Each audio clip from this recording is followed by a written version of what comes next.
Hello, hello. Welcome to another episode of Awkward Moments with Jatsu. Wait, hang on. I did unmute my mic. I was like, wait, did I unmute my mic or did I not? I'm getting a bit insane. But hello, welcome in.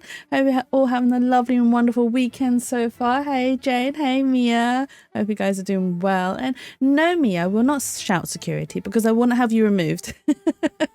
You get to stay right here. Hey, Twilight. The struggle. The struggle of remembering if I've unmuted my mic or not. But welcome in.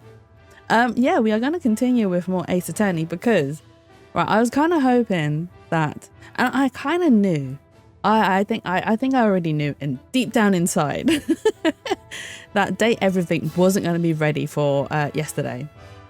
Because nowhere else had announced that it was definitely going to be released on 14th of Feb. I was just being hopeful. I've been muted for like 5 minutes, so oh no. Oh no. And then the sudden realization, I'm so sorry, I've been talking to myself for 5 minutes. But yes, it's fine. Hey, Cooper. No. There's no karaoke. No karaoke. There is only karaoke in the car. So if you get in the car with me, you could potentially have a karaoke session, but no outside car, no karaoke. You'd be like that too, Jay? I mean, I suppose it is unfortunately streamer scuff. It's standard streamer scuff. It's fine. You're not a streamer if you don't have scuff, right? But yeah, so now I kind of knew that Date Everything wouldn't be ready for release yesterday because nowhere else had announced it. It was literally just, I think they were hoping that they'd be ready, but they weren't, which is fine. It's fine. The game's been pushed back till June, so we'll have to wait until June to play Date Everything, which I think will be quite interesting. Viva la scuff, exactly.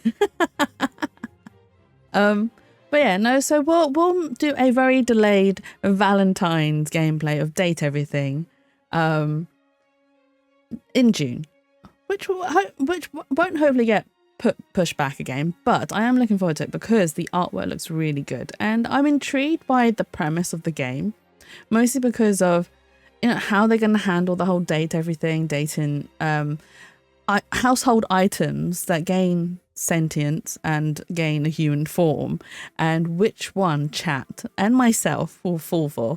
But that can wait because I have a lot of other games to also play on my list of games that is now increasing because Steam just keeps having sales and I just keep buying games that I am not playing, and Monster Hunter is due for release next week, the week after.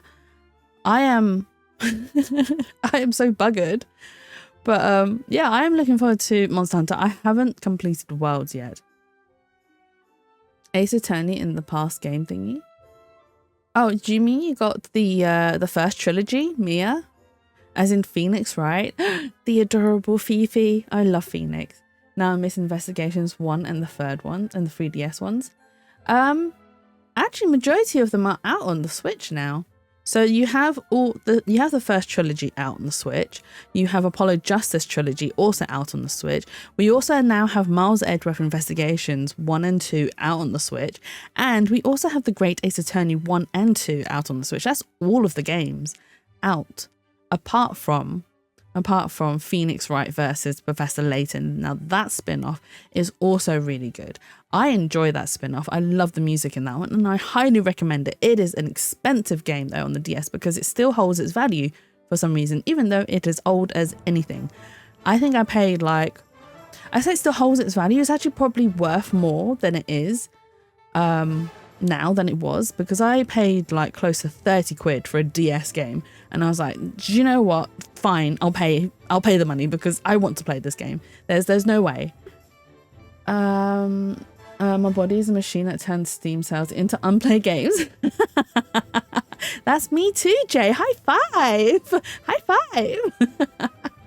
Apollo is cute, but he is not my favorite, even though, right, one thing I absolutely, and I say I get annoyed, I don't get annoyed, So every single time I buy like blind bags or blind boxes for the Ace Attorney series, I always get Apollo. I do not know why. He always comes home and it's like, Apollo, I love you, but I would like someone else please to come home, not just you. So a lot of my Ace Attorney like gacha merch is, majority of it is Apollo. It's just like, go away, Apollo. Please leave me alone. I used to have a friend obsessed with Apollo. Oh really? Apollo is adorable. He has his good traits. And when we finish the investigation games, we're gonna dive right back into the second game of the Apollo trilogy. Now Apollo gets significantly hotter in the next game. he is so we will get to witness that. Addicted to buying games I'll never play. That is a mood. That is a mood. I one day play all the games. Yes, join me in playing all the games. How you have no prior knowledge? I mean, it's sometimes good to go in playing a game with no prior knowledge, which is what I tend to do. I try to avoid as many other gameplays as possible, unless it's a game that I'm not too bothered about, and it's like, that's fine. Spoilers are fine. It's cool. Yes, so we left it at a cliffhanger where we were going to visit someone, and we don't know who. However, I had a thought about it. Like before stream started, I had a little think, and I was like, do you think it's Von Karma that we're going to end up seeing in this? Because they're like, oh no, you don't want to see this one. He is terrible. But now that I'm thinking about it, the only person that I can think of right now that would be considered a terrible sort of person for Edgeworth to actually meet is Von Karma. And oh, Mia, you're not. You are not. We're all smart. We all have our smarty pants on, and we will get through this all together. But yes, let's see who our mysterious person is. The person who Miles should not meet. Okay, right. Oh, we can look at this. Look, Mr. Edgeworth, it's a monkey mountain. Not something I have expected to see in the prison, I must say. Doesn't it look fun? Not in the least. And while we're on the subject, you are not, under any circumstances, to climb on that structure. Do I make myself clear? But I have to show that monkey who's boss. Please, Kay, you really don't. She has to show the monkey who's boss. This is the door to one of the workshops. Why do they have workshops in prison anyway? They're for people to train in, for when they return to life in the outside. But a dead body was found in one of them, right? So then, it's not really doing a good job of helping anyone return to life, is it? I suppose. That's another reason why we should aim to clear up this mystery as soon as possible. O? What's the O for, Mia? It's a piggy pig pig. Do you know what? I actually think pigs are quite cute. Pigs are adorable. There's a little kitty cat. And we can't pet it, can we? It's a cat. Oh, yeah. What a possum kitty. Please, Kay. I'd appreciate it if you could stick to using normal words. I remember the case so far now. Okay, I'm caught up. It's a Mia meow. Mia meow. Pigs are cute, like especially like baby pigs as well. And they've got such personalities. There's just the videos I see on TikTok of them like just running, trotting along. And there was a video of this piggy where this woman she put it on a platform next to a bathtub or something like that, and the little jump it does is so cute. I'm just like, oh my god, you're so adorable. Oh, baby pigs are so cute. They really are a struggle with meat products now. I do not have trouble eating meat products. It doesn't deter me. It's really bad. I can easily watch a cute animal picture and be like, yeah, I'm having a bit of meat for lunch and dinner. It's bad. Please, I appreciate it. Stick to using normal words. If I had a little buddy like her, life in prison wouldn't be so bad. No, what am I thinking? I can't get locked up for real. Perhaps I'd better give her a meowment to get this cat speak out of her system. Oh, Edgeworth. You're joining her now? It's a bunny rabbit. Why is their rabbit just... I nearly tripped over it. Isn't this great, Mr. Edgeworth? It's like being at the zoo. Except it's the humans, not the animals, who live in captivity here. It's a human zoo. No one would mind if I took one home with me, would they? If by home you mean behind bars, then no, I suppose not. I love animals, and this feeling has crept up on me in recent years. Having grown up in the country and around different farm areas, though, I've seen my share of the... Oh, yeah, the process doesn't... It'll put me off for like a day, and then I'll be back to my normal self. It's really bad. I could watch a terrible video, be put off for about a day, and then be like, yeah, okay, I'm back to my normal self. Eating meats. Yes, it's a weird disconnect between meat and the cute animals. It really is. But I try not to think too much about it. Right, let's see our mystery person. This looks like the way to the prison yard. Sadly, the shutter's locked tight. Freedom awaits on just the other side. A stoic lock and key twixt mine eyes and nose in the outdoor breeze. Such a cruel fate it is indeed. The more I think on it, the more it eats at me. And whose thoughts are you attempting to channel exactly with that soliloquy? Is it here? Oh, it is here that we need to go. Oh, this is maximum security.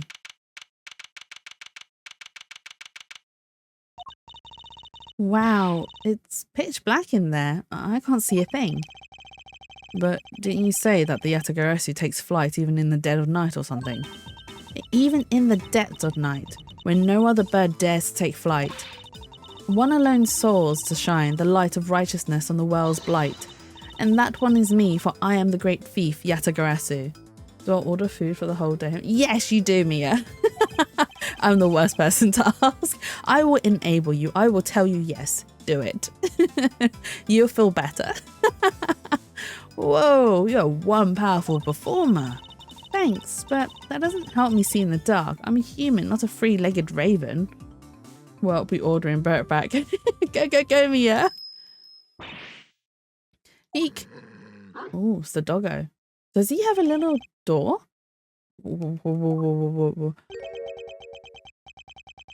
Ah, Mr. Edgeworth. That voice. I knew it. It has been far too long. You remember me? Oh, maybe it's not Von Karma. Who could it be? What's with the laugh? I could hardly forget now, could I? After all, you are the one who put me away. Mr. Edgeworth, are you talking to that dog? Or is there someone else in there? Still can't see a dang thing. Oh, but I am forgetting myself. Forgive me, I do not often receive visitors. One moment, I'll turn on the lights. Who is this person? So it's not Von Karma. He has a very... Wait, have we met this guy before? He looks familiar. Why does he look familiar? Which game was he in? Oh, his prison number B055 spells boss. Is he the boss of prison? But yeah, he has a very weirdly shaped head. And he's got veins on the back of his head as well. Oh my god, it's so veiny. They told me they don't deliver anymore. What? Really? No, boo, that sucks. Is there anywhere else you can order, Mia? You are a heavy-footed lot. Am I right in thinking there are 3 of you in all? Oh, he's blind. Very well. Perhaps we should start by introducing ourselves. I am...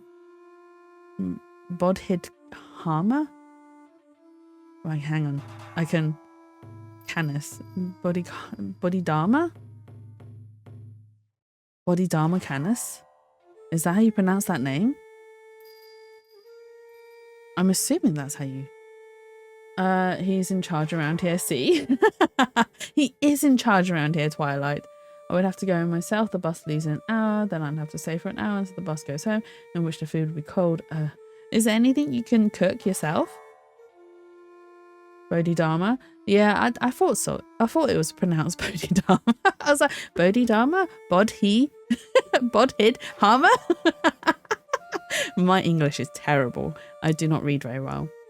You don't want to cook? But Mia, cooking is a very sexy trait. Bodhidharma, oh my god. Bodhidharma Canis. I've been sick in cooking for a week already. No, you don't want to be sexy. Who says that? I don't want to be sexy. That's what my boyfriend is for. I'm the cute part. Yeah, but you can be cute and sexy, no? Oh dear. Yeah, claim the snacks. As you may have gathered, Mr. Edgeworth and I are old acquaintances. I'm not going to do the laugh. The laugh seems silly. Canis was a notorious assassin. Some knew him as the Blind Butcher. You forgot your taiyaki? That's okay, you can claim it now. His only weapons were a vicious hunting hound and a fearsomely sharp knife. Cooking, so I do enjoy cooking. I also enjoy washing the dishes. It's really weird. I find it very therapeutic in a very weird way. His appearance was always announced by the sound of bells, the last sound his victims would ever hear. Well, Mr. Edgeworth, am I to guess why you have come to see me? You know why I'm here. In fact, I'm willing to bet you know every detail of this sordid little affair already. Then I suppose we have nothing to hide from one another. It can be meditative. I hate washing dishes. It's just emotion of just I don't know how to explain it. It literally is just emotion and the sound of the water running and stuff. It can be quite therapeutic in its own little way, for me at least anyway. And also, this is also another thing that sounds weird. The dishwasher gives me anxiety because I do not know or understand how to load it up properly to give it an efficient way to wash the dishes. So it gets to the point where I was like, fine, I won't load it up. I'll just wash it all by hand. I don't want to cook. I want one day, but I'm also starving. Oh no, Mia, but you are starving, so cooking solves the problem, and also it means that you can keep me on in the background, and then we can keep you company in chat and in stream, and whilst you're doing the cooking, it's a win-win situation. No It's win-win. Choices, exactly. Choices. Dies. No, don't die me. Come back. You're not allowed to leave. Your faithful canine friend is currently the chief suspect in a murder investigation. The person who found the body saw a dog with its mouth around the victim's throat. Your witness is mistaken. Helmut is a gentle soul. He is my eyes, nothing more. It is absurd to think that he would do such a thing, isn't he, boy? Yes, it is. You're a good boy, aren't you? Helmut is more than a mere seeing eye dog, and he's certainly no good boy. He's also a trained killer. Oh, wait, am I going to end up saying good boy several times? Maybe I'll go for food in an hour. Oh, okay. Well, can't you eat the food whilst you're there, Mia? Instead of bringing it back home? That's even worse. The idea of going out is worse. You need to make a choice, Mia. The stomach does not wait. A weapon once used in this man's sordid trade. This witness of yours, he is trustworthy, I assume. Sowett is anything but trustworthy, and he's still very much a suspect himself. I can hardly claim that his testimony is beyond reproach. A no, then. I thought as much. Yes, I did, Helmut. Yes. It figures that he already knew who our witness is. If I have some fries in the freezer, I could put that in the air fryer. Ooh, fries. But what do I have with it? Cauliflower. You can get it fully loaded. Do you have cheese? You can sprinkle some broccoli and cauliflower on top, and then some cheese, and you'd have some fully loaded fries. It figures he already knew who our witness is. What were you doing between 8 and 10 AM yesterday morning, Mr. Canis? During the show, you mean? Veggies, fries? Exactly. I was here, ensconced in these humble surroundings. I've developed a passion for wood carving, you see. An obsession, even. I've developed a passion for wood carving, you see. An obsession, even. I was engrossed in it all morning. Cauliflower broccoli and cheese fries sounds elite. It does, right? And because Mia's putting it in the air fryer, it gets like that, just that little tiny bit of crisp as well. It's not too crispy, just enough to give you that fix of getting crunchy veggies. Oh my God, I love crunchy veggies. And you have permission to engage in such a hobby. I can't believe someone would actually let you. The warden and I have an understanding. An understanding? That's ridiculous. This man shouldn't be allowed one, let alone 5 chisels. Oh, he has 5? Oh yeah, he does. And nothing but lethal weapons in his hands. I was carving Buddhist pieces at first, but by the 674th, my interest had begun to wane. Whoa, that must have taken forever. Time is all I have, child. In any case, my focus has now shifted to pieces, such as these. He's carving chess pieces. I didn't know you played chess. You play too, do you not, prosecutor? Perhaps one day you might indulge me. Though you may find my game rather rudimentary. I only began after my arrival here, I'm afraid. What's that piece? A dog with 3 heads. That's a Cerberus, right? He is really good at carving, but 674 pieces. I mean, to be fair, he is right. He does have all the time.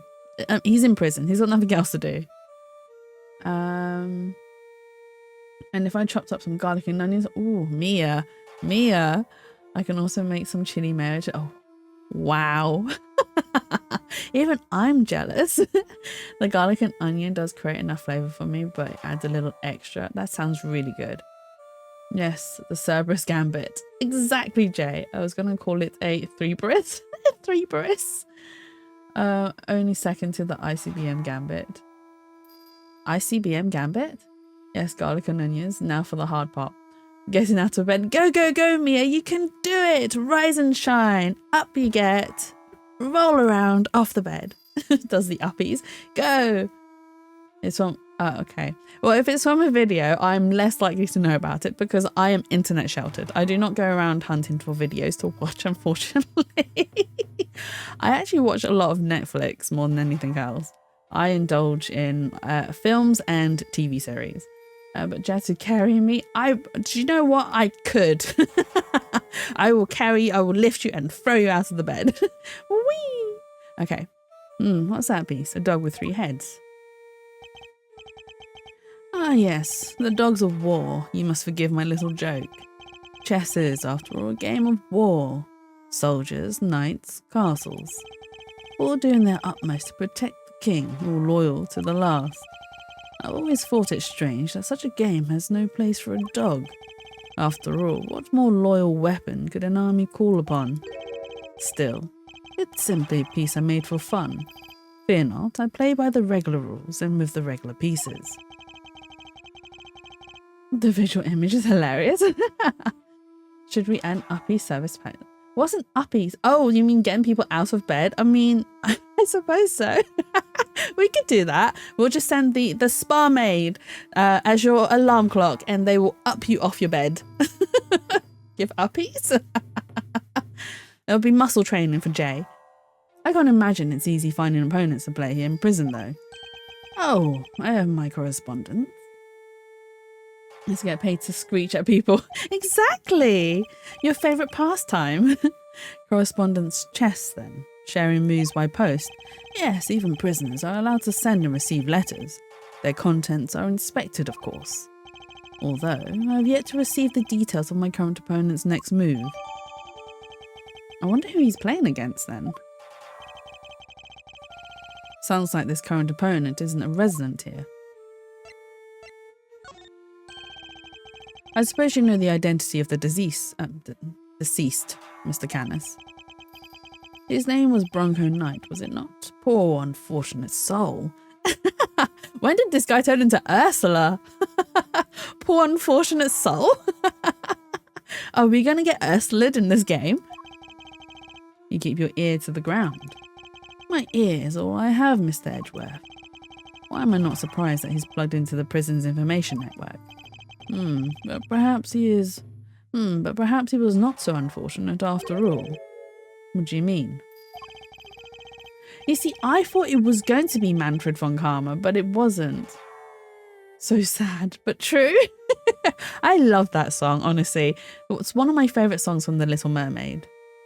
Which is why I was happy when the live action included it. So the live action includes a lot of the original songs, which is kind of cool, but I think that if you're going to make a live action, you should put a little twist into it, like change it a little tiny, but it doesn't have to be true to the original, which was also why... So there's another live action that I kind of was looking forward to, which was How to Train Your Dragon. However, after seeing the trailer, it is pretty much a like for like to the animation. And I mean, there's nothing wrong with that. However,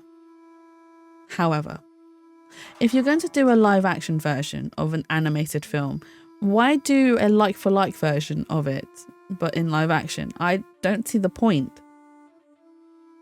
Like, I mean, am I being too like critical? I don't see the point. And I feel like if you're going to do live action, then make some changes, change it about a bit, but it is very much just word for word the original script. I've watched that film many times, so I wouldn't be able to repeat the script back to you, but I could, like, if someone said the script, I'd probably remember it quite a bit. How has it been 30 minutes? Okay, I'm getting out of bed and I'm taking the laptop with me. Go, go, go, Mia.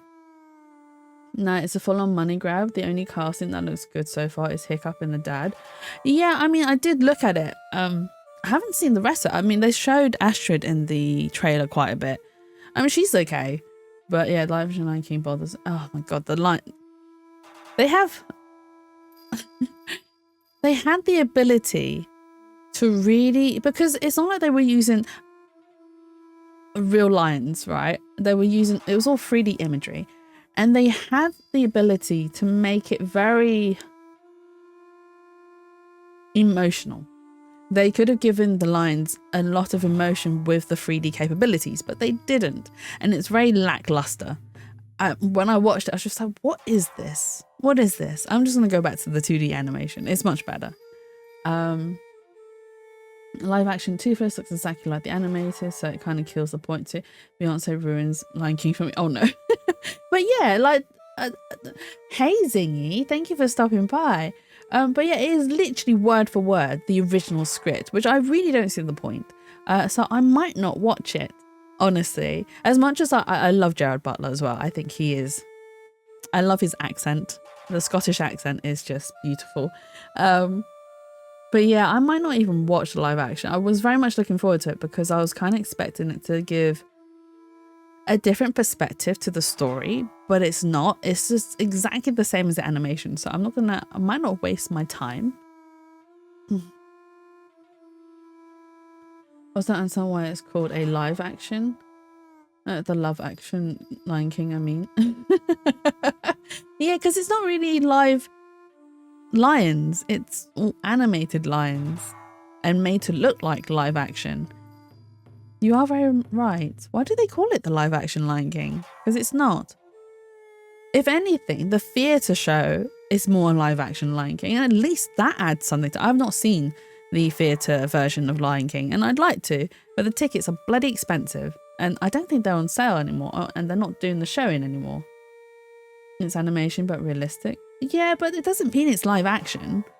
Live action means it's real live people, right? Or real life things acting in it.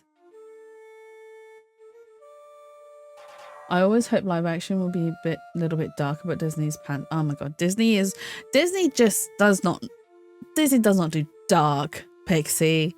Disney does not do dark. They have to cater to the let it go children.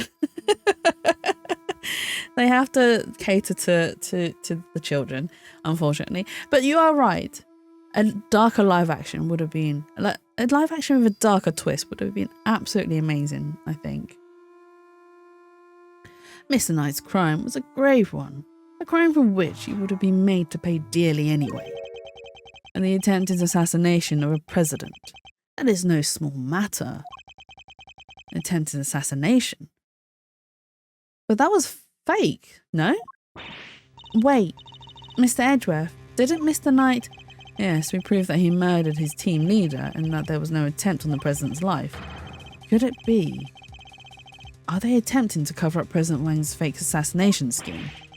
Whoa there, cowboy. You're saying the Bronxster didn't actually have a pop at the Prez? I was hired to defend him on the charge of attempted murder. You mean you don't know what really happened? So what, they just blamed the whole assassination thing on Mr. Knight? I'll probably have to see How to Train Your Dragon because the kids, personally, I'm holding out hoping that live action Hunchback of Notre Dame will deliver. They're doing a live action? Oh my god. I saw something on social media earlier on today, which was absolutely terrible. So it was basically a drawing of the Hunchback. I can't remember his name now. He does have a name. I know he does, but I can't remember his name. It was a drawing of the Hunchback, and he was in his normal, like, you know, the green polo shirt-ish and stuff. And then his lower half was not the brown pants. It was the green shirt had turned into a leotard, and it was riding up his butt. And I was just like, this is not an image I want to see first thing in the morning. It was terrible.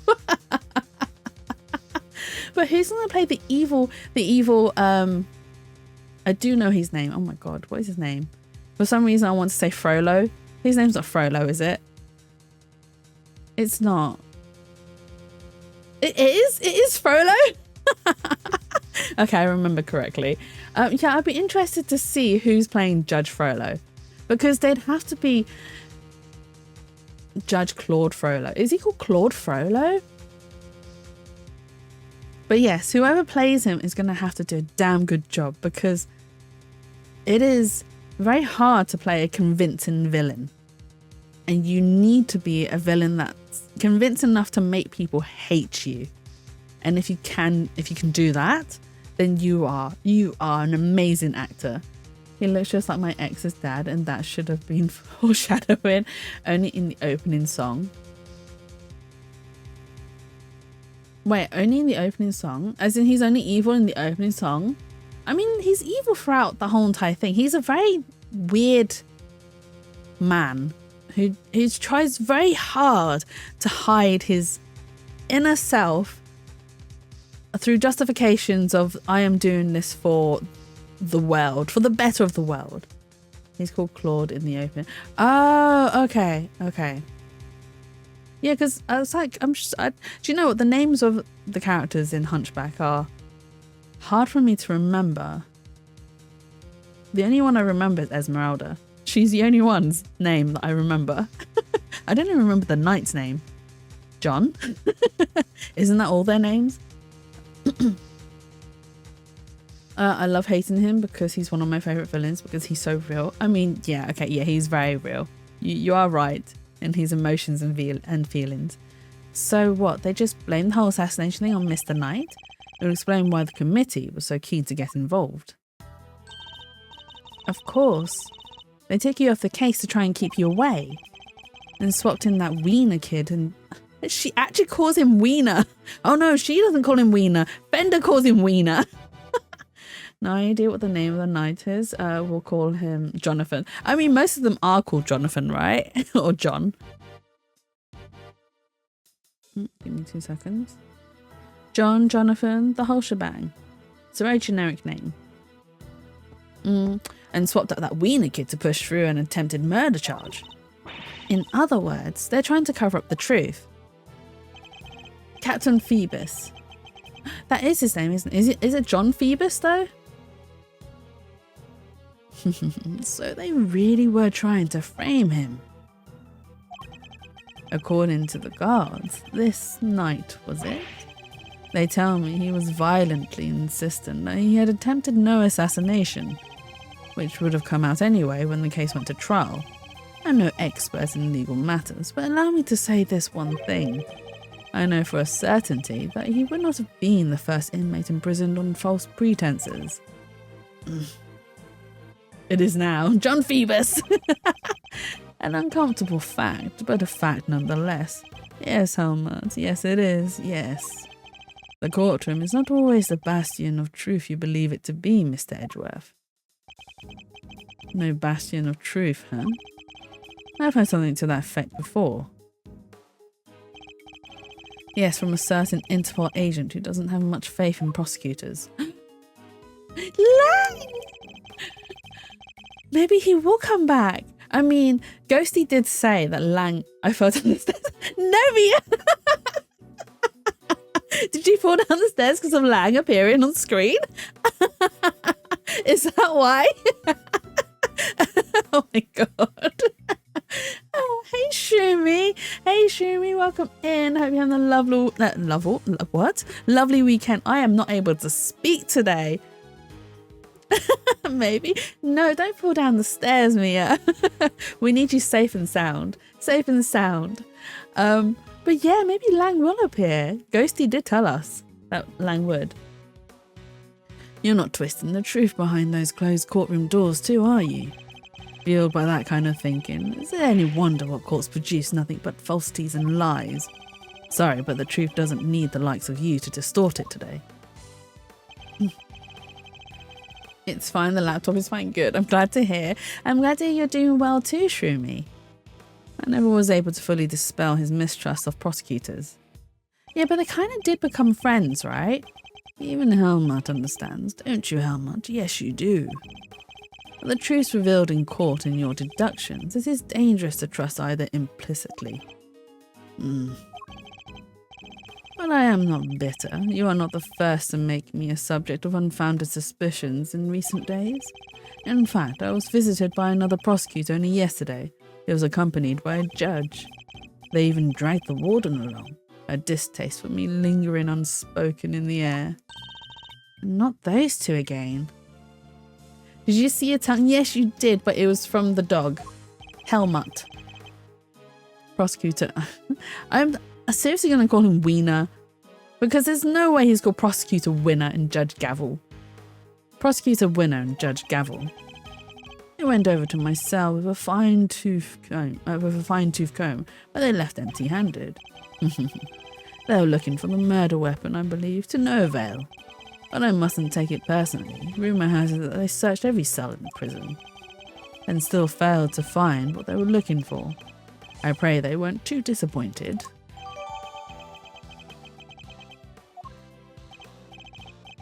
Well, that posed more questions than it answered. What do we do now?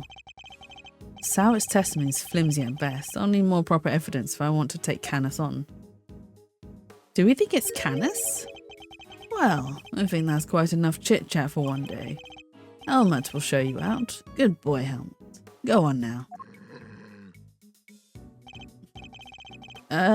He's not showing us out permanently, right? Let's get out of here. Come on.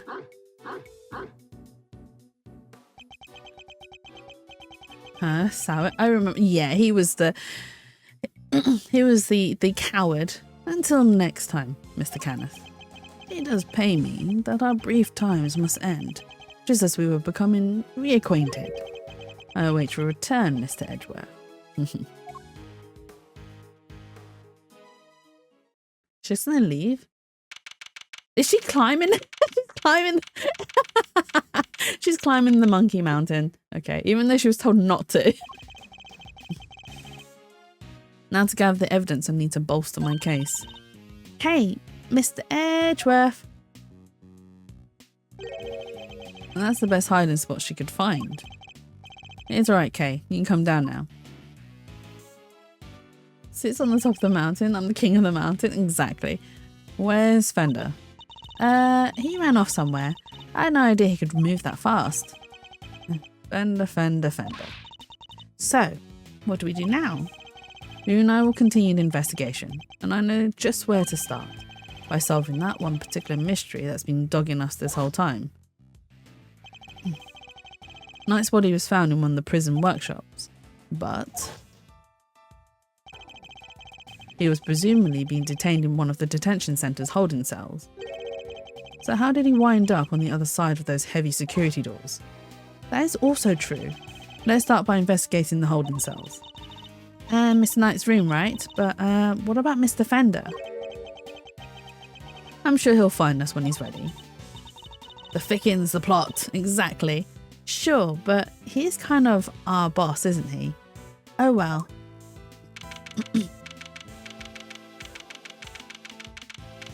Right, let's investigate. The victim's cell's just over there. Lead the way, Mr. Edgeworth. I've just about had it. Who's that? Warden Lagarde. She must have come from the corridor marked no entry. Thickens like a good soup. What's your favourite kind of soup? You're too hungry. What soup would you fancy, Twilight? He's still talking, ma'am. He's still not talking, ma'am. Even with the evidence you borrowed from the precinct. No, and I've tried so many times I've lost count. What am I supposed to do? I can't send in a blank report. I guess a killer for hire was always going to be a tough nut to crack. A killer for hire? Oh. I couldn't help overhearing Warden Lagarde, but were you just talking about Bodhidharma Canis? My, you were listening. How very gauche of you. Gauche? Gauche? Gauche? Gauche? I cannot pronounce words. Of you. A girl's privacy is her armour, you know. Do you normally conduct interrogations of the man yourself? Oh, it's not just him, darling. I try to have the occasional tete-a-tete with everyone you see. Why do they use all the French words? Seriously. That's what it means to be a member of the family in this little home of ours. Probably tomato soup with cheese toasty. I was like, oh, that sounds good, Twilight. I actually prefer clear broth soup myself. There isn't a person who hasn't handled... Wait, hang on. There isn't a person who hasn't made the pilgrimage to my office at least once. Your office? How sweet. He's angling for an invite. Well, I suppose it is the hottest ticket in town. It's down this corridor here, darling. But for your information, I don't let just anybody wander in willy-nilly. That's a good soup. Yeah, I just prefer like a more subtle taste to soups, if that makes sense. Let's see, that would put it right around here. It's a wonderful room, if I do say so myself. All my guests rave about it. And who wouldn't want a view of my fabulous garden and the yard? Ooh la la. The yard? If it's anything like the rest of the place, it's probably full of adorable animals, right? Can I see? Do we get to go into our office? Oh, darling, it's so sweet of you to take an interest. But I'm afraid that's just not possible. Why not? Because you're not a member of our home. If you want to see it that badly, you'll just have to get convicted for doing something unspeakable.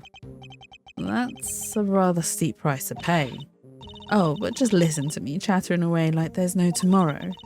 It's time for Ali's lunchy brunch. The poor dear will be dying. Ali? The sweetest little dear in all the world. I know I shouldn't have favourites, but you know how it is. Now, to the yard with me. Ciao for now, darlings. Oh. Who's Ali? I wanted to ask her more about Canis, but she dominated that conversation from start to finish. Let's go investigate the victim's cell, shall we? Not shell.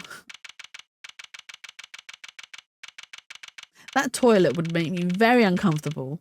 It is pretty much out in the open. The only thing shielding you is that little tiny wall. That little tiny wall. It's not hiding nothing. So this is Knight's cell. When do you think he was brought in, Mr. Edgeworth? It would have had to have been...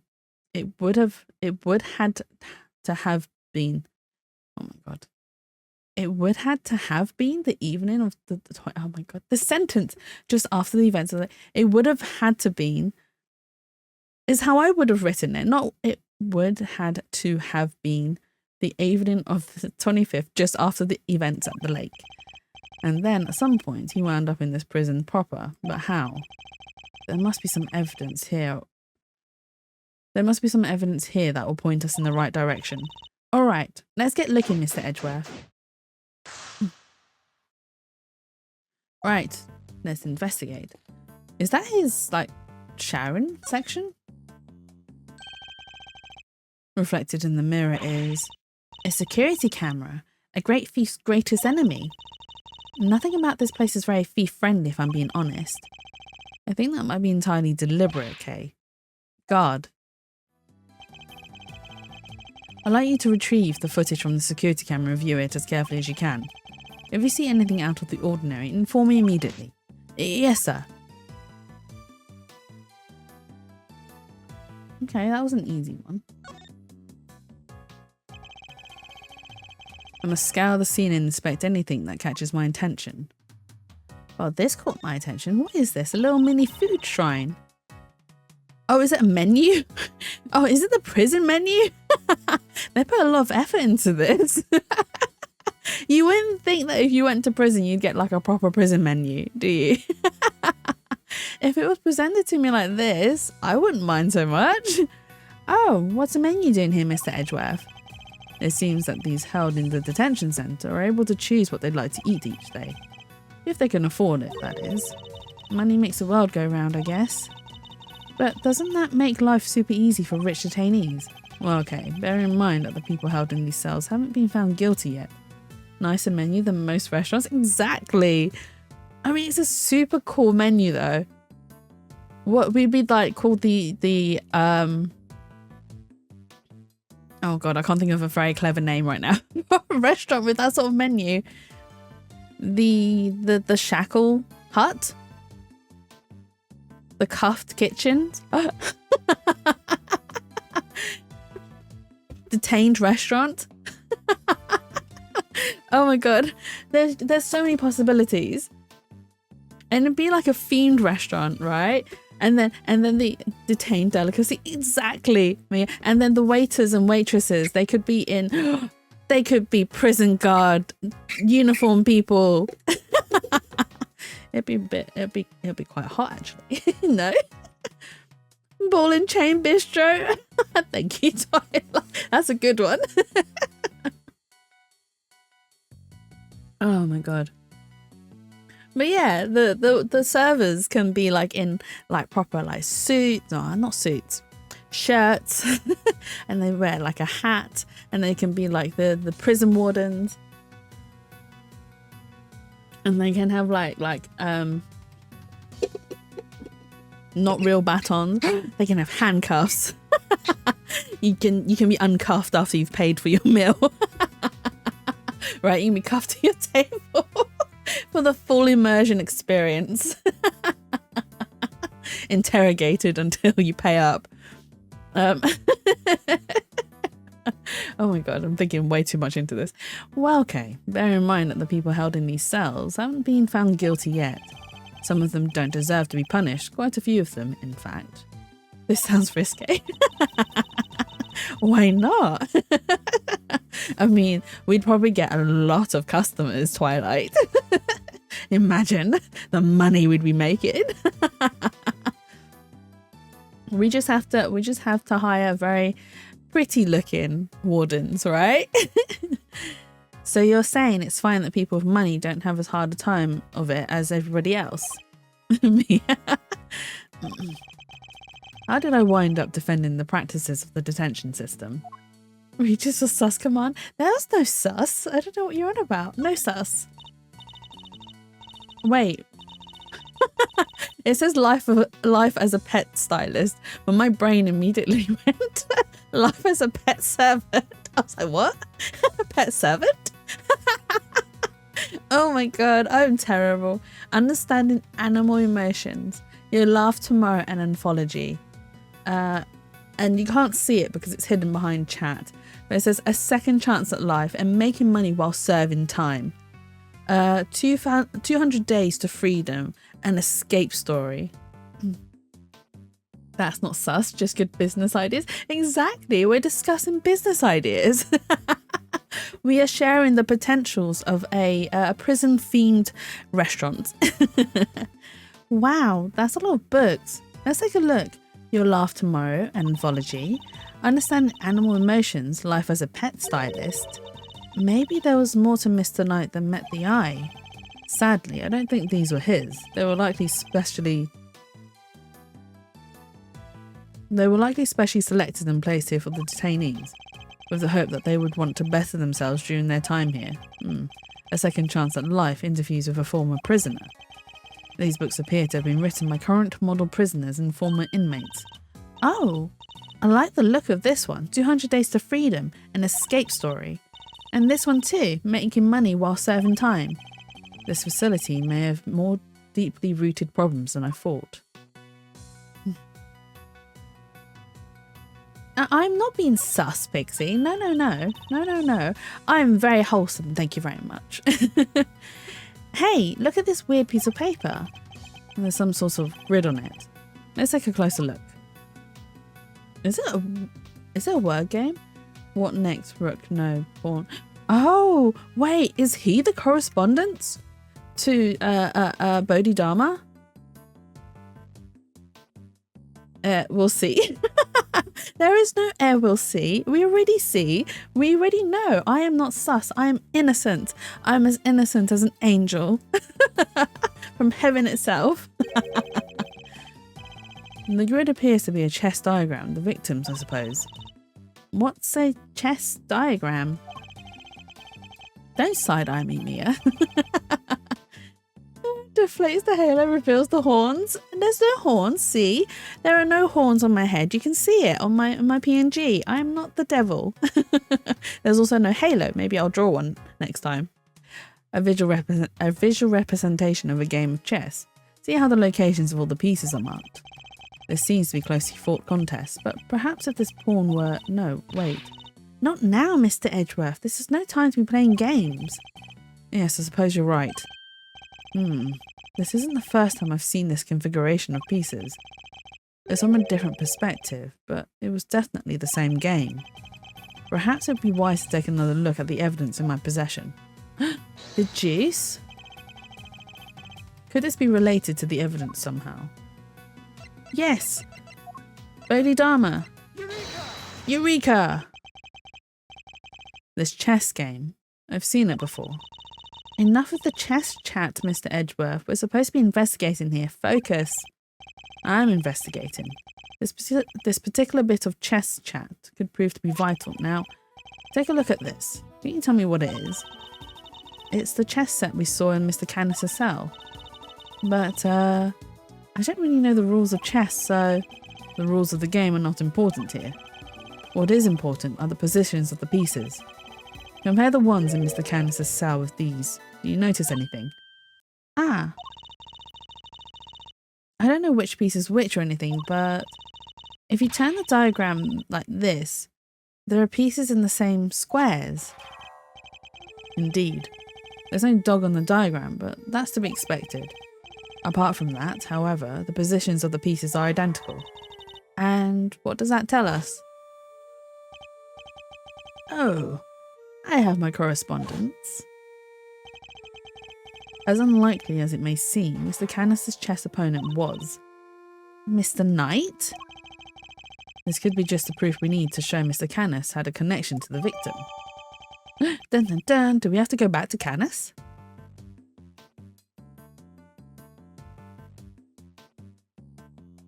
Ooh. Okay. I think that's everything on this table now. Yeah. Do we want to check out the toilet? A standing barred window, no signs of it having been tampered with. I don't think there's any chance our killer escaped through here. Aha! Must remember to bring something to saw through iron bars with. As they say, fail to prepare, prepare to fail. Glad I got the chance to scope this place out. Okay, we're investigating the crime scene, not preparing you for your eventual escape. Oh, we can check out the toilets, okay. The bowl is nice and spotless. And there are no signs that the toilet paper has been used. Everything seems to be in order with this toilet here. What? Are you serious? Why? What's wrong? There's no door. There's not even the curtain. Whoever designed this place should have thought a little more about the people who have to live here. I think there might be a reason behind the open plan layout. So that there'd be no chance of escape. Why is a newspaper torn there? I must scour the scene and inspect anything that catches my attention. Hey look, this newspaper's got a chunk of it missing. You're right, a few of its pages have been roughly torn out. But why? Maybe Mr. Knight wanted to clean his cell, but didn't have a clean cloth. It's not a totally implausible theory, I suppose, but who would try to clean their cell? There's a bit of dust missing from the floor as well. This must be Knight's suit jacket. So I've been doing some research of my own. Oh, and what have you discovered? I've discovered that guys who look good in suits tend to be popular with the ladies. That is also true, Kay, because I like men in suits. I think it is, especially like when you get like a proper fitted suit. Oh my God, the lines and shapes that a suit can make are so pretty. It is so, so pretty. I need to learn to draw. Well, I have done so in the past. However, my drawings of men in suit aren't exactly, I wouldn't say they're the best. So I need to learn more of the shape language. They are very pretty, Twilight. They are indeed. And this is why. So this is kind of funny, actually. So a lot of people, when they send me clips, like they send me clips of like topless men or, you know, just men that are scantily dressed. And they're like, oh, this is your thing. And I'm like, actually, it isn't. I actually prefer a guy who's dressed, because the way that some certain clothes can shape a body is just amazing. Not just men, but women as well. I'm just like, wow, that looks amazing on you. Like, honestly, if you find the right bit of clothing that can shape you properly, it goes a long way. Put more layers on that. Exactly. Put more layers and lines and shapes on that. And I'll be more happier. Well dressed is better than naked, to be fair. Exactly. Thank you, Shroomy. I prefer a well-dressed person, and then later I can take the clothes off. Did I say that? What? Shh. I said nothing. The best tops and well-fitted turtlenecks. Sorry. I mean, come on. You wouldn't agree with me? I mean, I'm not so much on vest tops, but turtlenecks, I could get on board with that. Turtlenecks can go a long way. Like, especially like, I don't know if you guys watch Korean dramas, but the fashion, I agree, but it was sus. Okay, fine. Fine. In Korean dramas where they pair like, it was sure. Shh, it was not. Oh dear. So the way they dress their actors as well, and oh my God, I want to draw every single one of them, especially the winter wardrobe. It is just a whole different level of fashion. But don't worry, guys with frilly neck ruffles are next on my research list. Oh yeah, because he wears a cravat. Please stop. Oh, I don't know if you guys are fans of the series, but if you are, and then you follow the account, yesterday they released a drawing of Edgeworth, and he's holding a bouquet of flowers, and he's in his like best suit, can we say? His prosecutor outfit. He's in his best prosecutor outfit. He's got a bouquet of flowers, and it's got like little plushies in the flowers. So the plushies are of himself, the Steel Samurai, and funnily enough, it's got Wendy Oldbag as one of the plushies in it, and I'm like, yes, Wendy Oldbag is a plushie. And then right next to the Steel Samurai in the bouquet, there's an aubergine. It's just like, why is there an aubergine in there? Why is there an eggplant in this bouquet of flower? Edgeworth, are you telling us something? Are you thinking about someone? Are you? And I was just like, Yeah, Wendy Oldbag is there. I will share the picture in the spa later after stream. I will share it. I won't share the link because it's on Twitter, but I will share the picture on Discord. I love Wendy Oldbag, and the fact that she made an appearance in his bouquet of flowers is amazing. But yeah, and there's also an oversheet. I was just like, why the oversheet? Why the eggplant, Miles? Are you thinking of Fifi?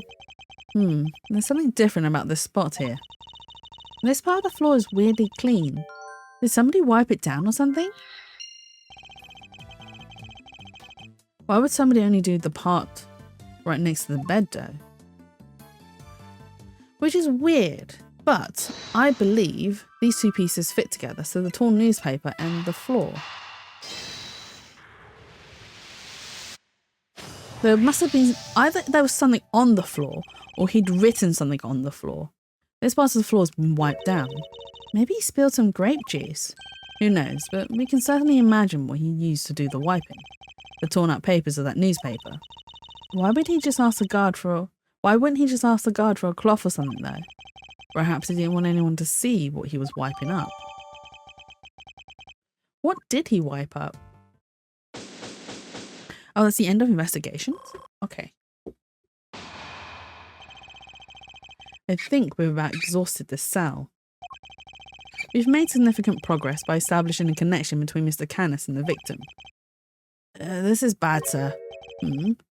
Is that the guard? The security camera footage, sir. I watched it, and... What is it? Can you show it to us? Yes, sir. I have a small playback monitor with me. Then what are you waiting for? Let's see it. What are we going to see? They used the 3D here. Oh! What's attacking him? Was that? The black thing. It's that dog, right? No, it's too small to be the dog. Until now, our assumption was that the crime had taken place inside the prison proper. But it seems that assumption may have been wrong.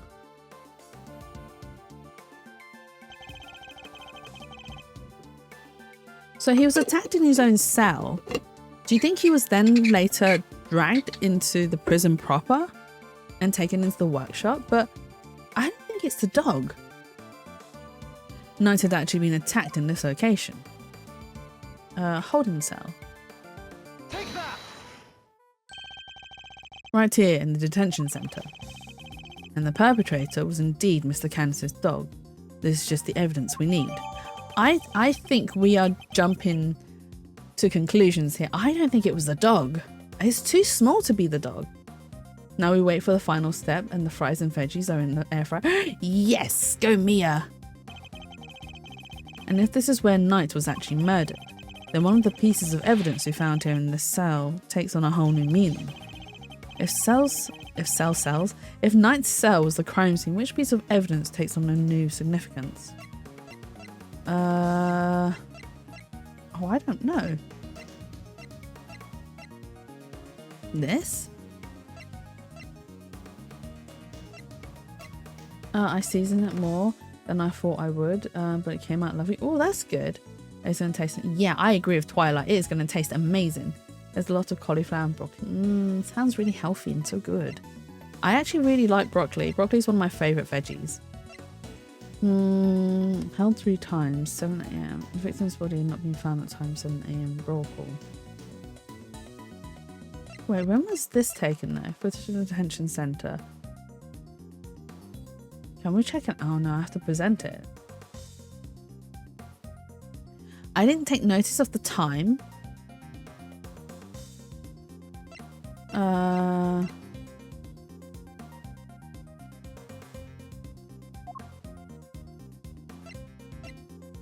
What evidence takes on a whole new meaning? Killed instantly by a stab wound to the throat. The body is covered in dirt. There's also a small cut on his scalp from when he suffered a blow to the head. I don't know which bit of evidence. Sark claims to have seen this dog biting the victim's throat. He doesn't seem to like me very much. Sat's bracelet wasn't working at the time of the incident and could not be detected by sensors. No, it wouldn't be that. Winner, Gavel and the wardens searched the prison for the murder weapon but couldn't find anything. Well, because there's no murder weapon, right?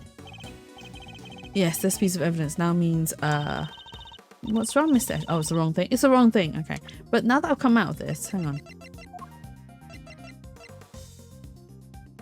Oh, I can't watch it. Boo. Okay. I'm fine, Kate. Actually, I'm overthinking this. If Knight was in fact killed here in his cell, then one of the pieces of evidence we found here takes on a whole new meaning. If Knight solves the crime scene, what piece of evidence takes on new significance? I don't actually know. Oh, this is going to be difficult. It wouldn't be this. Killed instantly by stab into the throat. Would it be the roll call one? Held 3 times a day, 7 AM, noon and 9 PM. The victim's body had not been found at the time of the 7 AM roll call. But he could have been attacked later in the day. Is it the stab wound?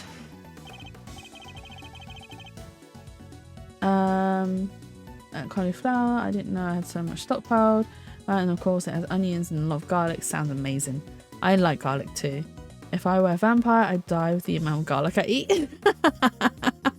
Oh no, Twilight. We're glad you're not a vampire then. The smell in this kitchen, man, I'm glad you'll convince me to cook.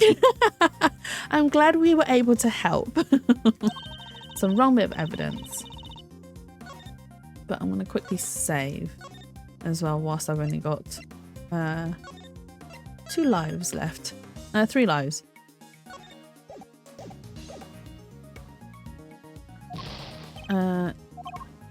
Okay, so it's not that one. Not found by the victims. Was someone stored in workshop A? That's the detective raised an alarm. Is it the roll call? It's the only thing I can think of. Take that. No, it's not the roll call one. Okay. I'm struggling here. No, because we know that that was afterwards. Take that. It's not the chessboard either. Oh my god, this one's difficult. So open the doors and animals detected by raising on inmates' braces. Sell freely. Colourful top. Body.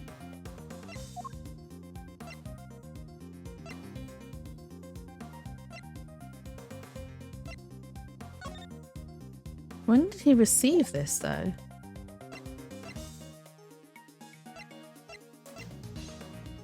Seems to engage. Correspondence mail. Match shows the Canis.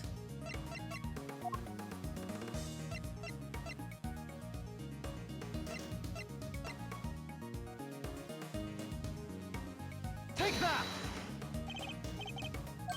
It's not the rope either. Oh my god. I'm literally guessing everything. Take The that. top. Oh my god. You can see how much my gremlin brain isn't working. Take that. Okay, so it's none of the things we've selected so far. Oh my god, we are gonna end up dying. It can't be this, can it? No, I didn't think so. Okay, we are... It's not the rope, it's not the tarp. Can't be the door, can it? Take that. Oh. Right, we are gonna... I'm gonna load up, hang on. I've literally selected everything almost. What have we not selected? The tape. But the tape is insignificant at the moment, I believe. Mostly because, like, what's wrong with this? Quite. So we need to point out which evidence is now got a different meaning because he died in the holding cell rather than in the prison proper. If Knight was in fact killed here in his cell, then one of the pieces of evidence we found here takes on a whole new meaning. If Knight's cell was a crime scene, which piece of evidence takes on a new significance?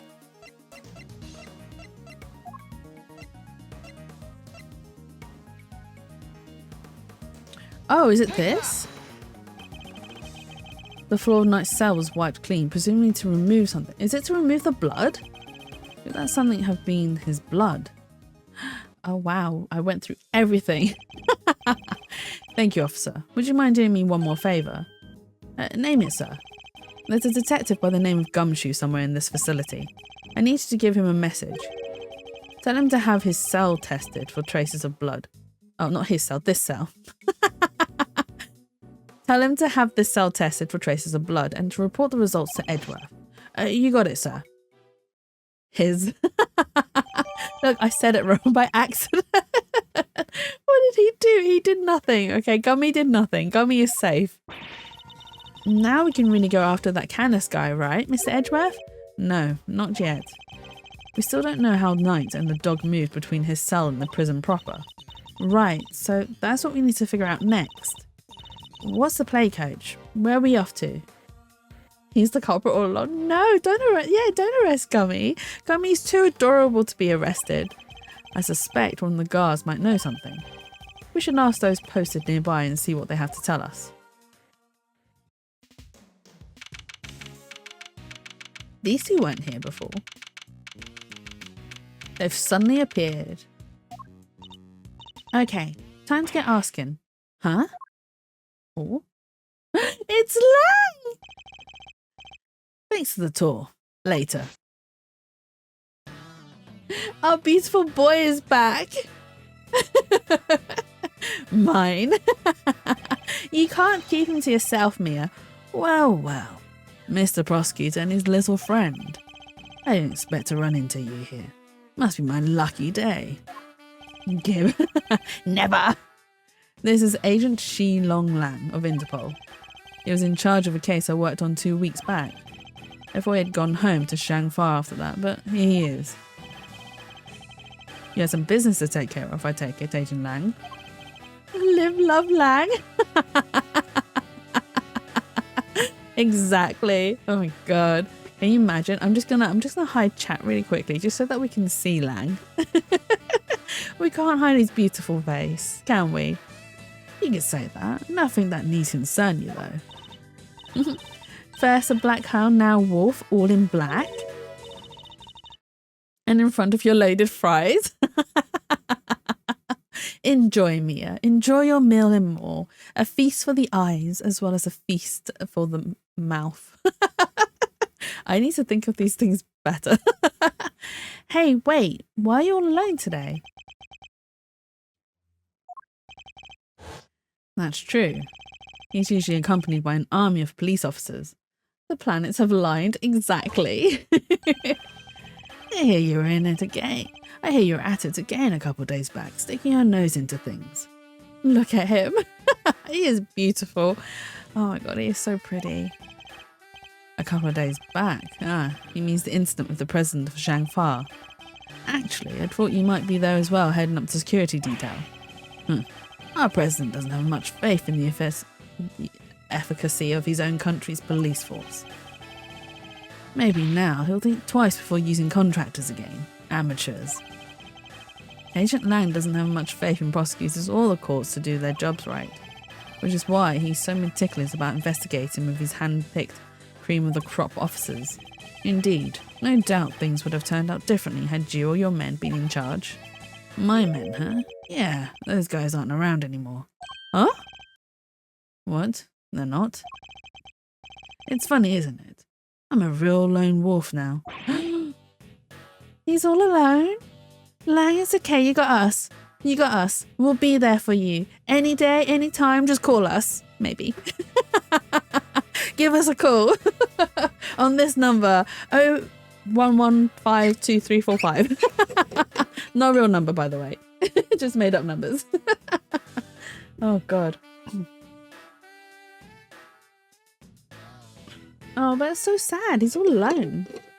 He had like a proper entourage as well. What are you saying, Agent Lang? What on earth happened? I told you, it doesn't concern you. See you around, Mr. Prosecutor. Don't leave, Lang, come back. Wow, he seemed not okay. Yes, and I would very much like to know why, but there's nothing we can do about it right now.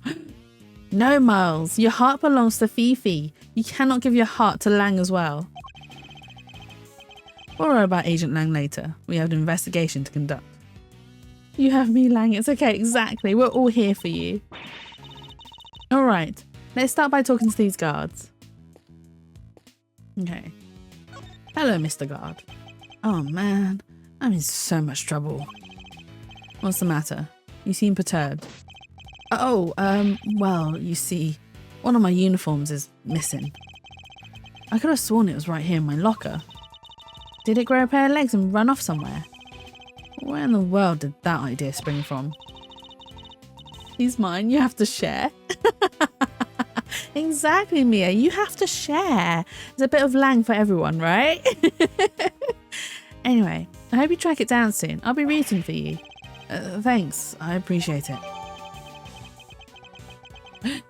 Do you think someone dressed as a guard and took out...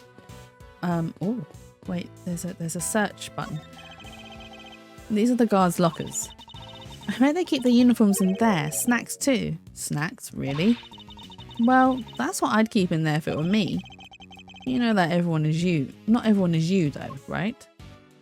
I mean, lockers are a great place to keep your snacks. I was wondering, have you seen that enormous black dog running around here recently? That thing? No way. If I had, I'd... Well, let's just say I'd be a lot more nervous about standing guard here. So, do you and this dog have some kind of history or something? Now, Kay. You should know we're not... You should know when to let sleeping dogs lie. By the sound of it, Candace's dog hasn't been spotted on this side of those heavy security doors. Hey, are those my faithful assistants I see before me? Fender, and where exactly have you been? Where have I been? I've been looking for you two, been searching high and low. Wandering lonely through the prison halls, it was terrible, I tell you. But the prison's over there on the other side of the facility, boss. So, listen, I just got the lowdown on some seriously dynamite material. You want to hear it, right? Right? Seamless. I was chatting with a few of the other guards and they told me something très interessant. Turns out the Bronxter had himself a little incident 2 days ago. Pre-mortem, if you catch my drift. An incident. He ran like a yellow-bellied chicken, didn't he? He did. He literally scampered off without us. He left us behind. Simeon told you he came to visit his pal, right? Why is there so much French? Oh my god, right? Tell me about it, Twilight. I cannot stand the French. Like, no, I don't mean it that way. It's not that I cannot stand the French. French people, there are some very nice French people out there. I did not mean it that way. I meant the French language. I cannot pronounce French words very well. I can't even pronounce English words very well, let alone French. The best French that I have is je ne sais pas, which is I do not know. I actually asked someone, what does je ne sais pas mean? I don't know. I thought, okay, yeah, I'll ask someone else. I was like, no, it means I don't know. I was like, oh, I see. I speak it, but it's just jarring. I'm really sorry. I apologize for my butchering of the language. I'm terrible. Okay, I can barely even read Chinese as well. I got told by an ex-colleague, I don't work with them anymore, but they're like, you're illiterate, aren't you? It's like, thank you so much. And they're like, no, I meant in Chinese. You're illiterate in Chinese. It's like, I mean, I can read some of it, not a lot. I can read bits. Spicy owie, how much spice did you put in it, Mia? Simeon told you he came to visit his pal, right? Well, it happened right after they'd wrapped up when Bronco was being escorted back to his cell. There was just one guard and he was handcuffed, obs. They'd made him back and the guard was taking off his cuffs when the Bronxer clobbered him, knocked the poor guy out cold. Hey Alex, welcome in. Hope you're having a lovely and wonderful Saturday so far. Breeze fire. Oh no, Mia. How much spice did you put in it? I think the spicy got stuck in one piece. Oh no. I only know like 100 characters. I mean, that's probably a lot more than what I know. I have to guess a lot of the characters. So I recognize certain symbols and I'm like, okay, yeah, that means this, that means that, and therefore this sentence means this. that's as much as my Chinese goes. It's been a while. How are you? I've been well. I hope you've been doing well too. I think you came in last time and you said that things have been better, so I'm glad that things are improving. The Bronx had clobbered him, knocked the poor guy out cold. Sounds like it might have been the prelude to a jailbreak. Because when the other guards showed up, they couldn't find their comrade's keys. Were there any rumblings about Knight's attempting an escape? Yeah, life is great so far. I'm glad to hear it's great. That's the bit that fries the old noggin. There were none. He was just sat in his cell and turned up dead. And what's more, he swore right to the end that he never stole the keys. They turned his cell inside out too, but no dice. The guard who was struck, what did he have to say? Nothing. Poor guy was still out when they took him to the hospital. Word is, he's still there. So there's nobody around to tell us what really happened. Are we going to visit the guard? What the? It's you losers.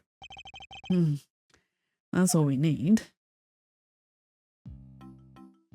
Oh, it's the Wiener boy. And Judge Gavel. Why are you still hanging around here like a bad smell? Hey there, little buddy. Listen, Miles here's working with me now as an associate. Nonsense. You're just here to cause trouble and turn my investigation into a fart. Eustace, you are a fart. Eustace means farce, of course. A simple slip of the tongue. Seemed like a reasonable, apt choice of words to me. He really is. Judge Gavel, great to see you again. I know who you are. You are Simeon Saint's attorney. Guilty as charged. Now that we've broken the ice, how about a friendly... I agree with Judge Gavel here. Or not, I'm totally cool either way. Now, did I hear you correctly that Mr. Edgeworth has joined the defence team? Yup, and me too. We're officially employees of the Edgeworth & Co. But a prosecutor is a public servant. You would draw your sword on the goddess to work for personal gain? It's not a problem if I'm not getting paid though, correct? Exactly. What he said. Miles here's just a volunteer. We're all about the pro bono stuff over at Edgeworth & Co. Oh, I didn't realise her fringe was a zigzag. I've only just noticed it's like a thunderbolt. And not just like the large part of her fringe, the side part of her fringe as well. Why is it? She's got thunderbolts for hair. How wonderful. So you'll work without reward that the goddess would surely approve. Yeah. I'm a regular philanthropist. She's electrifying. She really is. Thunderbolt and lightning. Very, very enlightening. Judge Gavel. I was hoping to ask about the grounds for Simeon Saint's arrest. That information is on the need. Is that a challenge I hear? No, I was just asking Judge Gavel. I'm always ready for a little verbal combat to show you what it takes to be a real winner. How is it verbal contact if you won't let me speak? Still, this could prove useful. Fine, we'll do as you suggest. Now, if you could begin by telling us why Mr. Saint was arrested. There will be no need for that. Eustace, we should... Not now, Gavel. Watch and wonder. But by the Lord, he is insufferable. He is very insufferable. I do like how fluffy his hair is. And oh my god, I've just noticed the little I can't remember what they're called. I'm gonna end up saying the wrong word. The little hook on his the little flick of hair is a question mark. It's not just me. He's got a little hook on his hair. It's a question mark shape. Watch and wonder as I put this pathetic prosecutor in his place. He's going to run rings around me. I think you meant that you would be the one running rings around me. I would challenge Eustace to a battle of wits, but I refuse to fight an unarmed opponent. That's a really good one, Twilight. I should use that as an insult. I would challenge you to a battle of wits, but I refuse to fight an unarmed opponent. Oh, I think I said something really funny to my friend, to Coconut, the other day as well. So, new voice routine? Well, I would challenge you to a battle of wits, but I refuse to fight an unarmed opponent. You want me to say that and have it as a sound routine? Okay, I will record myself saying it later. Under better conditions. Okay. I was on my way home and I call Coconut every day. He's my going home buddy. And one of the things I really hate, when other drivers have their I understand having headlights on because it's dark, that's fine. But it's when they have them pointing upwards, and it's not so bad if their lights weren't like absolutely blindingly bright, but some of these cars, their lights are so bright I cannot see for the life of me. And I was just complaining to him and I said, oh my god, they're so bright. And he says, yeah, I really hate the bright lights, they're so like blinding. And I said, yeah, it's like the lights inside your head, they're so bright. And he was like, yeah, like the lights inside my head. So yeah, but it's a shame that no one's home. The lights are on, but there's no one home. And I was like, did you just insult me? I said, no, I didn't insult you. I did not. They're giving you an X. Oh my god, exactly, they practically are. But yeah, it doesn't help because I've got astigmatism, so bright lights, I mean, I can't see very well without sufficient lighting, but the bright lights really are just way too much lighting, which then just makes it worse. I also have trouble driving in the dark, and I probably shouldn't be saying this, but in the dark I can't judge how far a car is based on the lights. So this is why I will wait a little bit longer until I'm sure. And I know people behind me get annoyed, but it's like, I can't see. I'm sorry, okay? I've got astigmatism. I can't see how far away that car is. For all I know, it could be close, it could be far. And I don't want to cause a car accident. So there's no rush, okay? Just let me do my thing. I think he meant to say that you'd be the one running rings around me. And I will, so badly thy ears will be ringing. Prepare to be humbled, Edgeworth.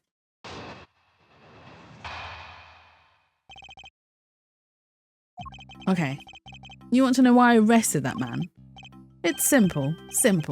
I found evidence of him all over that thing. Prepare for a butt whooping, Eustace. Exactly. How's that for some winningly inconvertible conclusive proof? He sounds like me. Winningly inconvertible conclusive proof. That'd be me struggling for words. And who saw the truth first? Why, me, of course. Winner by name, winner by nature. Where do I even begin? Look at you, utterly lost for words in the face of such mastery. I'll take your silence as yet another win. Honestly, does he ever shut up?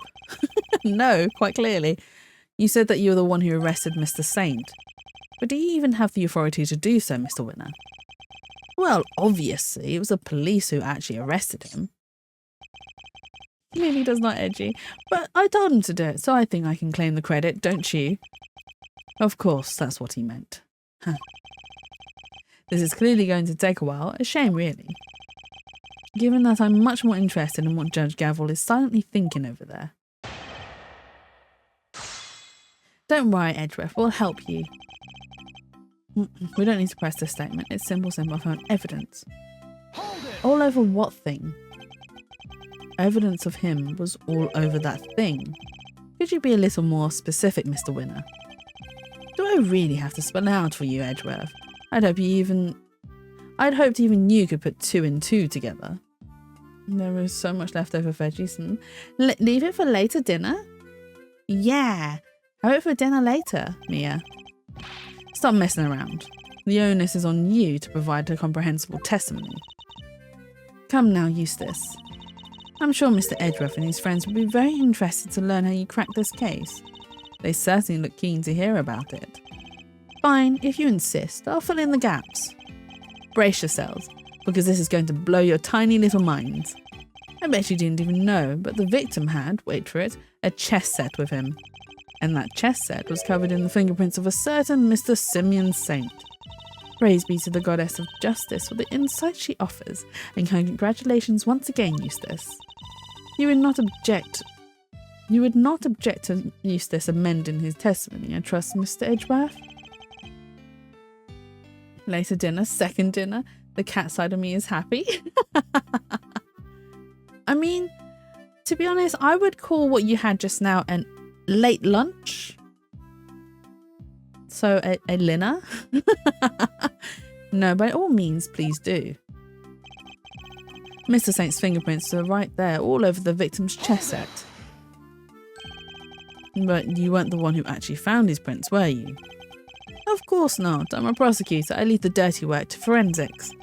The fingerprints are certainly a problem, but then the chess set was... I should take another look at the evidence.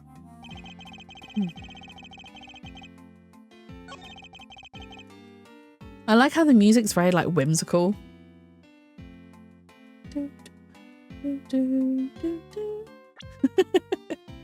Right, chess set.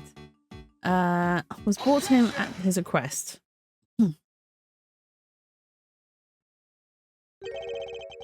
So the fingerprints on the chess set are the ace up your sleeve. The what up my what? Oh, yes, the chess set up the ace's sleeve. That's right, Edgeworth. I've got a winning hand, as usual. Only your winning hand is a busted flush. For you see, it was Simeon Saint who bought this chess set to the victim in the first place. And therefore, it's only natural that his fingerprints are all over it. That took a while to sink in. Eustace have words, but you wouldn't understand them. Exactly. In conclusion, those fingerprints aren't proof of anything, and Mr. Saint's arrest was premature. Premature? The incident took place here within the walls of this facility. And being neither a guard nor a prisoner, it makes very little sense to suspect Mr. Saint. Now what? I think you might be the premature one here, Mr. Edgeworth, and I think you were the one accusing me of being hasty. Did you only just work out what that word means? Sure, I identified Mr. Saint was a suspect faster than pretty much anybody else. Hey, Josh, oh my god, it's early for you, no? 3:30 and you're up and about? Hope you're doing well and having a lovely weekend so far, though. And I won the race when it came to picking out the crucial evidence too. I'm quick on the draw, you see. You had to make a roast dinner? That sounds amazing. Are you good at cooking, Josh? But hasty? Not at all. You're right that Mr. Saint isn't a guard or a prisoner here, but he was. Eustace. Judge Gavel. You're alright at it? Are you gonna share pictures? Butt out, Gavel. I have him right where I want him. Forgive me, Eustace, but if I may. While the particulars of the suspect are indeed fascinating, don't we have something a little more impressive to share with the prosecutor? If it looks nice, sure. Okay. Even if it looks ugly, I want you to share it. It's something more impressive. If you wouldn't mind, Mr. Edgeworth. Eustace made an ingenious deduction concerning the murder weapon. Perhaps you would like to hear it. Yes, of course, that. Well remembered, Gavel. What are you roasting? Yeah, what are you roasting? Chicken, beef, pork? Listen to this, Edgeworth, and prepare to be amazed. Will this ingenious deduction explain why Mr. Saint was arrested? Roast beef, it's only a small joint and it's mostly lean. I mean, that's fine. Sounds good, though. What are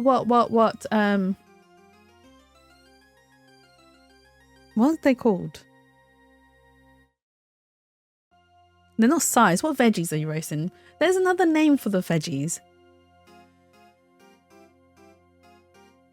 I do know the name. I just can't think of it right now. What veggies do you usually cook with? Are you making Yorkshires as well? Are you making the big Yorkshire? Or are you making little tiny Yorkshires? Let's just say you won't be disappointed. Judge Gavel deliberately diverted the conversation away from my line of questioning. What exactly is she up to? Hasselback potatoes and probably some cabbage and stuff. That sounds really good. The whereabouts of the murder weapon. Fact 1. The murder weapon was some sort of metal blade.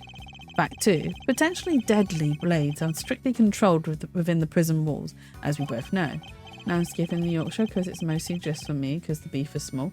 You're eating a whole roast to yourself and you're not sharing? Yorkshires are good. How can you skip the Yorkshires even for a single roast? You need to make a Yorkshire. I demand it right now. From these two facts, I concluded that the weapon in the question must have come from outside. Scandalous, exactly. How scandalous? Because then that means make big Yorkshires next time we roast. I mean, yeah, I suppose, but still, mini Yorkshires are nice too, dipped in gravy. I'm not a gremlin. It must have been hidden inside the chess set. That's what I think anyway. What's a Yorkshire? So Yorkshire is like a... How do I explain this? It's not a pastry, but it's also not a bit of bread. It's like an in-between the two. But it is a type of bready pastry biscuit thing that you have with your roast. If you search on Google, you'll see what it looks like, but it's primarily made of like just flour, eggs, and just a bit of water. So that's just the batter. It's a savory cake thingy. Yeah, that's the best way to explain it. I can't really explain what it is. It's like a crepe, only fat and savory. Exactly. And it puffs up, and it's like super airy. Yeah, and they're great. They're not pretty, but delicious. They really are. I think it's all the same ingredients. I mean, yeah, they're just very simple, like batter-based ingredients. Flour, eggs, and water, and milk, and or just flour, eggs, and milk.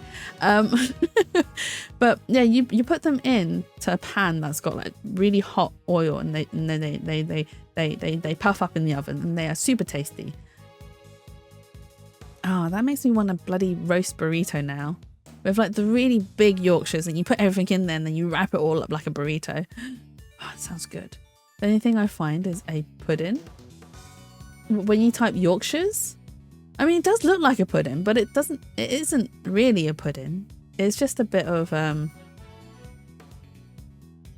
if you search Yorkshire pudding, then what you see is what it is. Yeah, it is basically that. Try adding UK in the end. Is there different versions of Yorkshire puddings? Or different cultural versions? All of these nummy things. Like Yorkshire puddings, parathas, naan breads. Oh my god. All things I can dip in sauces. I can just eat that for dinner. It's fine. It's called a pudding, but it isn't. Yeah, it really isn't like a... Because in the UK, pudding also means have different meanings too. You can make toad in a hole with them too. Oh my god, toad in a hole. Josh, that's a good idea. Hungry? No, I'm not. I'm never hungry, Shroomy. What do you mean? I'm never hungry. I'm never always thinking about food. That'd be fooled by the UK strain. Yeah, UK strain. You love that, although it is so ugly. I mean, as long as it tastes good, doesn't matter if it's ugly, right, Josh? It's about how it tastes, not about how it looks.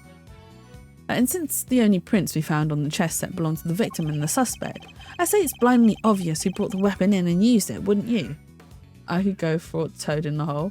Let's all go out for a spa toad in the hole. If nothing else, his testimony this time is a little more comprehensible than the last. Another winning deduction brought to you by one winner Eustace, prosecutor extraordinaire. We'll go Toby Garvey. Oh my god. So I had a Toby's breakfast yesterday. And but it wasn't like I didn't actually go in and had breakfast. I got there.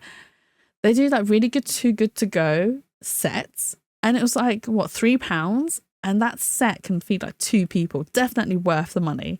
So I got one and shared it with one of my colleagues yesterday, and I bought a bit of bread with me as well because I was like, you know what, I'll have a bit of bread with mine. You eat toast. Not a real toads, Mia, although right, being Asian, I have had toads. It's okay. I've not actually had them as a toad itself. So I've had them in soup.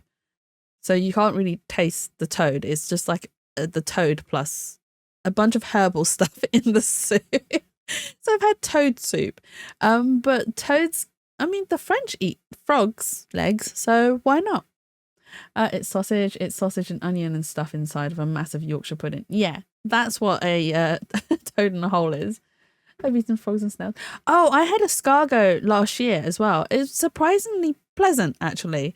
I don't know what I was expecting, but it's very similar to like sea snails because, again, being Asian, we eat sea snails, and it's the same texture. It's just very garlicky, whereas Chinese sea snails are very soy sauce because obviously we dip it in the soy sauce and then eat it. But yeah, they're not bad things. I mean, I've had weirder things. Haven't eaten much that extraordinary. Yeah, I've had the French love garlic. Yeah. I mean, there's nothing wrong with garlic. Absolutely brilliant. Garlic is amazing. What's the weirdest thing I've eaten? I think crocodile is probably the weirdest thing I've eaten. So I was in China and I was very young then. I was like, what, probably 7, 6, 7, 8, around that age. I was in China. Do you know what? I actually had crocodile in probably the worst place possible. I was in a you guys are gonna hate. I'm gonna get cancelled for this. I was in like a sea life center and we were watching a crocodile show and they were serving crocodile meat. So I had crocodile whilst watching a crocodile show as a kid. Oh my god, I sound like a terrible person. I'm really not a terrible person, I promise. It was just what it was. It was just what it was. Eating crocodile whilst watching crocodiles. So yeah, I think crocodiles are probably the weirdest thing. Unless you count my experience with crocodile meat is fairly similar. Oh, really? Okay, I'm not the only one then. I'm glad I shared this experience with someone else. It's really weird, to be honest. Now that I think back at it, it's just like, eating crocodile whilst watching a crocodile show. Very interesting. But I suppose one of the other... actually, no, crocodile's probably not the weirdest thing. So offal is probably one of the weirdest things I've ever had. And one of them happened to be... Oh, I can't even... It wasn't even nice. It was really disgusting. I think, again, when I was really young, my mum brought home this bit of offal and it stunk out the whole entire house. And I'll tell you what it was. It was lungs. It was pig's lung. And she'd got it in her head that it was very good for your system, everything. But oh my God, I could not stand the smell. It actually physically made me sick when I was younger. I was just like, no, not eating this, Mum. This is disgusting. I can't. The texture's disgusting. The smell is disgusting. It doesn't taste. No, not eating it. And never again. So yeah, that was a disgusting experience. I love to visit China. Though it looks very pretty. It is very pretty. In certain areas, China is a mixed bag. Let's put it this way. So I haven't visited China a lot, and I kind of refuse to a certain degree, because whilst everyone's like, oh, it's really beautiful and stunning and things are cheap there, it's also a lot more dangerous than you think it is. And I'm not a big fan of going to China, mostly because it doesn't. I mean, I don't have bad memories of it. It's just annoying to get to. Let's put it that. And it's so big a country as well. I mean, if I had friends that would want to go and were like, "Hey, Jatsu, let's go China for like a holiday," then fine, I'd go China. It's not a problem. But I wouldn't want to go because a lot of my traveling unfortunately, I end up doing by myself because I'm a little single Pringle, and not all of my friends are free to travel those sort of distances, especially like it's a 13-hour flight to get to like China and Hong Kong and places like that. I mean, I go to Hong Kong easily because I know it like the back of my hand. Hong Kong is like a second home to me because of how frequently I went. But China's a whole different mix of bag, and I'd only want to go if I had friends to go with. Next spa meetup in China, Pixie. Shall we go China next? We would have to get a lot of visas and whatnot. It's a pain in the butt. It's also quite expensive. I think it's like, so in the UK, if you get a visa to go to China, it costs around like 170 odd pounds. And I mean, you can get like a one-off one, or you can get one that lasts for like 2-3 years, I think it is. But if you're not going frequently, then you won't really need something for that long. I'd love to go practice my Mandarin. I have no Mandarin language skills whatsoever. My Chinese is primarily in Cantonese, which is quite funny because so at work, I deal with a lot of like Chinese clients, and majority of them speak Mandarin. And I struggle. I have to tell them that I'm really sorry, but you have to speak slowly. Like I can understand it to a certain extent because there are some very similar words, but not all words are the same. So I have to ask them very kindly, can you speak slowly, so then I can help you with what your inquiry is. A lot of them ignore the fact that I've asked for them to speak slowly, and they'll just speak quickly, and I'm just like, sure, I will try and help you. I have no idea what you've asked for, but brilliant, sure. Sure. So my skills in Mandarin is very poor. I can't speak it. Reading it is, I mean, it's simplified Chinese, so I can read some of it as well because I was taught some of it when I was studying Chinese. I wanted to learn Canto, but the old man that I asked to teach me just told no, not Canto, learn Mandarin. To be honest, you are probably better off learning Mandarin because of the how much business there is in China. And if you know Mandarin, it goes a long way for work. Like, honestly, definitely goes a long way for work. So he's not wrong in telling you that. However, I also wouldn't recommend Canto because Canto is a bitch of a language. Let's put it that way. At least with Mandarin, you have pinyin, which helps you pronounce the words. In Cantonese, you don't have that. You either know or you don't. That's it. There's nothing helping you there. There's you either know it or you don't, and you either know how to pronounce it or you don't. There's no in between, which I struggled a lot when I was studying Chinese. I actually have, funny enough, an AS level in Chinese. I have no idea how I managed to accomplish that because I was the bottom of my class. And yes, I managed to get an AS level in Chinese. I didn't get A2 because when I found out what the curriculum was for A2, I bowed out. I said, nope, I can't do it. I definitely cannot do it. Like, AS was struggle enough as it is. I don't think I can do A2.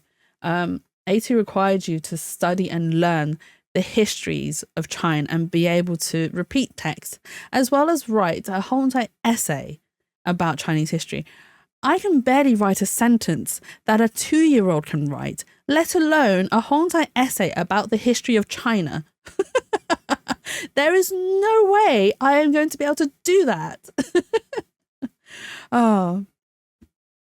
But yes, so I bowed out at A2 and I was like, yeah, nope, AS is enough for me. And it's not like I'm going into anything Chinese specific that requires me to have this qualification, but it's nice to show it off. It's nice to brag about it every now and then. It's like, yeah, I have an AS level in Chinese. There you go. Yes, chalky milk.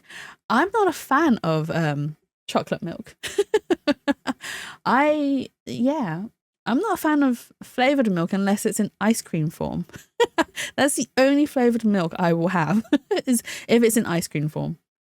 I'm not a big fan of milkshakes. More like one winner, useless prosecutor extraordinaire, if you ask me. Ice cream is amazing. Ice cream is amazing. Pistachio gown. Oh my god, pistachio ice cream, Jay. Oh, tastes so good. Although I say that I prefer like caramel flavoured or toffee flavoured ice creams. Oh my god. I have magnums in the freezer. I'm going to have one later. But how could anyone even hide a weapon inside that chess set? I remember choosing pistachio as a kid because it was always the one everyone else didn't want. Aww. And you're very right for doing so. Choosing pistachio or because of the whole entire caramel toffee? Good question. Why don't you take a look for yourselves? Inside the chessboard. I suppose there's only one way to find out. Both are good. They're all good. But we opened it already. There's nothing in it but chess pieces. That laugh is really something. Seems pretty convinced the weapon was hidden in here somewhere. I'd better take a closer look. There are chess pieces, right? I've seen the ones you have in your office. So how come these are black and white? Most chess pieces are. The ones in my office are custom made. As in, they're unique and probably valuable. I like the sound of that. She's got that glint in her eye. She better not be planning a robbery. Okay, maybe the top part then. Is there a concealed weapon at top? What? The stiff line at the top opens like a flat door. Whoa, there's plenty of room in there. Indeed, more than enough to hide something like a small knife. Ingenious, no? The killer snuck the weapon in by... Aha! What do you mean, huh? Let me finish with... Oh my god, his little tears! Oh, Eustace, are you crying? Are you crying? Oh my god, he would definitely be someone I'd want to bully. And laugh at. Oh my god, I'm such a bully. Oh my god. I'm such a big bully. I'm so sorry. Oh my god. What's the worst flavour you have ever tried? The worst one ever was bubblegum and licorice. Crushes dreams. Exactly right. The worst ice cream flavour I've ever tasted. I don't know. Because, like, I haven't... Ice cream in general is really tasty, but there might not be flavours that I enjoy, but I wouldn't say they're, like, the worst tasting ones. Like, they weren't, like, offensive to my palate. Let's put it that way. They just weren't to my liking, so I wouldn't choose them. But the one that was the most offensive to my palette, I can't think of one, actually. Bully. I'm not, I mean, I just admitted to being a bully, so okay, fine. I am a bully. All right, you guys happy? You guys happy now? I wanted to say I tried bad sorbet that tasted like detergent, but licorice. Ew. Ugh. Yeah, no, if it tastes like detergent, oh no, no. I suppose what would put me off ice cream is floral flavoured ice cream, because I can't stand the taste of floral stuff. So it would taste like eating soap to me. Foods with flowers in them, I can't eat them. Again, it just tastes like soap to me. I just can't. I'm just like, I feel like I've just put a bar of soap in my mouth. Really chemical lemon. Ugh. No, that does, yeah. Do you know what flavour I do want to try? I want to try, so in Japan there's a popular soya sauce ice cream. I want to try that. I think that'd be quite interesting, like the savouriness and the sweetness mixed together. No, I can't. Oh, Turkish delight. I can't stand Turkish delights either. I can't eat them. They're too sweet and too florally. Again, I'm just like, no, I can't eat these. These are not good for my tongue. My tongue does not like it. I think they're too sweet. This is why creme eggs are also a big no-no for me as well. Because again, it's just full on sugar. It's just too sweet. Oh, Eustace. Oh, his crying face is so cute. I fear you've not been listening, Mr. Winner. Or perhaps you've simply forgotten. The detention centre is outfitted with a security gate. The sugary perfume tastes lovely. Oh. You can have my share then, Twilight. Have all of the Turkish delights on my behalf. Winner, chicken dinner. I mean, he's not exactly a chicken dinner. I wouldn't call him that. But he's definitely more a wiener than a winner. Huh? I mean, yeah, and... The security gate also acts as a metal detector, Eustace. We must pass through another one on the way into the prison itself, remember? Yes. Yes, that's right. Of course. I remember. He definitely didn't. It would have been impossible to smuggle a metal blade through such a gate and into the facility, which would seem to blow a rather large hole in your reason, Mr. Winner. Oh? The gate is only used to scan people. Any items they bring into the facility are only subjected to a cursory check. Are you telling me that the chess set wasn't put through the metal detector? It should have been, alas it seems the guards have grown a little lax in that regard of late. Oh. She has an excuse. Very good. Thank you, Gavel. It was my pleasure. Now, Mr. Edgeworth, you'd be so kind as to begin your cross-examination. Cross-examination? It's like she's holding a trial. Well, no matter. Let's see how well this ingenious deduction of Mr. Winner holds up, shall we? She is backing him so much. Some sort of metal blade, okay. Fact 2, potentially deadly blades are strictly controlled within the prison walls, as we both know. From these two facts, I conclude that the weapon in question must have come from outside. It must have been hidden inside the chest set, that's what I think anyway. Borrow Francesca's whip? Yeah, whip him! Make him cry tears. You might like that, actually. But no murder weapon was found at the crime scene. There's nothing inside the chessboard either. I'm curious, Mr. Winner. Do you also have thoughts about where this weapon might be? Well, the perpetrator must have hidden it somewhere in the prison. Do you know what? Eustace does come off as a type. I probably shouldn't say it because he's quite young as a character. Let me just check it before. He's only 17. I shouldn't say it. He's just a brat. I'm not going to say what I was going to say. He's just a brat. He's just a brat. He is one of them brats that think that he knows best. He knows the world. He's already experienced the world. He's the one that understands and knows the world best. So therefore, he is number one and everyone will cow at his feet and bow down to him. Yeah, he's one of them brats. A spoiled brat. Exactly. He's been spoiled by Gavel.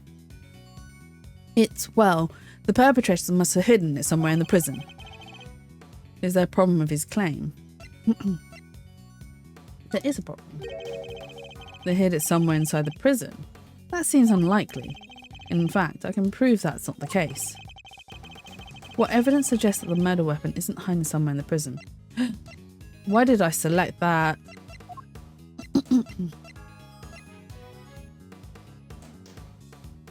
Oh, because they searched it already. I was right. Oh my god, I was lucky. I'm starting to worry about your memory, Mr. Winner. Didn't you and the good judge search the prison with Warden Lagarde? And didn't you fail to find a likely murder weapon? Oh, did he whip himself? In the face? Oh no. Okay, it was funny, but also I feel a bit bad. Right in the face. And he had a little red mark. Oh my god. That makes me want to draw. So I have this thing where I like drawing characters who are injured. It's just so much fun. So when I had, I still have a collection of dolls. So when I was given free reign sometimes and people are like, oh yeah, draw my doll, oh, paint my doll all damaged or injured. I'm just like, oh my God, you are allowing me to say this. Shoot me. Shoot me. No. I don't know what you're on about. I agree. No, don't agree with the sadist comment. Look, I am not. It's just, they are so, they're so much more prettier. They really are, and they are a lot of fun to draw, like, trust me. True me, once you get a taste, I mean, your case against it is lacking.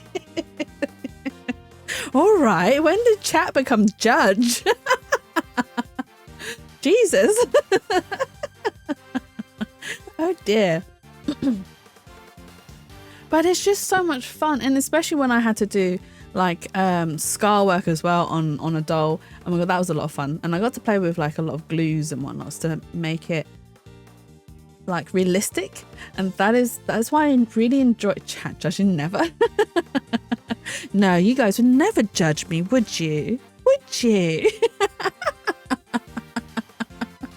But no, it was a lot of fun, and I got to play around with like glue and making it realistic and like doing textures. I do sometimes miss painting dolls, and I do occasionally think back and go, maybe I should start it up again, but I really don't have the time, because it takes a lot of work. And I used to then, so I also had a separate YouTube account for all my doll paintings. There aren't many videos up left on there because I privatized a lot of them, because there were a few that had my face in them, and I was just like, do you know what? I'm starting streaming as a VTuber. Let's privatize all these, because I'd much rather protect myself than be in danger or whatever. However, it's not very hard to find out what I look like on the internet. If you look hard enough, it's very easy to find out what I look like. I found out that there's a less than zero amount of first aiders who are sadists. Wait, hang on. You found out that there's a less than zero amount of first aiders who are sadists. Isn't that supposed to be a good thing, that first aiders aren't sadists?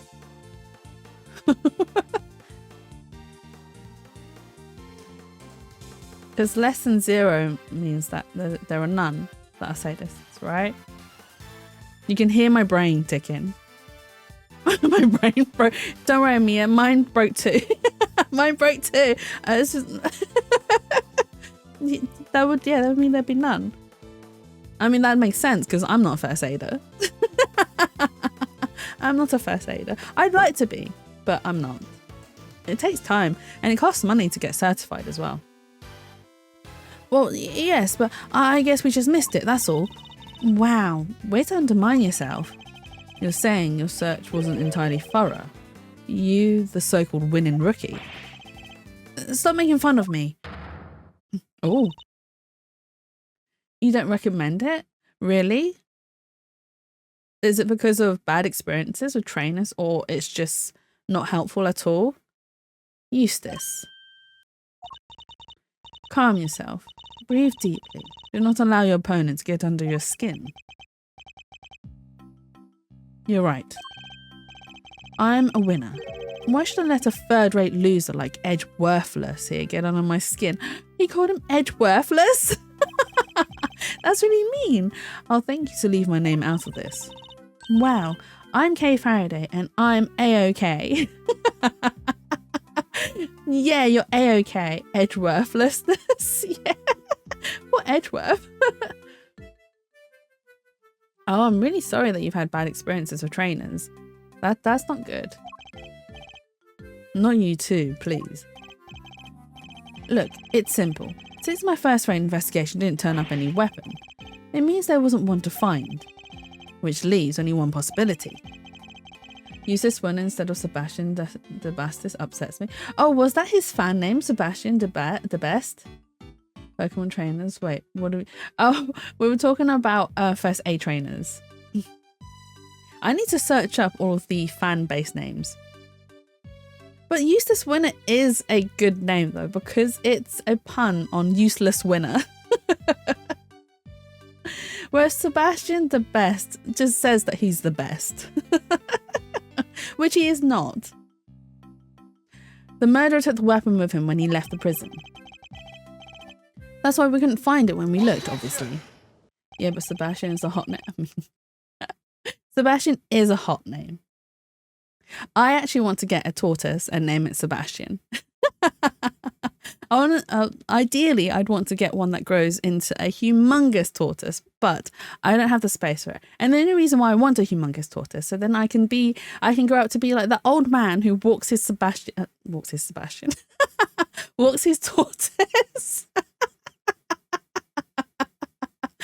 Not walks his Sebastian. Named Giza. Oh my god, Giza would be a cool name.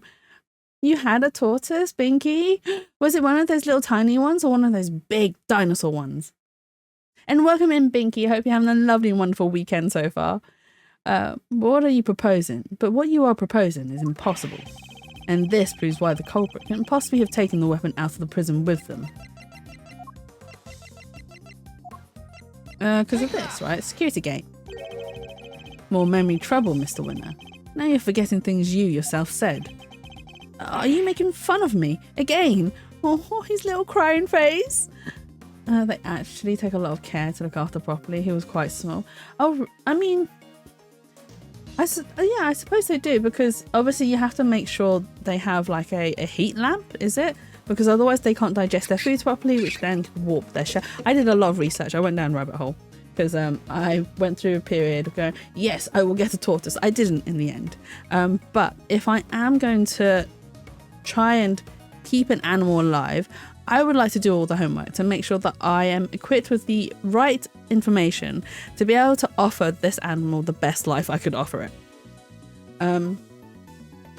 But they don't, I mean, their diet is pretty simple, right? They mostly eat like weeds and grass, and you can give them like fruits and lettuce. Not a lot though, because they shouldn't eat too much foods with water in them or high water content products, because it's not great for their system or their poop or something like that, if I remember correctly. I can't remember.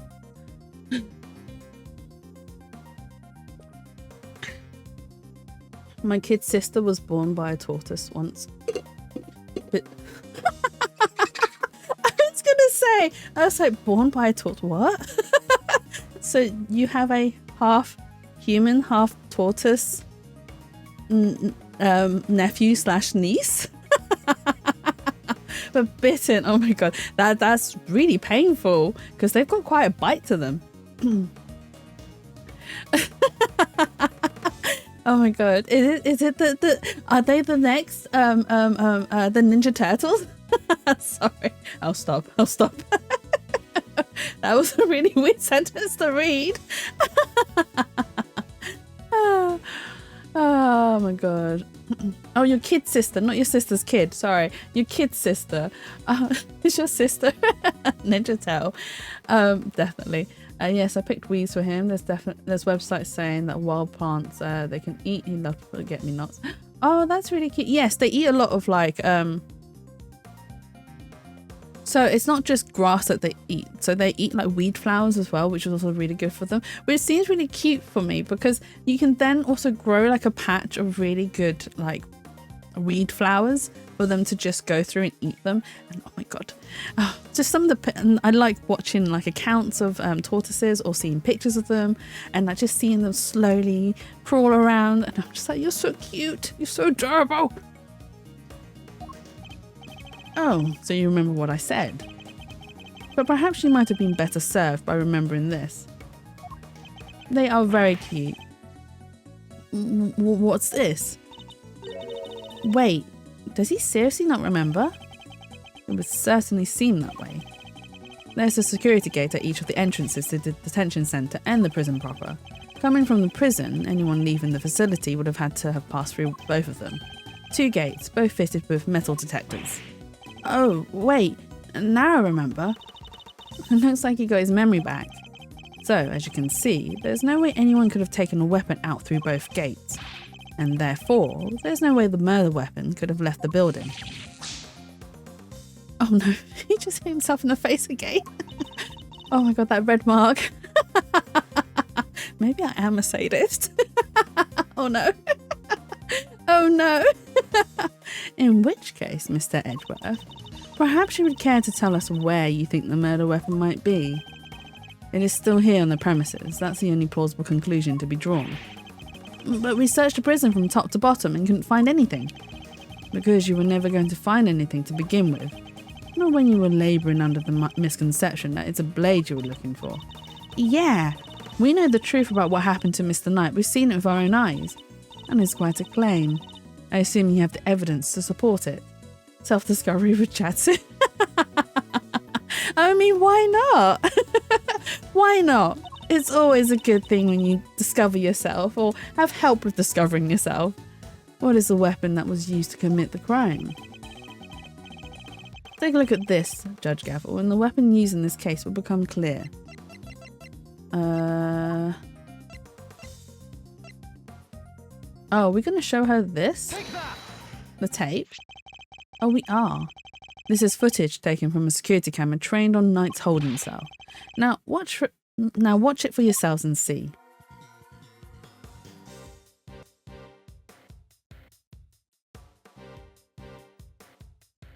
I don't think it's Helmut. Oh no. Oh my god, this kid needs to stop hitting himself in the face. That red mark.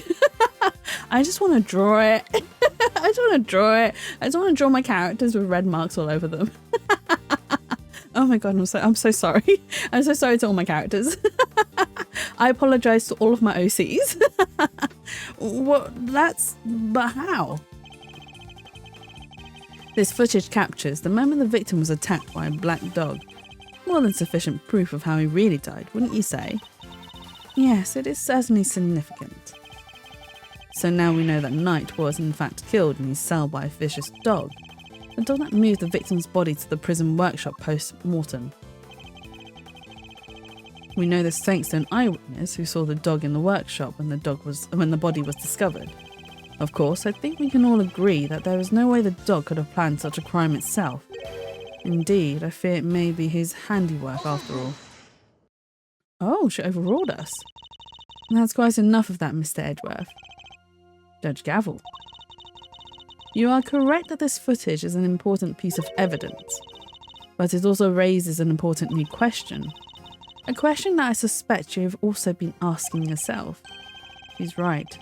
There is one major problem with my version of the events. The black dog, the one that belongs to one of the inmates. How did it move between the holding cells and the prison proper at will? Oh. How do we answer that one, Mr. Edgeworth? The truth is, I don't know yet. Heh. Of course not. Can it, Wonderboy? You didn't even notice there was a problem. Until the defense provides an adequate explanation, the court cannot accept your line of logic. That is all. This court is adjourned. She really treated the session like a court session. But wait, there's still so much more to explore. Court is no longer in session, Mr. Edgeworth. If you'd be so kind as to leave the courtroom. Court was never in session in the first place. Once again, this court is at... We may not have all the answers yet, but you haven't explained anything either regarding Mr. Saint. What do you mean? Just as we don't know yet how the dog made it into the... Oh my god. Just as we don't yet know how the dog made it into one of the detention centre's holding cells. You can't know how Mr. Saint could have made it inside the detention centre, let alone the prison either. He would have been allowed as far as the visitor's room to see his friend, but no further. So it's hard for me to conceive how he could have committed a crime in a place he had no access to. Judge Gavel, I believe it's your turn to provide some proof. Proof that Simeon Saint was able to enter the prison.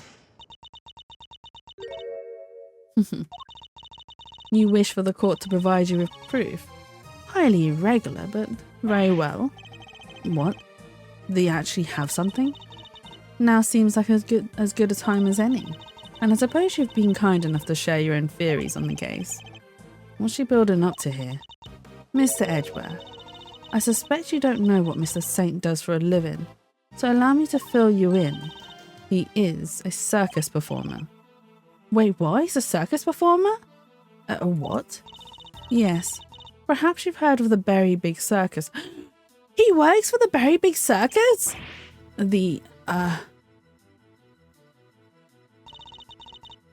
Oh, don't be silly, darling. Of course I was yesterday. Of course I was. Yesterday was a very important day after all. Important in what way exactly? A big meeting of some kind, perhaps? A meeting? Oh, heavens no. I couldn't think of anything worse. No, yesterday the circus came to visit. You see now, I assume. As I am sure you are aware, a show was held yesterday for the prisoners' entertainment. A show featuring animals and performers, performed by members of the Big Berry Circus. So, does that mean Mr. Saint?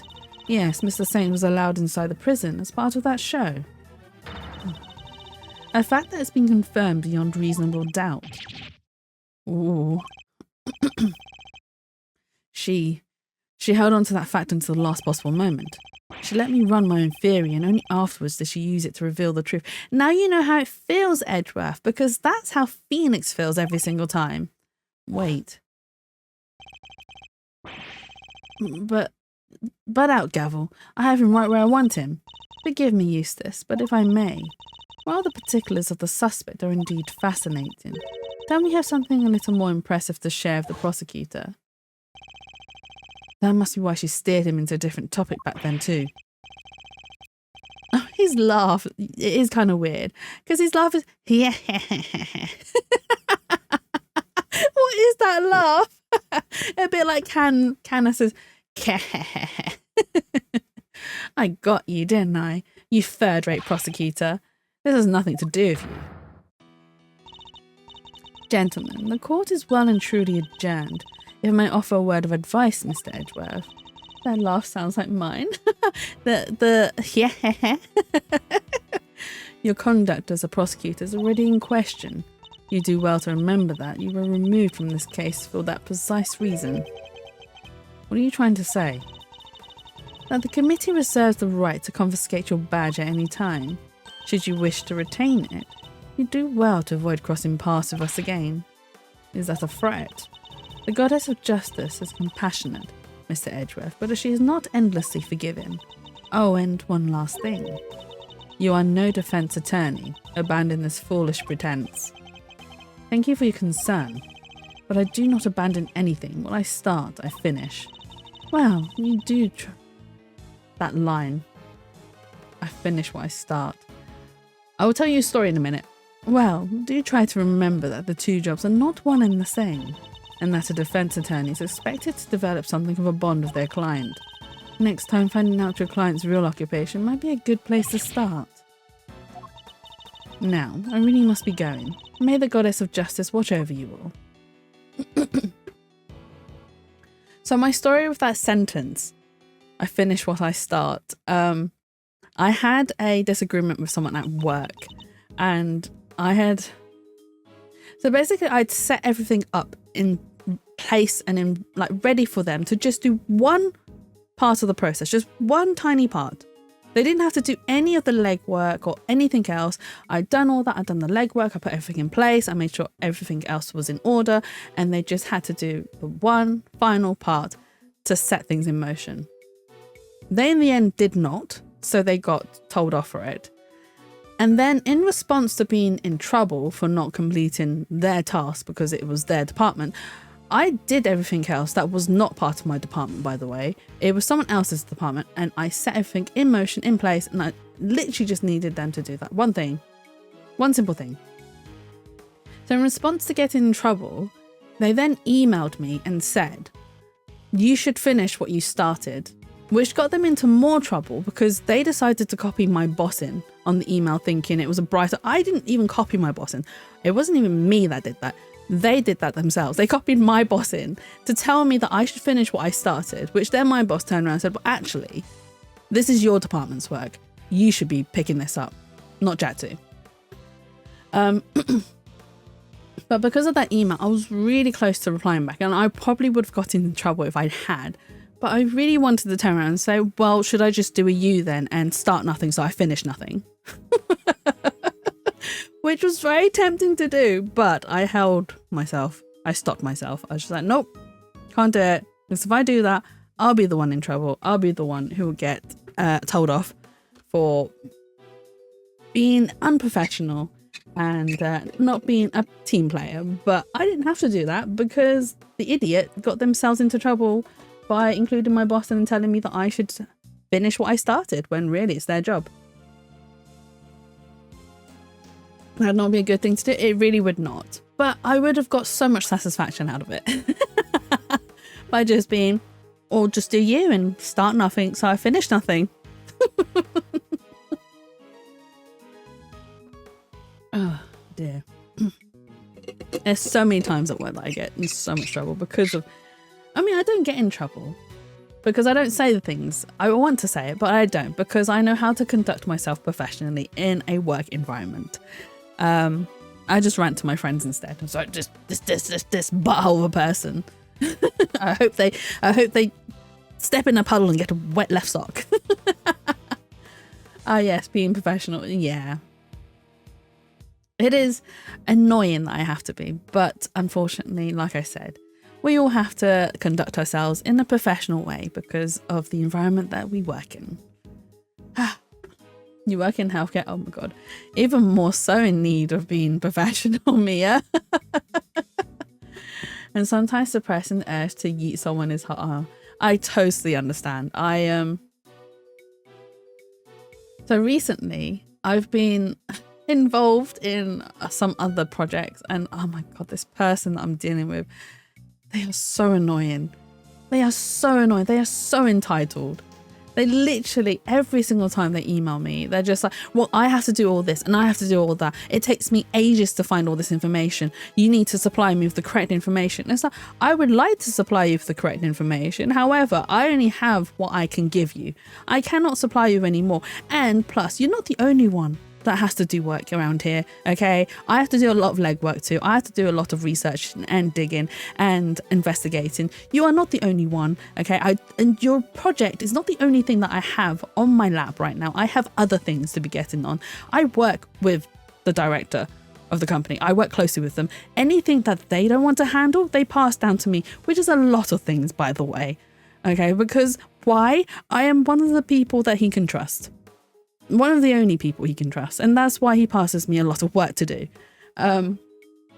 So yes, get in line. Okay, I will get you the information when I have time to. That's all I can say to you. Oh dear. I've mastered the art of being petty in a professional way. I would like to master the art of being petty in a professional way, but at the same time, just like, it's not worth the hassle. I'm just gonna drop it. I'm just going to leave, ignore, and move on, because that is the best way I can deal with this situation. Some people are entirely insufferable, but I need to help them. Yeah. No, it's the same for me, where it's just like, you're annoying, but I have to help you. So I'm just going to sit here and dot the page until my annoyance goes away.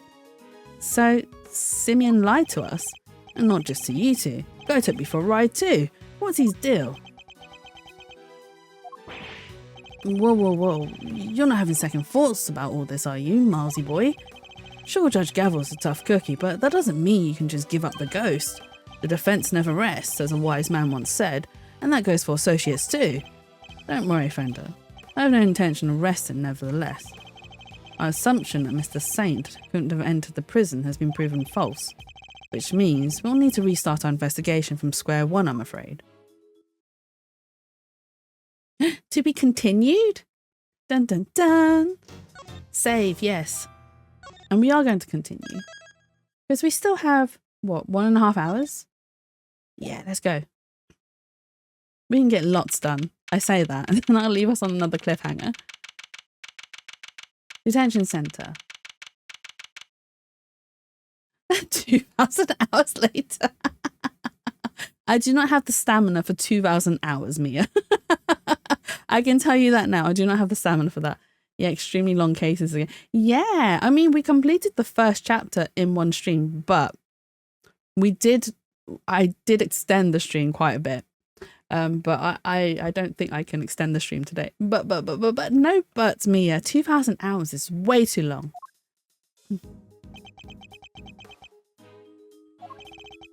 You withheld information from me. Why? Beep. I didn't withhold anything, or at least I didn't mean to. Okay, so are you a member of the Very Big Circus? You are a member of the Very Big Circus, right? No, I mean, yes, but no. I'm not really a member, I'm still new. That's irrelevant. You're still a member. Beep. Oh, did he pass out?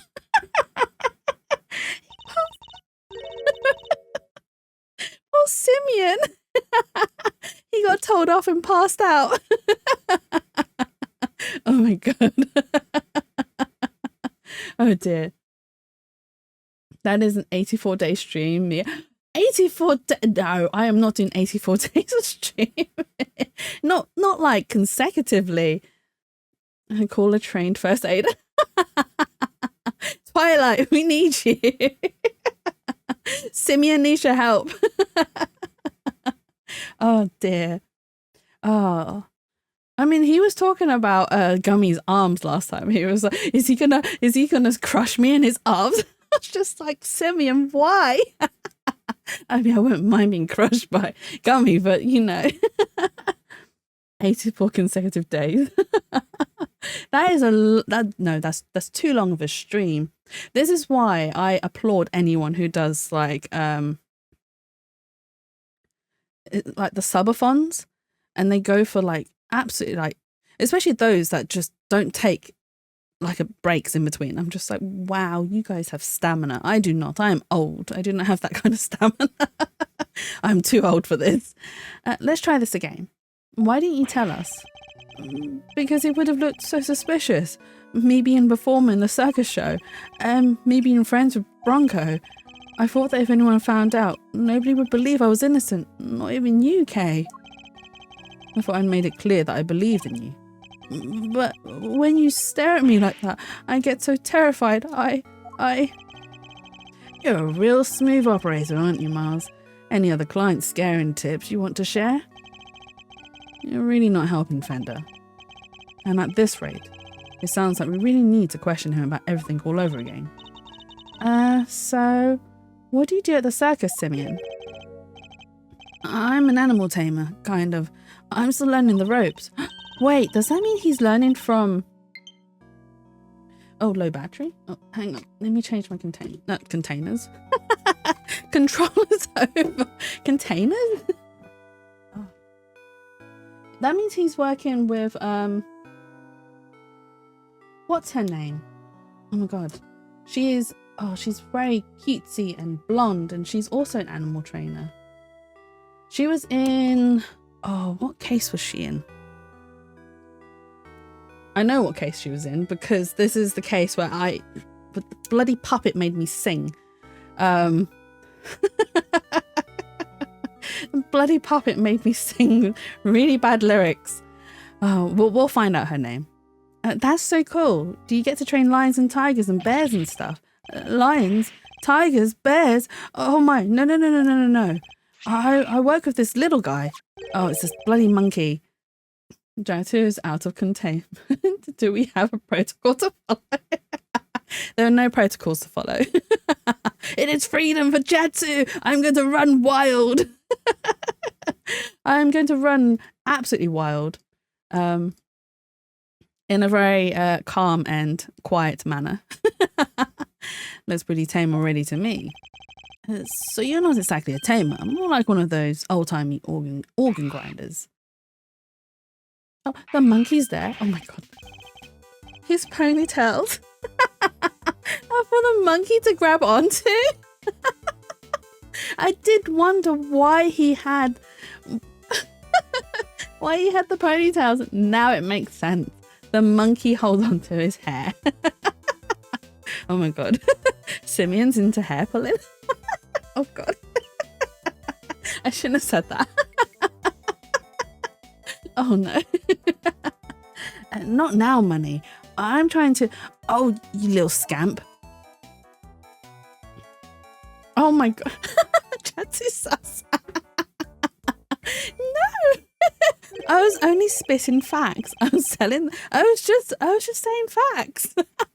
Something tells me it's the organ grinder who's being monkeyed around. He's a bit like, Ratatouille with the with the rat and the cooking. I got my eye on you. You have nothing, Mia. You have nothing. When we spoke to you before, you said you worked at a company. Yeah, Ratatouille, but monkey. I was telling the truth. The circus really is a company. We all have titles and everything. The ringmaster's the CEO, and I guess you called me a gopher. I got my eyes on you. Fine then, watch me closely. I even have a line manager. She's head of the animal taming department. It's part of the showbiz division. She's such an inspiration. There isn't a creature in the world she couldn't convince to do her bidding. Even Miles here? I had to see somebody whip him into shape. Oh, Fender, you shouldn't have said that. I mean, who doesn't want to whip Miles? Oh my god, this script. I'm not some kind of creature, Fender. Are you sure? So this line manager, was she working with you on the show? Mia, no. Shumi, no. Yes, it was just us two. It wasn't all that big of a job compared to what we normally do. She's usually the one performing on stage. I just do all the monkey work. But I did have a bit part this time. So only 2 members of the circus are relevant to this case. Alright, talk me through your movements here at the facility. Sure, I came to see Bronco around noon 2 days ago, and that was when you bought him the chess set. Yes, and that same evening I started work on setting up the stage in the yard. It was so hard. I had to haul everything in by myself over multiple trips. They let us use one of the rooms in the prison for storage, Workshop A, I think. Workshop A, where Knight's body was found. You mean your boss didn't tell you? Oh no, I could never ask her to schlep all the stuff around. Like I said, the monkey work's my work. Once it was all set up, we did a run through and it must have been, midnight by the time I left. The next morning I was back and ready for the show, which started at 8 AM, then we performed till 10. So Mr. Saint was the only one of the pair to have entered the room where the body was found, and Knight's body was found immediately after the show had ended. Do you have any idea why you were arrested? And why so quickly? I've never seen a guy get booked so fast. Surely even Lil Winner wouldn't just pull somebody in on a hunch. Never underestimate the power of underdeveloped intellect. Miles, if you're going to insult Winner, you should insult him to his face. I think I might know why. Oh wait, that's the top that we found, right? When I was moving all the stuff, I went to go see how he was doing. Bronco, I mean. Oh, you went to visit Bronco? You went to the holding cells on your own. Tell me you had permission. No, it wasn't a formal visit or anything, so I just sort of snuck over and hoped no one stopped me. Underdeveloped intellect. It's another insult we can add to the list. But you just seen him earlier that day. Why take the risk? I've known him since we were kids, when both of us were all alone. He doesn't have any family, you see, just like me. I knew he'd be feeling lonely, that he'd want somebody to talk to, so I had to go see him. You don't have any family? For a while I had my dad, but he passed away when I was a little kid. Losing one's father as a child, I know that pain all too well. He's just like you and me, Mr. Edgeworth.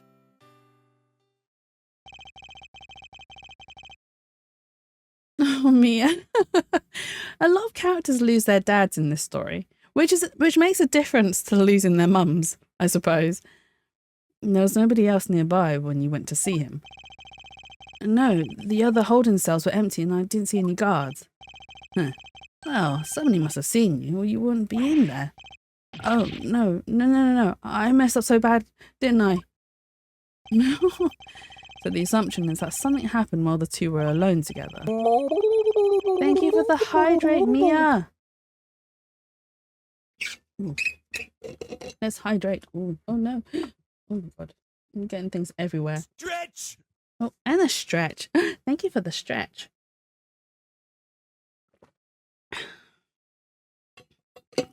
I was beaten to it. That's all right. Ooh, right, let's give you the stretch. Hey, yeah. Oh, my back is so crackly. So crunchy. At least I imagine that would be Winner and Judge Gavel's thinking. In any case, I think we'll need to speak to your boss next. Last I heard, she's supposed to be around today too. Somewhere in the yard. Tell her I'm sorry, won't you? I'm so sorry. I can't believe I let this happen. Sure thing, Simeon. We're here for you. If there's anything else we can do, just say the word. But, I mean, there's nothing I can do for you in return. You don't have to worry about that. We're friends. We know what it's like to be in your shoes. We're all part of the same club after all, right, Mr. Edgeworth? Unfortunately so, I'm afraid. Thank you for sharing such personal details with us. By the sound of it, you had little reason to kill Knight. If anything, you're the one most affected by his passing. And what's more, I simply don't believe a person as gentle as you is capable of murder. Rest assured, we believe you, and we'll get you out of here. His still clap. Well, what do we have here? A gosh darn defense attorney, that's what. Bravo, big guy. I don't believe I'm saying it. But you even reminded me of your old man for a moment there. I did? Simeon Saint, is he a monkey god? No, he's just a monkey's plaything. From the Book of Gregory, an attorney's a friend to the friendless. Simeon me bucko, this guy will suffer any hardship for your friendship. Things are gonna be shiply amazing. I didn't realise Talk Like a Pirate Day had come early this year, Fender. Oh, but that's just the thing. You never know when a pirate will strike next. Anyway, kid, you want some candy? No thanks. I don't like sweet stuff. Oh, bummer. I really thought he was going to ask him for a hug then. I won't mind a nice ship myself. A great feast scallion for the dread pirate. Okay, yahara me hearties. My terrible pirate voice. I do not do voices. And here's me, voicing characters. We'll sail the 7 seas together and claim the greatest treasure of all, the truth. Shiver me timbers, you two will be the death of me. Come on, let's set sail for the prison yard. But no sea shanties on the way, please.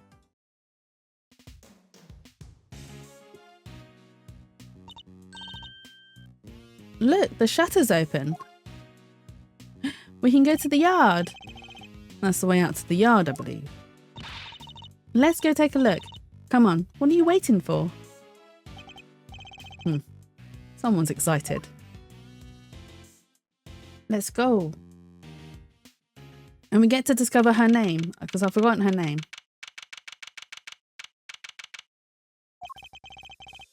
So this is the famous yard. The circus performance was taking place here just before the body was discovered.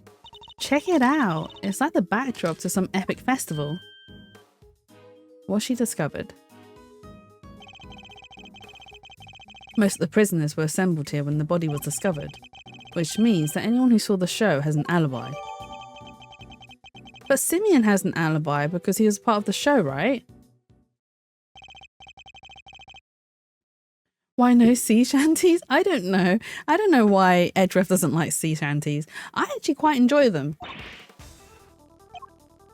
Okay. Oh. She must have upset the elephant. Elephants are not vicious unless you upset them. Stop hitting me. Help, Mr. Edgeworth. Cease and desist, you beast. Cease and desist, you beast. Somebody, ouch, help, ow. Stay, Azia, stay. Who's that? There she is. She was in one of the Phoenix Wright cases.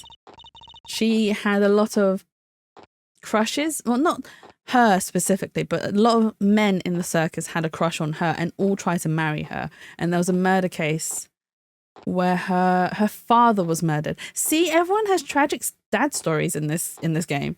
Oh, you found a new friend to play with. Good for you, girl. She could just move. She could have, yes. Play with? Your elephant nearly ate me. No way. She'd never do a thing like that. Azia doesn't even bite, at least not very often. So she does have a taste for human flesh. How did you like meeting a real live elephant up close? Aren't you glad you did? Why is she so shiny? It's because she's very cutesy and she's very oblivious to the world. So like when her father died, she wasn't sad at all. And not because she wasn't upset by it, but she didn't understand the concept of being upset or the concept of death. Like to her, her father had just gone to somewhere else, so she wasn't sad about it. But yeah, she's very sheltered, she is. Yeah, glad I didn't die. But you did have fun, right? Right? There, sweetie, don't cry. She had a wonderful time, didn't you, Kay? Crazy girl. Show me your comments being held. Oh, thank you for allowing that, Pixie. Thank you. I don't know why stream, like the mod blocked that. It's not even that bad a word. Seriously, exactly. Really, auto mod? And mine's on very low settings as well. She's very magical girl-esque. She really is. But yeah, she's very oblivious to the world around her and her own feelings. There, sweetie, don't cry. She had a wonderful time, didn't you, Kay? Don't mislead the poor girl, Fender. She did? Oh, I'm so happy. Here, let me make it up to you. How about a hug? Seriously, Fender? You are an attorney. Keep your trunk to yourself. Exactly, Fender, no. Oh, another new friend. Isn't this just the best day ever? I am Associate Defense Attorney Miles Edgeworth. Oh my gosh, I'm so sorry, I haven't even introduced myself. I'm Regina. It's so nice to meet you. Regina Berry. That's her name. Right? Do we have her full profile? No, it hasn't popped up yet, okay. I'm Kay, Great Thief Extraordinaire and Mr. Associate Defense Attorney's Great Associate. What? Wait, that's sentence. Elephant to the rescue, exactly. I'm Kay, Great Thief Extraordinaire and Mr. Associate Defense Attorney's Great Associate. Oh my god, that sentence. The self-introduction brought to you by the word convoluted. And your elephant's newest friend is Mr. Fender, the defense attorney. Oh, she's not just any elephant, that's Azia, the Asian elephant. Azia stopped the second you told her to. You really have a way with animals, Regina. Well, I won't be much of an animal tamer if I didn't. What? So you're Simeon's boss? That's right, Regina Berry, head of the animal taming department, Showbiz Division, Berry Big Circus. It's so lovely to meet all of you. The pleasure's all ours, mademoiselle. Name's Eddie Fender. I'm a bit of an ace attorney. No, the ace attorney title goes to Phoenix, not you, Fender. So much for whipping me into shape. Yes, she's perfect. What are you muttering to yourself about, Kay? That positivity, that charisma, that energy. Regina, you'd make a perfect partner in crime for the great thief Yatagarasu. Fender, I will... Great thief? That sounds like fun. My animals and I have stolen the spotlight quite a bit in our time. That's the one thing we don't want to steal. We gotta keep it on the down low and all stealthy ninja-like. But where's the fun without a show? The down low sounds like it might get me down. Bummer. I think we've got a fundamental difference of opinion going on here. When Fender says mademoiselle, it's weird. It really is. He's just throwing random French around. It would indeed appear that negotiations have broken down. Maybe next time, Kay. Well, Mr. Edgeworth, let's get cracking. Too bad we can't see much of what's beyond that metal fence, though. Indeed, and we're in sore need of information in addition to evidence. Therefore, we should make an effort to talk with any persons of interest as well. So we need to speak to Regina then. Her design hasn't changed at all. Although I'm assuming it's probably just been a few months since her last case. If you're the head of the animal taming department, you must be Mr. Saint's boss. That's right. My dad founded the Big Berry Circus, but he passed away. He was murdered. I'm sorry to hear that. But we have a new ringmaster now, and he's made the circus bigger and better than ever. He's such a nice man, and he was a good friend of my dad's too. Wow, that's great. Lucky you. It's not the clown, is it? I know, right? It was his idea to set up departments like animal taming, magic, and ventriloquy. Only animal taming and ventriloquy have more than one person right now. But the Berry Big Circus is getting bigger and better day by day. Sounds like you guys are really going places. They're getting on well. I'll leave them to it. Can you tell me about the show? Oh, it's a wonderful thing. It even has a story. And not just any story, it's a love story. Isn't that dreamy? Sounds like a regular riot. So who's the star of the show? Let me guess. You? No, silly. That would be Azia. And she falls in love with none other than Regent the tiger. It's a heart-rending saga of forbidden interspecies romance. Whoa, Nelly. I've heard of odd couples, but that tastes a biscuit. And that's not all. There's a love triangle too. It's so romantic. Wait, is she talking about her own love triangle? So she... Oh my god. So there was a ventriloquist and there was the puppet called Trillo. Trillo, the puppet, was engaged to Regina. But there was also another person that she was engaged to. I can't remember his name. He was the magician that could fly, quotation marks. He couldn't fly. Love triangle animals. I think Regina's just using her real life story as a story for her performance. Because yeah, there was Trello, there was her, and then there was one other, and they were in a love triangle where the two guys liked her, and I think she accepted both of their marriage proposals as well, which is really bad on Regina's part. It's like, Regina, you can't have both. I mean, she could if she wanted to. If that's her thing, then fine. But if there's no agreement for it to be that sort of relationship, that's bad. And in this instance, there was no agreement of it being an open three-way relationship. So inspirational. Accepting marriage proposals from two. Well, only one of them was a real person. The other was a puppet. I don't think the puppet counts. It's probably still a bit illegal too. Okay. So a three-way relationship is not illegal. The three-way marriage, however, is. So I think polygamy is illegal here in the UK. I don't know about other countries. In some countries it's not. But yeah, so she wasn't married anyway. But in her instance, it wouldn't have been illegal because, like I said, one of them was a puppet. Like, the puppet wouldn't have had a legal stand-in anyway. A local man to me got in trouble for bigamy recently. I mean, was he actually married to all the women? Or was it that he was married to one and then had several unmarried mistresses? And what makes it worse is that the second woman was his... But... No! Pixie! No! That's just... Oh, no! No! What is wrong with some people out there? No! Oh, that's got grooming and all sorts all over it. Oh, no. No. In South Africa, it's not. Yeah, I know that in certain countries it's not illegal. And I think in, like, not just countries, but certain areas of countries. So there might be a few areas that where it's illegal, but then other areas it's not. But otherwise, I mean, if it's something that you guys agree on, then fine. Fair play to you guys. Have fun. But if it's not something that you've agreed on, I don't really agree with it. Personally, I'm not into it. If you're mine, you're mine. That's it. No questions. That's it. I don't do sharing. If you've agreed to be together, that's it. We're not sharing.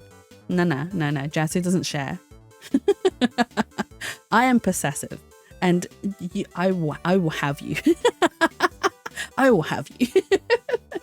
No, he tried to marry the stepdaughter while still being married to her. Pixie, what are you making me read? I don't share either. I'm glad we're on the same page, Josh. High five. Yeah, it's not even agreed, then it's just cheating. Exactly. It is literally just cheating. I feel like this story needs a bit of banjo. You're my wife now, Dave. Can you imagine? You just rock up to someone and say, we're married now, you're mine. Done. Done and dusted. Oh my god, I'd be so arrested. I'd be so arrested and taken and dragged off into prison so quickly. Oh dear me. But yeah, that story is yeah, some people are just wrong in many ways. But yes, I suppose the music doesn't help as well. Anyway, let's continue. That sounds pretty incredible, huh, Mr. Edgeworth? So the elephant is the heroine. I suppose there's a first time for everything. And who's the third wheel? It really does. It gets worse because the son is now in prison too for going after... Oh my god. That family is just the family's just a train wreck, Pixie. It is so terrible, but you can't look away because of how much of a train wreck it is. Not the worst way to start a relationship. You mean going up to someone going, "You're mine"? Should I try it? I don't think I have the confidence to do that, actually. I'm actually a very shy in person. So, well, I say I'm very shy. It depends on the situation. The way I act depends on my surroundings as well. So if I am meeting up with a bunch of people and they're all nervous and anxious and shy, then I will be the confident one. I will throw every ounce of shyness and anxiousness out the window and be like, right, okay, fine. I'll be the confident one. However, if there are plenty of people there that are just chatty and can carry the conversation, and I will let them and I will just be quiet because I'm happy to sit there in silence. I'm not too fussed with not talking. So many problems with this one. I know, right? Literal train wreck. I thank you for this because otherwise we never would have left the train station that day. Oh my god. That's absolutely fine. So yeah, so if I'm surrounded by people who are more nervous than me, then I will be fine with taking the lead. I'm fine with being the confident one and doing what I need to do. However, if I'm surrounded by other confident people, then I'll let them take the lead. It's fine. I'm fine with taking the back seat and just being quiet little old me. Who's the third wheel? Oh, that'd be the big old meanie who tries to tear our star-crossed lovers apart. Oh, what animal do you think it is, Mr. Edgeworth? Given that it's a circus, perhaps a lion. I think a raven would be cool, like the Yatagarasu. No, it's a sneaky monkey. That's certainly lowered the stakes. Oh, you mean money, right? Nope, again. The role of the monkey is played by Is she serious? Is she serious? She's got poor Simeon playing as a monkey? Oh, poor Simeon. I feel bad for this guy. I mean, he plays the role of the monkey that's played by a monkey. And when I say played by a monkey, it's because the monkey controls him by the hair. Simeon, you are a wet blanket. You are not even a blanket. You are a lettuce. You are a wet lettuce. Money's far too small to play against Zio and Regent, silly. Yeah, Simeon plays as the monkey. Anyway, the evil villain tries to tear Zio and Regent apart. What will become of the fated twosome? It's so exciting, isn't it? Wow, it sure is. The mental image. Wet lettuce is such a great insult. It really is. Oh god, so it wasn't someone that I knew. So there was someone that I didn't get on with. But they had a partner, but their partner was such a wet lettuce. And I was just like, oh my god. No wonder you get led around because you're such a wet lettuce. You can't decide anything for yourself. Jesus. We've been learning some great insights. We really have. The lights are on, but no one's home. I can't remember. I have to scroll back. I'll have to look back onto my VODs and get the other one. The one that you said, Twilight. I would challenge you to a battle of wits, but I don't know what to. I can't bring myself to fight against someone who's unarmed. That's the one. But I need to do a recording of that just so that you guys can use it as a sound alert. So Mr. Saint was more than just a little helper, he claims to be. Poor Simeon. It'd be terrible if he couldn't perform with us anymore. Can you tell me about how you set things up for the performance? Oh, that's not really my area. Simeon took care of all the lifting and carrying. He's such a sweetie. He offers to do everything by telling me to concentrate on the show. I did see him doing something near the well, though. The well? I recall seeing one behind the stage. I should examine it in more detail. You should have seen him moving those big cages around all by himself. He's a total hero. Yeah, sounds like something he would do. Weeping all the while. He was going back and forth between the yard here and some sort of workshop with all the equipment.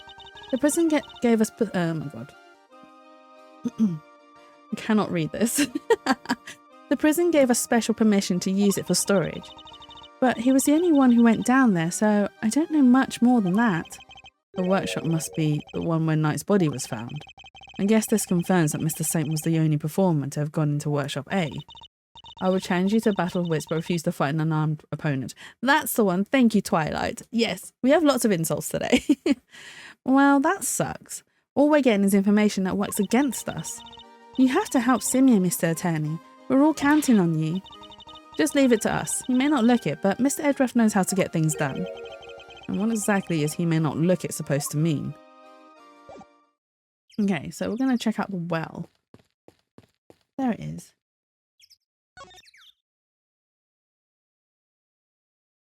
Where's the rope? Oh, there it is on the floor. A simple, sturdily built well. I wonder if this works for the prisoners. Somebody's left a bunch of tools lying around. There's a long piece of rope and a pretty heavy looking weight. Let's see, it weighs 30 pounds. Oh, and there's some pulleys too. Okay, can you stop touching everything in sight? Oh, come on, it's not like I was going to take anything. What exactly were they being used for, I wonder? Okay.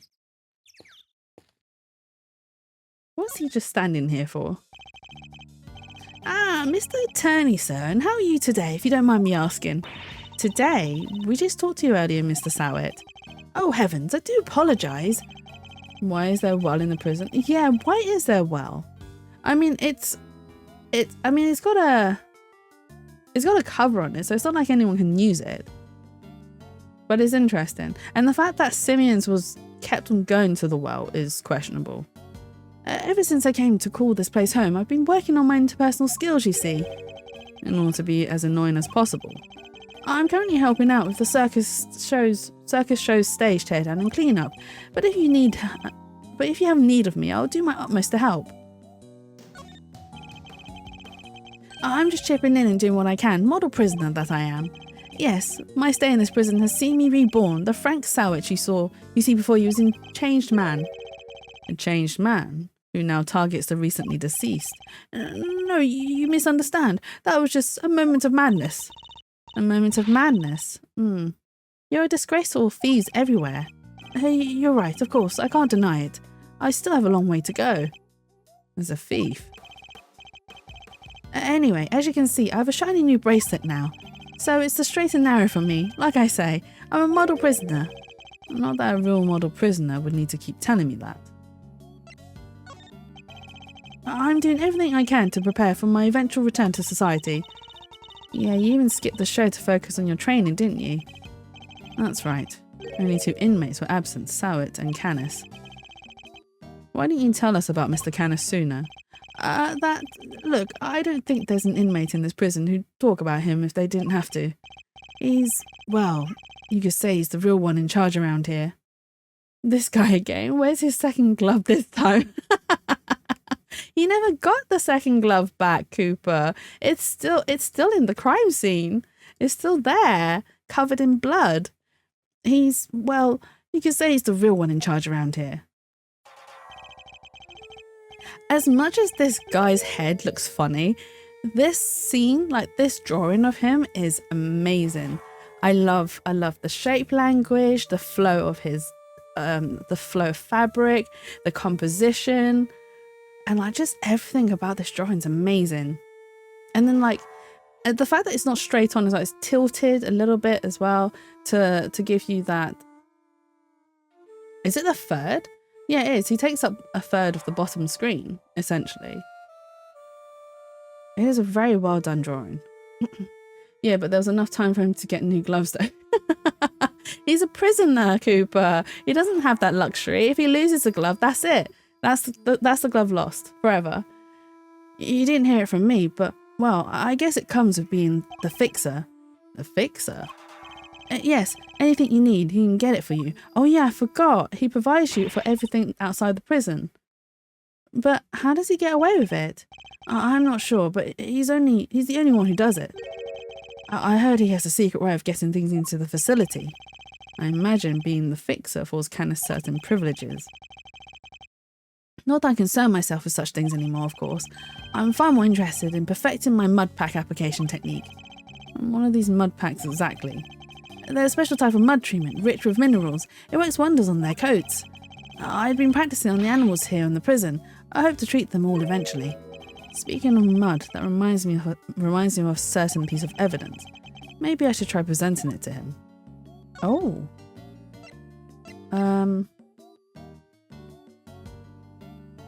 His glove? That's the rubber glove I dropped. Would you care to explain why it's so dirty? Oh, of course, that mud's from one of the pet treatments I've been practicing. I was giving one of the animals a mud pack right when the incident happened. I see. Around what time would this have been? Let's see. The show had already started, so around 9 AM perhaps. The thing is, the more mud I applied, the more in the zone I got, and the darker the animal's fur became. There's no trance quite like the trance one enters when one slathers an animal with thick black mud. What a sentence. I think the stress of prison might be getting to him. Of course, it's all thanks to the warden that we have access to such wonderful distractions. I'm eternally grateful, truly I am. Is that the only one that was covered in mud?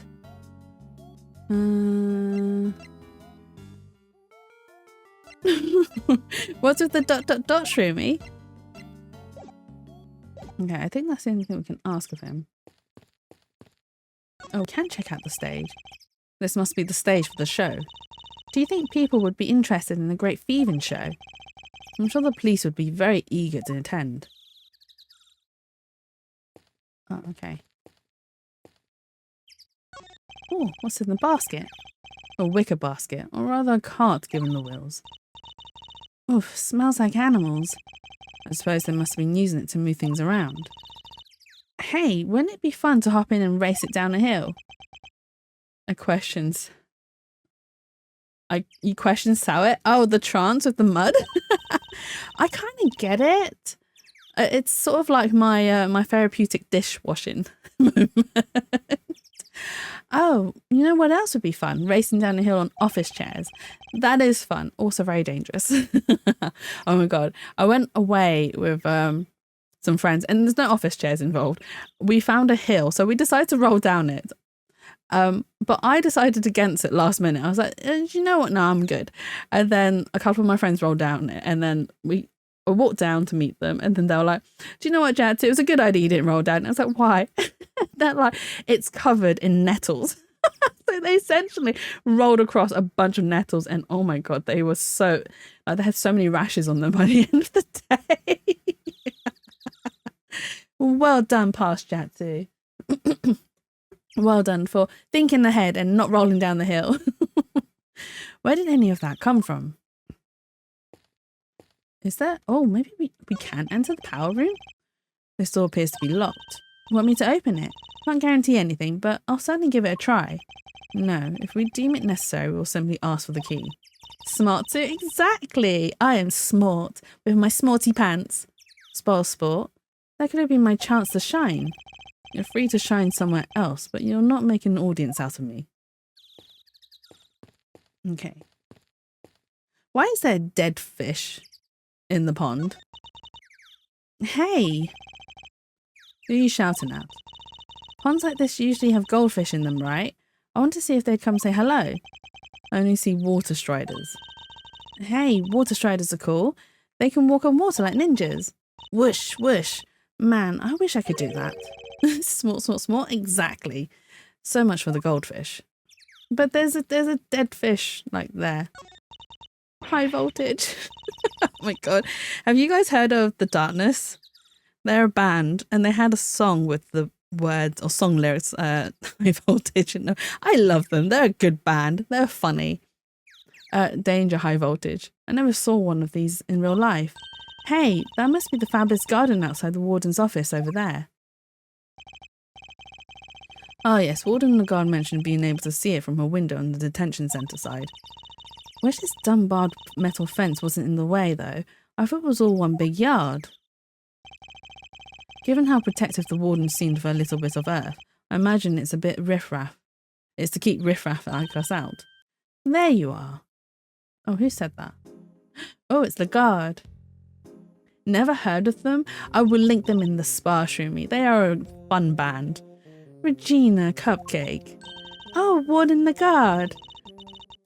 I've been simply dying to sit you down for a chat, you exquisite little thing.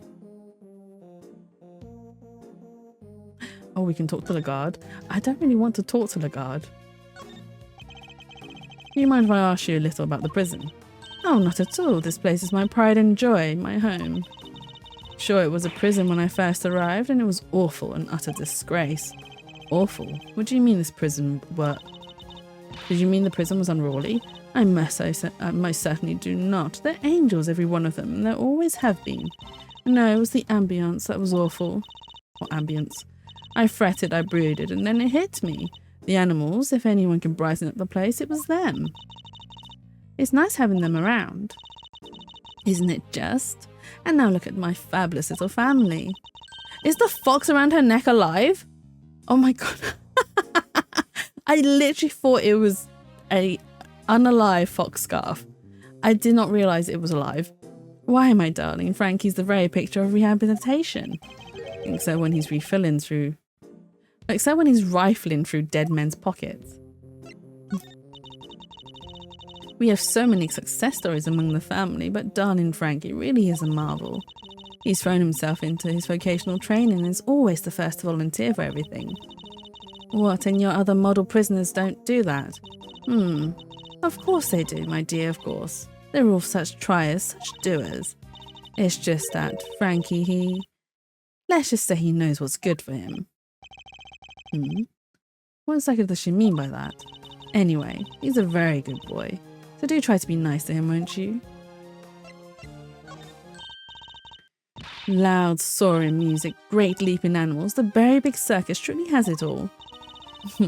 And everybody who comes here gets to see it once a month. Really? In that case, let me see. She'd better not be thinking of something to confess to. This monthly show is always performed by the Very Big Circus. But of course, sweetie, I'm Regina's biggest fan. That girl's my little princess, my superstar. She's so wonderfully talented. Yes, she is. Yes, she is. Oh my god, what is with that? What was with that?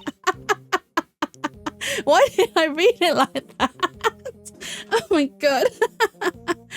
And she's so adorable, so sweet. I could just gobble her right up. You're not lying when you say you're her biggest fan, huh? Which is why I'm worried about her. So worried. It's all because of poor Simeon, you see. If he's found guilty, why, darling Regina will be devastated. So you simply must make sure that doesn't happen, Mr. Lawyer. Please, I'm begging you. If there's anything I can do to help to clear up this awful misunderstanding, you let me know.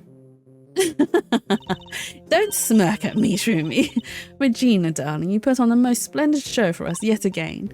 The stage, the stars, and you in particular, my princess, it was simply divine.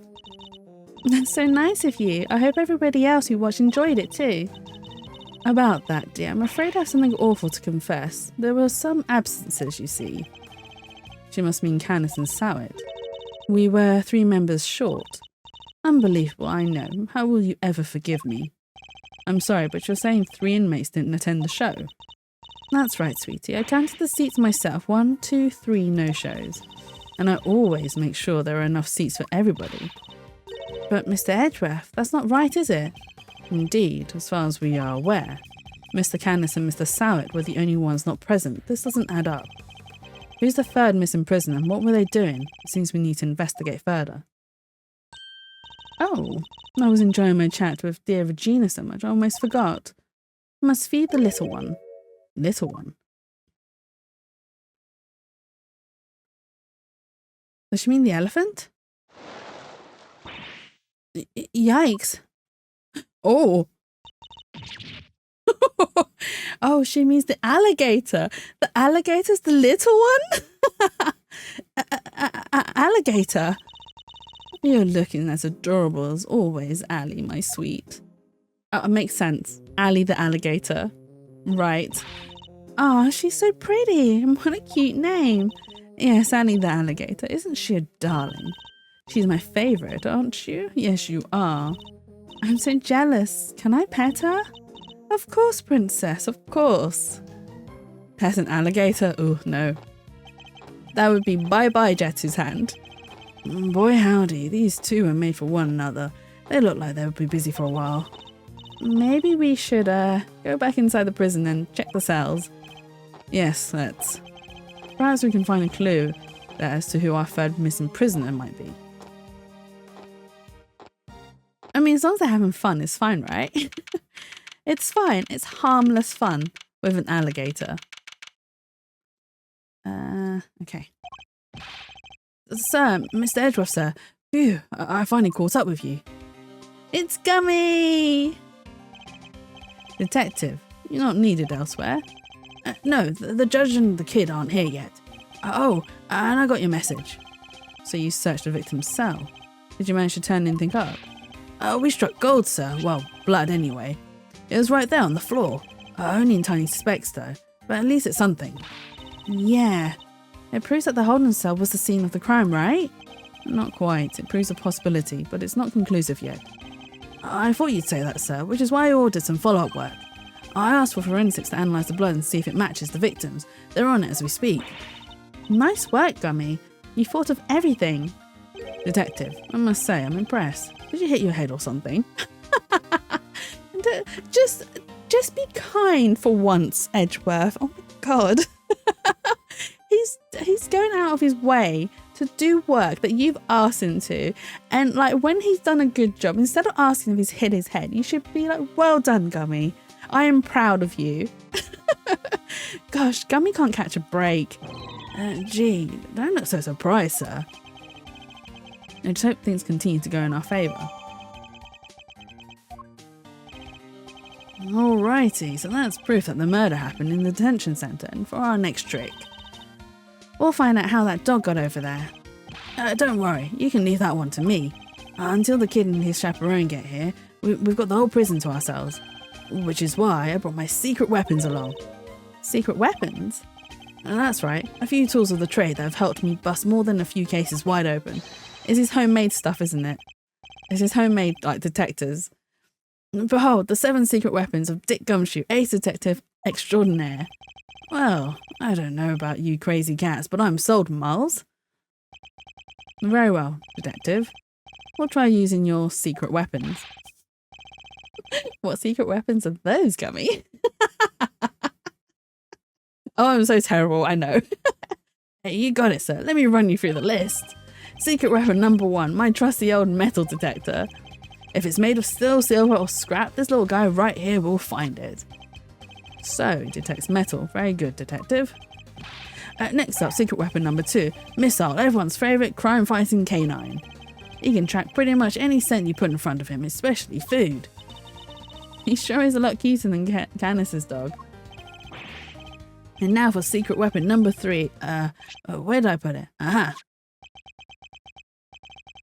Am I one snapper short of a score, or is that a fishing rod? Don't tell me we're going fishing for clues.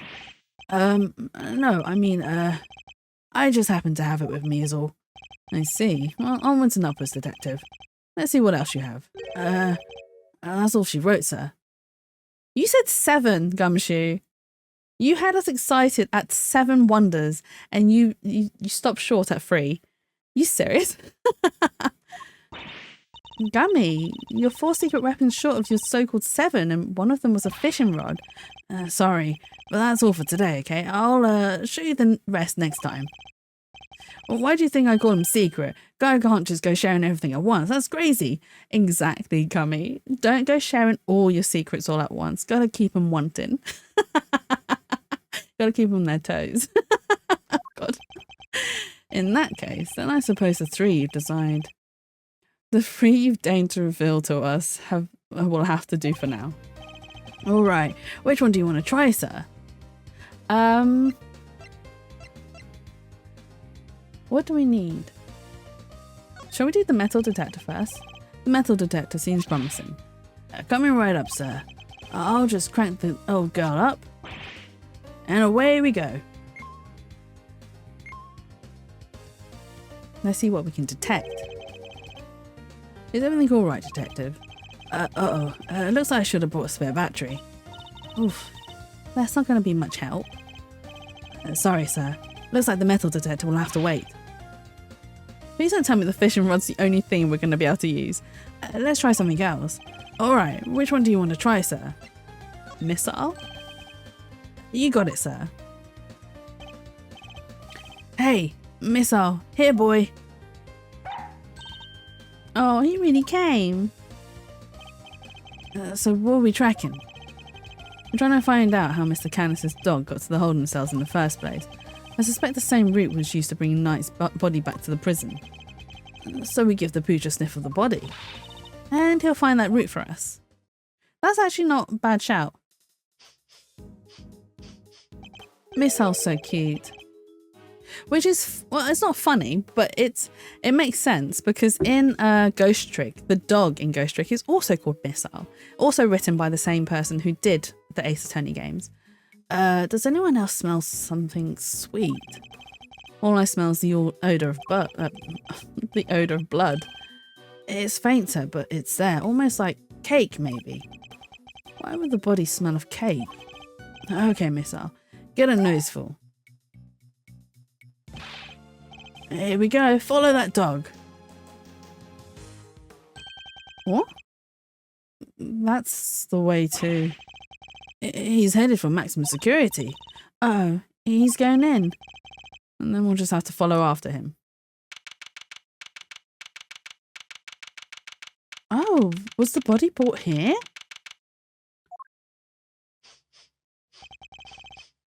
This is Canis's cell. Though the man himself is absent, it seems. Is he meeting with someone in the visitor's room? Do you think Missile's onto something? Shh. Looks like maybe he is. Oh. Ooh. Rah. Woof, woof, woof, woof. Oh dear, I hope you enjoyed that. Is there something here? Let's get snooping, Mr. Edgeworth. Oh, we weren't allowed to snoop before. We're snooping now. Look, Mr. Edgeworth, that chisel on the floor is a bit smaller than the others. I'm no woodworker, but perhaps it's an all-purpose one that can be used in a pinch regardless of the job. An all-purpose pocket chisel makes sense, always nice when your tools are useful and easy to carry. Disappointed bark, it is. Is that your opinion as a thief? Nope, it's my opinion as a great thief. I walked into that one. Rice cakes! Tea and rice crackers. Mr. Canis clearly doesn't lack for comforts. I can think of worse ways to spend my time in jail than drinking tea. I thought this was maximum security, not maximum comfort. How come nobody else gets the special treatment? Complaining to me isn't going to help. Perhaps you could take it up with the man himself. Yikes, no thanks. I mean, he does have it quite cushy in prison. He's allowed to have his tea and rice cakes. He's allowed to chisel, like, things that he enjoys. He can play chess. Mr. Canis's chess set, complete with his special dog piece.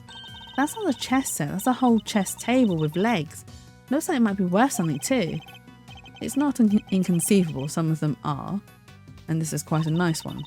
I never would have pegged Mr. Canis as a chess fan though. What with the whole Eastern aesthetic he's got going?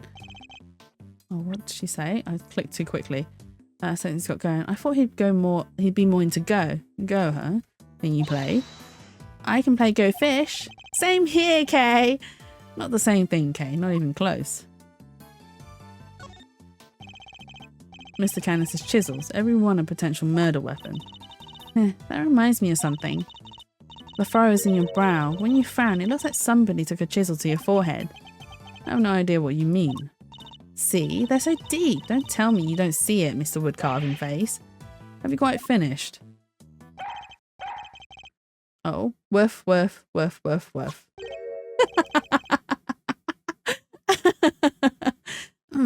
Oh, what's the matter, boy? Wait, is this cake? Is this cake what you were after? Oh, oh, oh no! Missile, what are you doing? Whoa, down, boy, stop that. Woof, woof, woof, woof. No, you can't have it. Dogs can't eat chocolate, you know that. If you won't behave, I'll just have to eat it myself. Does he just scoff the cake? Not bad. That's some real outside the chocolate box thinking there. Not sure everybody agrees though. Gummy! I wanted some. Daring of you both to assume the food in a prison is safe to eat. Well, daring or dumb. So anyway, it looks like it really was cake Missile was tracking. Talk about a waste of time. I suppose we got our just desserts. But the little guy is definitely capable, right? Sure he is. This was just a blip. He'll follow the right scent this time, I promise. Seek, boy. Where's he gonna take us now? Woof, woof, woof, woof, woof. Oh, I think he's onto something. Let's go. Huh? This is the boxer's prison cell, right? Or whatever it is, isn't there? Mr. Carcerato's cell. Yeah, fishing rod. Yeah, I mean, we might get something with the fishing rod. It might be that we end up having to fish the well outside, right? Because it had like the grated cover, so we can still get the fishing rod through it. We need to take a look inside, detective. Call the guard. Yes, sir.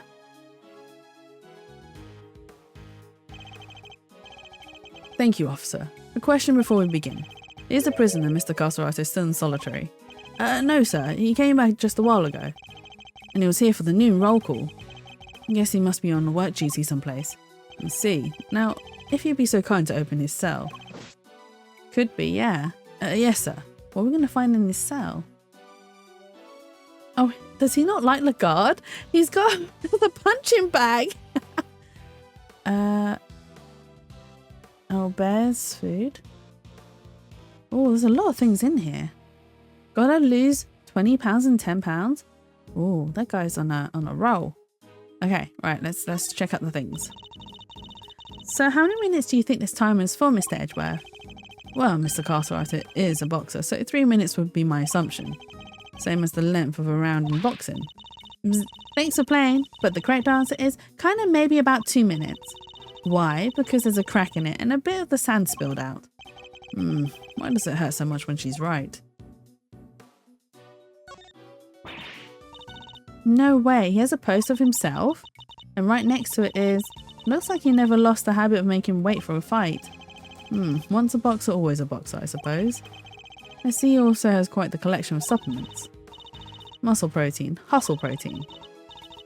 Wait, was that Kay's voice? Oh, it was. Muscle protein, hustle protein, soul crushing protein. Yeah, there's a lot of protein.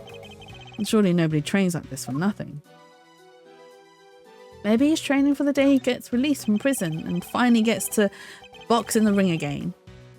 It says Teddy in extremely poor handwriting, so this tire belongs to the bear. I wouldn't have thought it, but Mr. Carcerato and his Urson partner seem really close. Wow, this takes me back. Hey, Mr. Edgeworth, did you have a swing like this as a kid? Not that I can recall, no. So, what did you do for fun when you were a kid? Chess, golf, flute practice. Edgeworth plays the flute? Oh god. I just had something pop into my head when I said he plays the flute. I bet he plays Phoenix's flute. God, I'm so bad. You can suss me if you want. Did you have any friends? Why would you even think to ask that? This punching bag is certainly... Oh. What breed were you again, Miss L? Sure it wasn't a boxer. Thank you, Shumi. No way. No way indeed. Quickly, detective, move the sandbag aside. Yes, sir. What have we found? There's a hole. A hole. Could this be... Woof, woof, woof, woof, woof. Whoa there. Wait, missile. I'm going in too. Wait, stop. Sir, I'll go get her. Oof, that's tight. Shouldn't have eaten that cake. Got me? No. He's gone. Well, I'm not going in there. Guess we'll just have to wait. Oh, you know, he refuses to go down the hole. Okay, fine. Hello? Okay, are you alright? You're not going to believe this, but we're in the detention centre. The detention centre? That hole is a tunnel that leads into the Mr. Knight's cell. What? Don't go anywhere, I'm on my way. Let's go. Or? So where did they come out from then?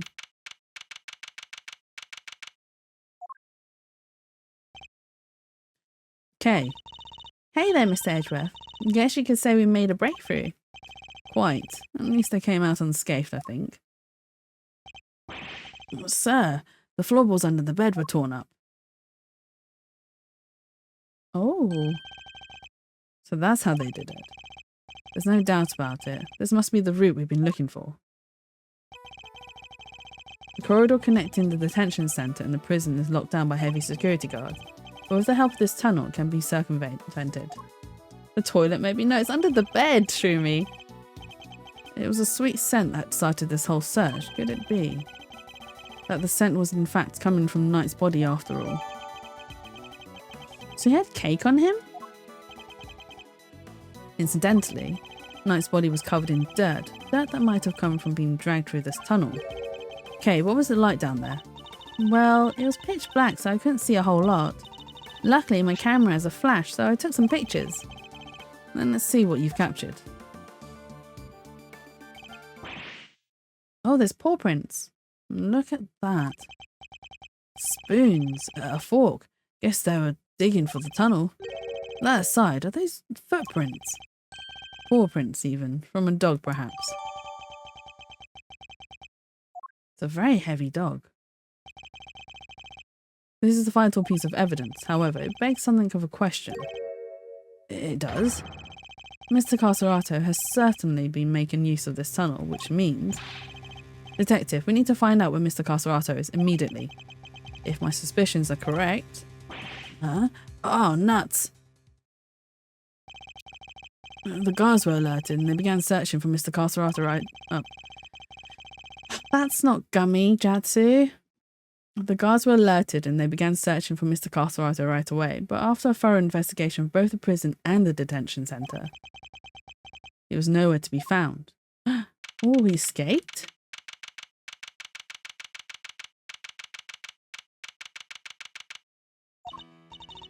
Well, have the police been notified? Yes, ma'am. We just finished liaising with them a moment ago. They've set up a cordon around the entire facility. Good. The first blemish on a prison's spotless reputation is always the ugliest. It won't happen again, ma'am. A rather different warden and a guard to the one we've seen so far. Mr. Edgeworth, was it? I really can't thank you enough for finding that tunnel, darling. Sadly, it may have been too little too late. It seems he might have already left the building. I say that's unlikely, Warden.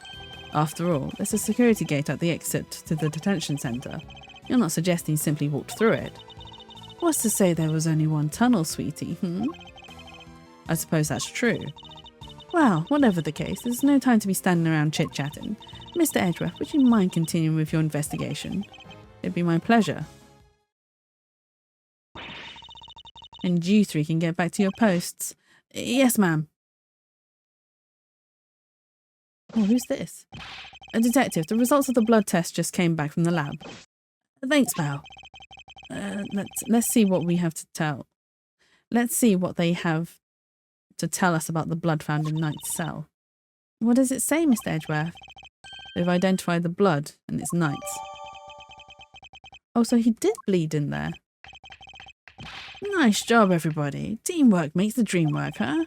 We've got Knight's blood in his holding cell, and the tunnel dog clearly went through. And security footage showing Knight being attacked by the dog in his cell. Case closed. We have all the evidence we need. Let's see what Mr. Canis has to say for himself. Canis? Oh, darlings, are you sure? Do be careful around him, won't you? He's as well connected on the outside as he is in here. I suppose he would have to be. I was with the so-called fixer stay in business. The police have been trying to track down his accomplices for the longest time. Even I've had to lend them a hand myself, you know. That's what that was all about. He's still not talking, ma'am. Even with the evidence you borrowed from the precinct. No, and I've tried so many times I've lost count. What am I supposed to do? I can't send in a blank report. I guess a killer for hire was always going to be a tough nut to crack. You borrowed evidence from the police to help with your investigation, is that correct? Why yes, sweetie, everything related to Canis is with me now. Heaven knows how many times I've hauled a secretive scoundrel into my office to talk to me, but no matter what I say or how much evidence I present him with, he simply won't say a word. A prison warden conducting interrogations herself. That's irregular to say the least. Let your guard down, he'll devour you whole. Be careful, darlings. You have been warned. Oh, and dear, I thought things couldn't get any spicier. Let's go. Are we going to shake down? Are we going to shake him down?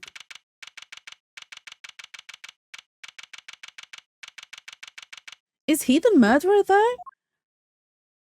Like, I still think he isn't, because we still got a third missing person from the prison. Judge Gavel, I didn't expect to find you here. We have been conducting inquiries, which, given that we are in charge of the investigation, is hardly strange.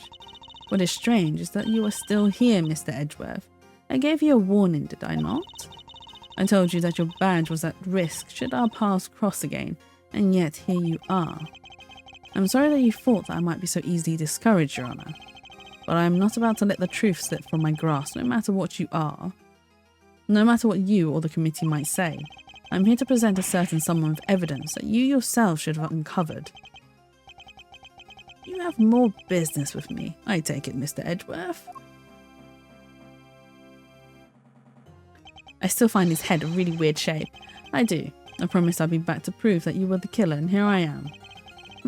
This should be amusing. Very well. Whenever you are ready. Objection! Oh. Pipe down, Wiener. Not so fast. We have some truths of our own to share, first-rate deductions, in fact. Indeed.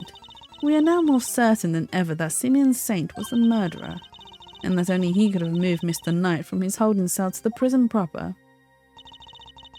We shall prove this to you beyond a shadow of doubt. But first, a question. Are you quite determined to continue this course, Mr. Edgeworth?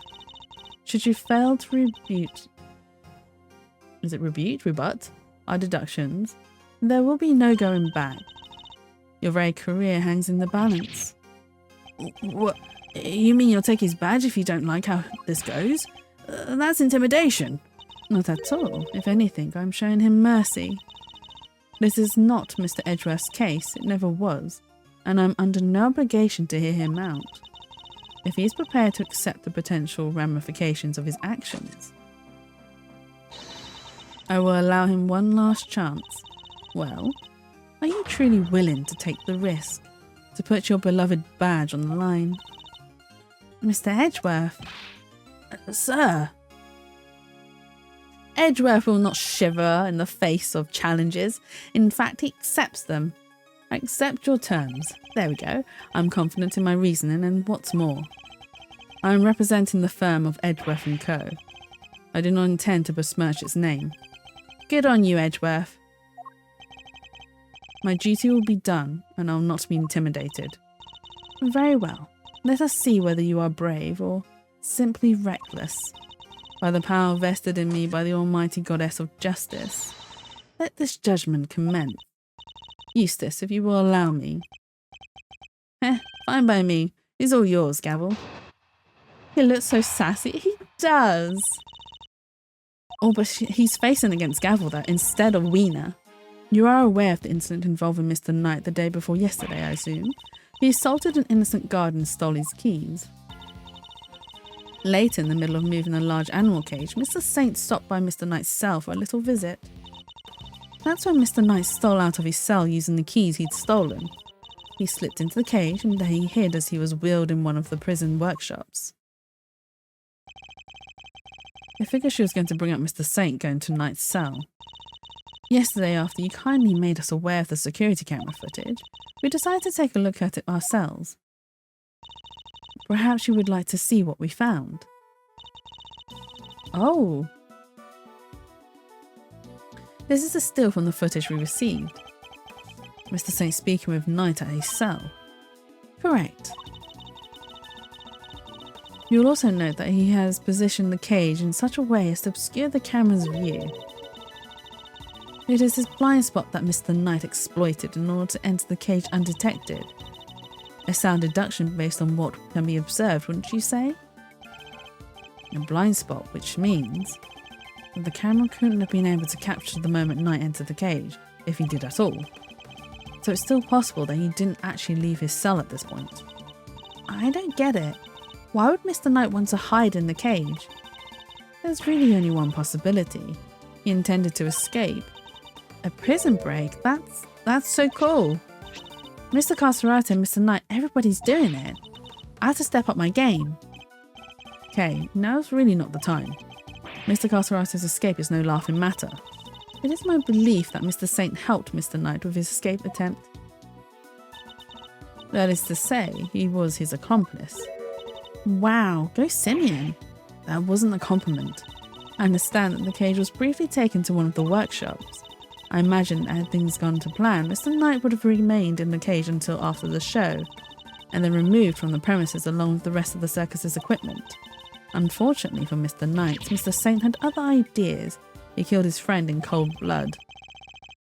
Judge Gavel's argument seems reasonable, but there must be a fault in her logic somewhere, and I'm going to find it. Are we going to do this rebuttal and then have a to be continued? I might have to leave it on another cliffhanger. Oh no! Let's press instant form. We don't need to press that because we know about that. Hold it! So we know about this, but let's press this statement and see what else she might know. Do you have any proof that Knight stole the keys? I can think of no other reason for him to carry out such a brutal attack. Where's the motive? That is also true. However, people have done worse based on no motive at all. So I'm going to think she's applying that logic to this. Once the guard he assaulted regains consciousness, I am sure he'll confirm our suspicions. I wouldn't be so sure. Perhaps I should press her further on her reasoning. Sorry, but I believe there is a flaw in your reasoning. If Knight had the keys, there was nothing to stop him from leaving whenever he wanted. Why wait for Mr. Saint? There was no need, surely. He chose the option he deemed most likely to succeed. He stole the keys and hid them somewhere, then waited for an opportune moment to present itself. He hid the keys. I'm afraid you might have to add. I'm afraid you might have made an uncharacteristic oversight, Your Honour. But Knight wasn't hiding any keys. That has been proven already. And this is the piece of evidence that proves Knight didn't have the keys.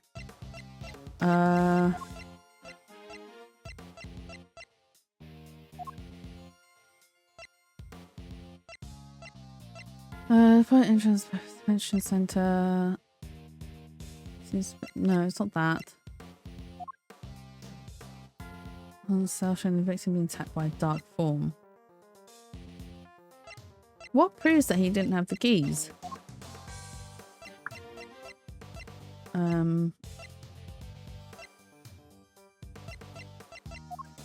It must have been this security footage, right? When he died. Would you mind taking a look at this, Judge? Oh no, it's wrong. It's wrong. Am I expected to accept this as evidence? It appears to have no connection to my testimony. Okay, so Judge Gavel's a tougher nut to crack than Mr. Winner. But that doesn't mean I should give up. Later in the middle of the movie. So what evidence in here proves that he didn't have the keys? Shooting blood stain, discovered on top of nice body, seeing the victim was tied up. No, inmate bracelet. Prisoners are not allowed. I don't think we should be presenting this. Not yet, at least. Keys and it's not stolen. They have yet to be recovered. Home cell. The signs that blood is white from the floor. The blood is confirmed to be Knight's. When a Gavin wants such a prison murder weapon but couldn't find anything. Did you save? I haven't saved yet. I will save. Thank you for reminding me, Shroomy. Because I know we're gonna struggle. We're gonna struggle a lot. Okay, save is complete. Thank you for reminding me. But we need to press her. He's not an innocent guy and stole his keys. So we need, and then we pressed her further. And this piece of evidence that proves Knight didn't have the key.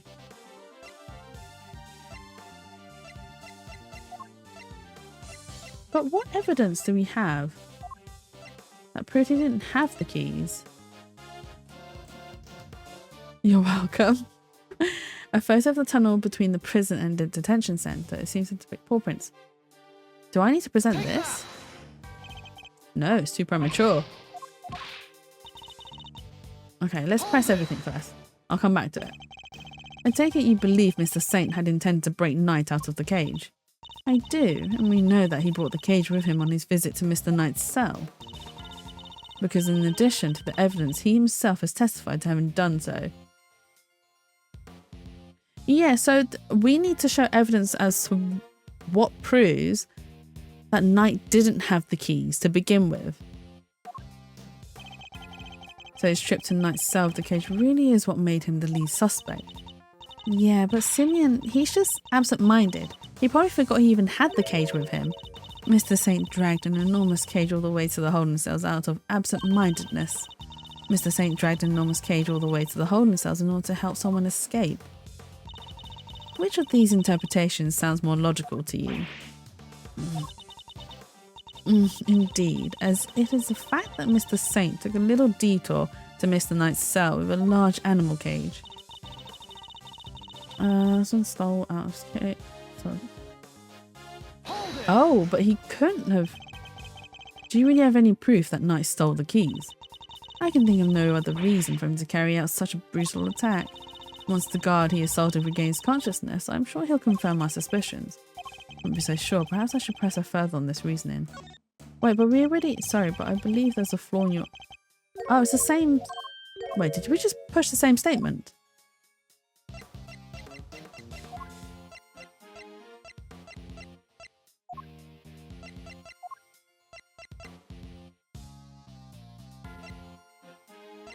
We did just push the same statement. Okay. What evidence proves that Knight didn't have the keys? Oh my god.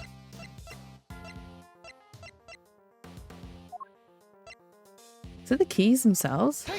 Because they're yet to be recovered, right? Yeah! Since you know about the incident, I assume you must already know this, but after the assault, the guards searched both Knight and his cell and no keys were found. And if the whereabouts of the keys cannot be proven, then neither can your theory. I have considered the matter of the missing keys, and I do not think it's such an issue. I still believe he had them after all. The guards only stated that they were unable to locate them. And this is because they were cleverly hidden inside the pocket chest set. Knight's chest set, the same set in which the murder weapon was also allegedly hidden. Was it? I can't help but wonder about that. What? But you're the one who proposed it. Actually, if you recall, that was Eustace's assertion. So the two of them aren't of one mind on this. I take it. Allow me to restate the facts. Mr. Knight hid the keys he stole from the guard inside his chest set. When Mr. Saint came to see him, Mr. Knight used the keys to open his cell and climbed inside the cage.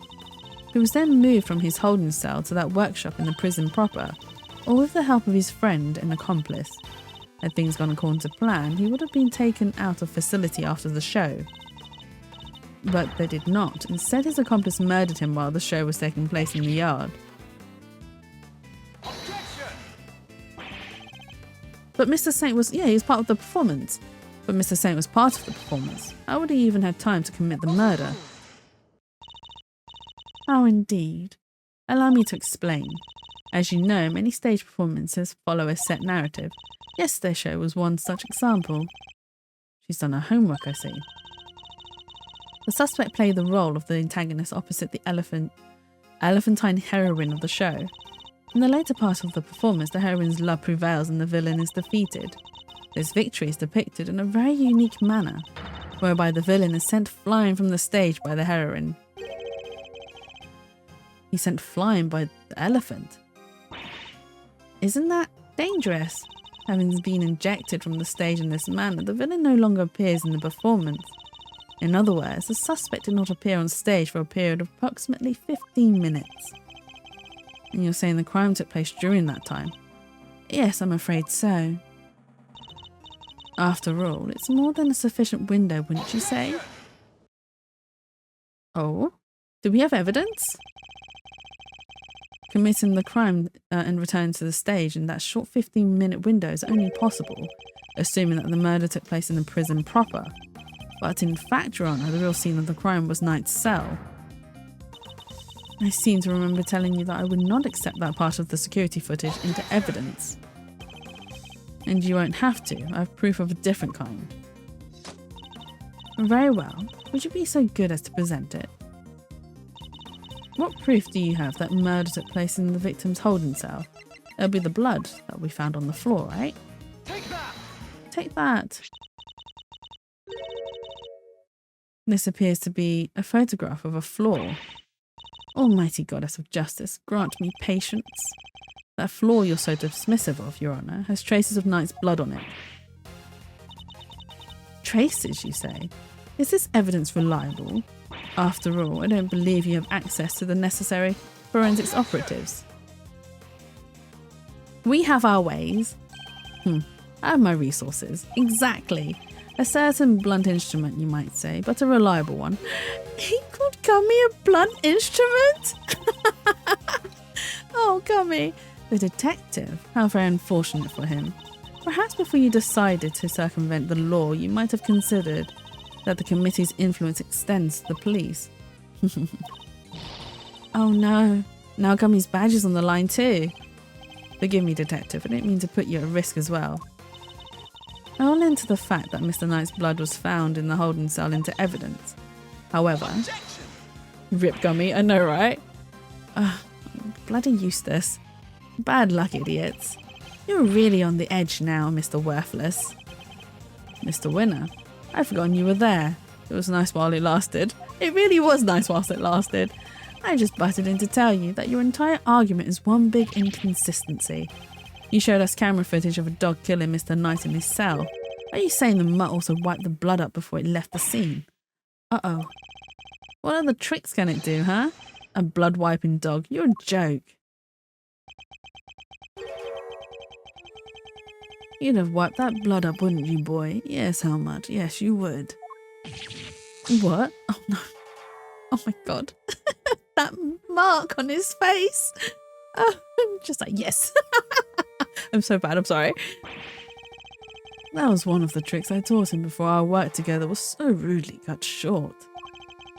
He's a very tidy boy, you know. Never misses a drop. It wouldn't do to leave any evidence, after all.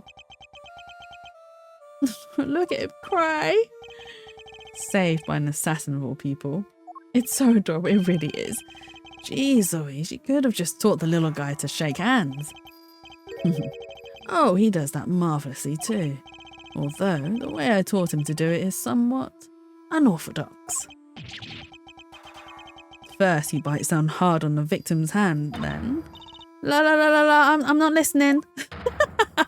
That's totally what I do when I don't want to listen. La la la, I can't hear you.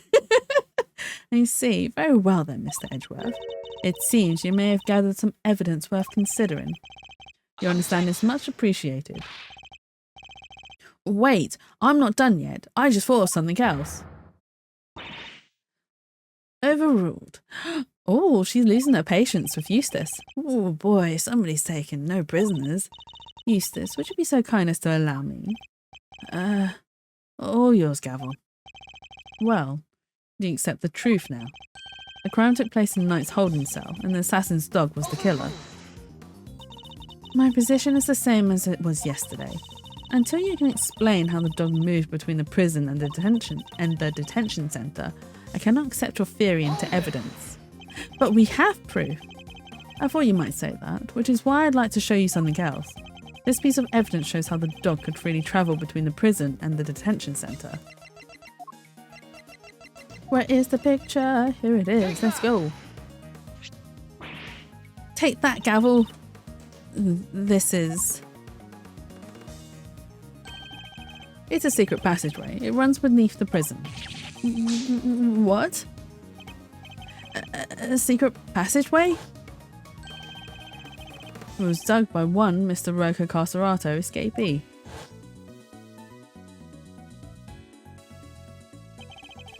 It leads from his prison cell to a certain holding cell in the detention centre. Yes, the very one where the victim was being held. Well, this is certainly a surprise. To think that it was beneath our feet this entire time. Mr. Canis, you knew of this tunnel, didn't you? Because it's the same tunnel that was used to carry out the murder. What? In the name of the goddess of justice. Overruled, Mr. Edgeworth. You are out of line. How so, Your Honour? Evidence is everything, whether in court of law or at the scene of the investigation. Isn't that your little catchphrase? Well, it just so happens that I have some evidence of my own. Bronco Knight's autopsy report. His autopsy report? We've not had one in like forever. When did we get that? How did you not know you had that? The police handed it to me only a short while ago. The findings are still preliminary, but it has something of value to tell us nonetheless. The goddess of justice speaks to us through these pages, Mr. Edgeworth. Cause of death, stab wound to the throat, and the weapon is said to be a sharp blade of some sort. It seems the victim was stabbed repeatedly in the same spot, resulting in an ugly wound. As such, the police have yet to identify the exact shape of the weapon. It's definitely... So the only thing I can think of is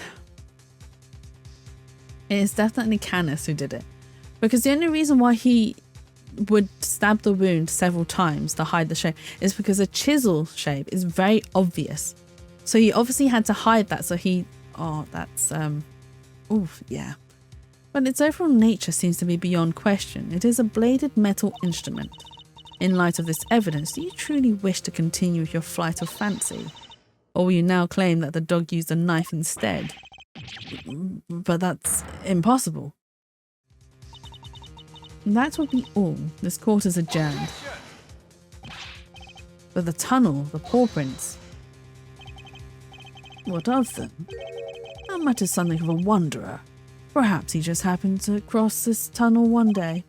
Or came across this tunnel one day. Although I couldn't say for certain. I myself cannot wander quite so freely.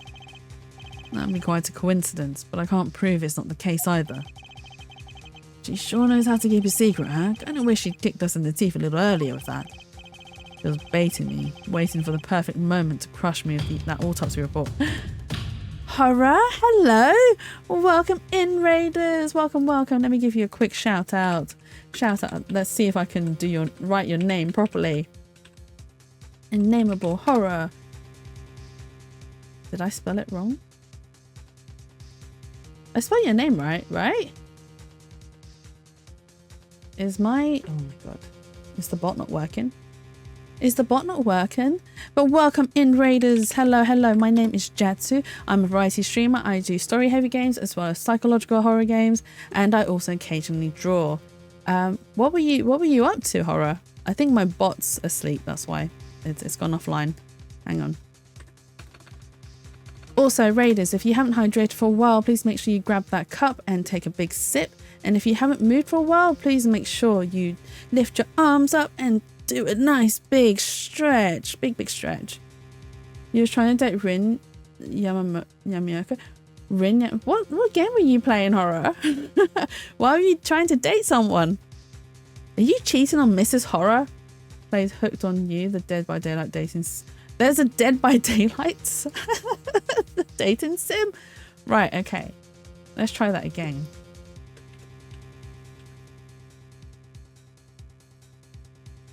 Namable horror. It's just not working. I don't know why it's not working.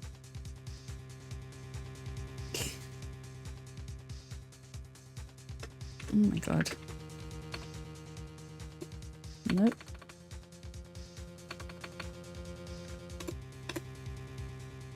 No, it's refusing to work.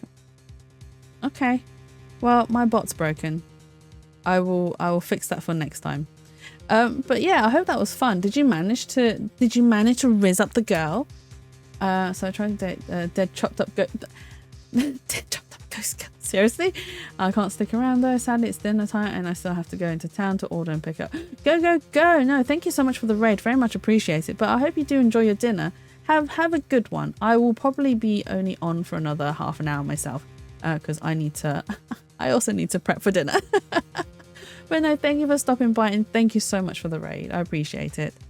She was basically waiting for the perfect moment to crush me with that autopsy report. And I fell for it. Hook, line and sinker. You are lead attorney for the defense, correct, Mr. Fender? This is the interim autopsy report in question. I do apologise for the delay. Yeah, no sweat. Thanks for hooking us up. The interim, yeah. Yep, this all checks out. Yep. Mr. Fender. A handshake is not necessary when receiving official court documents, you know. So please feel free to let go of my hand. It's not a holy relic after all. I was just trying to be friendly, Your Honour. He's trying to get a hug out of her. Had you lingered a moment longer, the goddess of justice would have spoken to you through my gavel. Alright, I got it. Nice work, gavel. Just like we planned it. I did only as you instructed, Eustace, but thank you. They're so weird. This report came from the police. I have no choice but to accept its legitimacy. But if the dog didn't kill Knight, then that takes Canis out of the running. The goddess of justice speaks to me, Mr. Edrev, and she is merciful. She tells me that you might yet keep your badge if you will finally abandon this fruitless quest. Oh, what's our move, sir? I think she really means it this time. What do you think, detective? My answer remains the same, Judge Gavel. I will see my duty done and I will not be intimidated.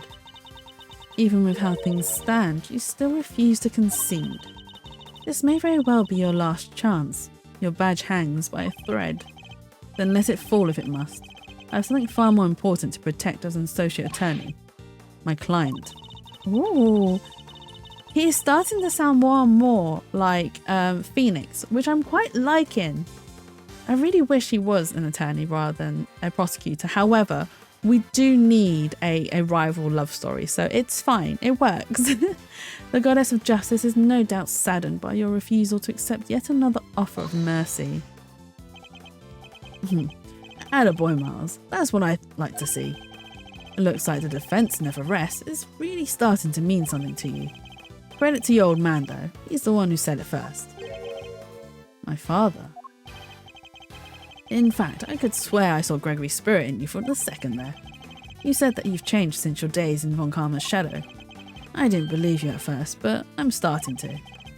Thank you, Fender. Alright, kids. This is where the rubber really hits the road. Put your thinking caps on. It's make or break time. If it's true that Knight was off with a bladed weapon, does our whole case really fall apart? Bladed weapon? Of course. There were 5 chisels in Canis' cell when we last looked. A former assassin certainly wouldn't struggle to commit murder with a tool like that. In which case, the weapon that killed Knight was... Have you quite finished? It would be in your best interest to concede. Evidence is everything. It may well be my little catchphrase, but it's also true. So the murder weapon was a sharp blade. Then where is it? The guards didn't find it. Why can't you let this go? So what if they didn't find it? What are you driving at? What if I were to tell you that I now know what the real murder weapon was? And it was right under our noses the whole time. Indeed. It was one of Mr. Canis' chisels. What? I would advise you to stop bombarding us with your irresponsible half-baked theories, Mr. Edgeworth. You have repeatedly insisted that Mr. Knight was killed in his cell by a dog. Let's simply go where the evidence takes me, both in the courtroom and at the scene of the crime. If the murder weapon was in fact a chisel, then yes, the murderer could have not been the dog. But that begs the question of what exactly it was we saw in the security footage. Oh yeah? The security footage? How do you explain that, Mr. Smarty Pants? An excellent question. The footage shows... the dog jumping on somebody. Mr. Canis' dog jumping up at Knight. The dog attacked Knight, but he didn't kill the man. He didn't? No, Knight was merely knocked out. The dog didn't drag a corpse through the tunnel, dragged an alive but unconscious Knight. The real killer was the dog's master. Oh, I get it. By bringing Knight here, Mr. Canis could finish the job. And he could definitely use one of his chisels to do it. Correct. You, Bodhidharma Canis, you're the only one who could have done it. Objection! Hey, Mr. Edgeworth, you ever get this on your report card? Refuses to listen, must learn to respect others. Are you asking me or confessing to what's on yours? Nice one, Miles, but you should have said that out loud. Not in your head. We already searched Mr. Canis' cell from top to bottom, right, Garrel? Yes, we even inspected his chisels, all 4 of them. There wasn't a single speck of blood. Why, thank you, Your Honour. You have just confirmed my theory. I have? What exactly do you mean? The last time we were here, there were 5 chisels, not 4. Oh yeah, I remember counting. Definitely 5. And the one that's missing is... the small one, the one we thought might be a pocket chisel. Mr. Canis, where did you hide that chisel? A pocket chisel? And what use might I have for such a thing, I'm rarely allowed to leave my cell. In which case, he shouldn't have had the chance to dispose of the weapon. Is he actually really? But there's a 3rd missing person, right? You dug your own grave, Mr. Canis. You seem to have an idea where this missing chisel might be, Mr. Edgeworth. Would you enlighten us? For a man who can't leave his cell of his own volition, Canis could only have hidden the chisel here.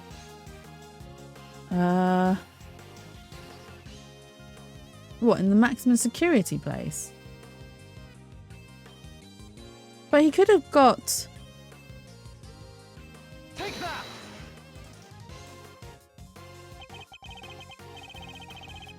I'm starting to think that maybe Helmut's the one that's carrying the chisel?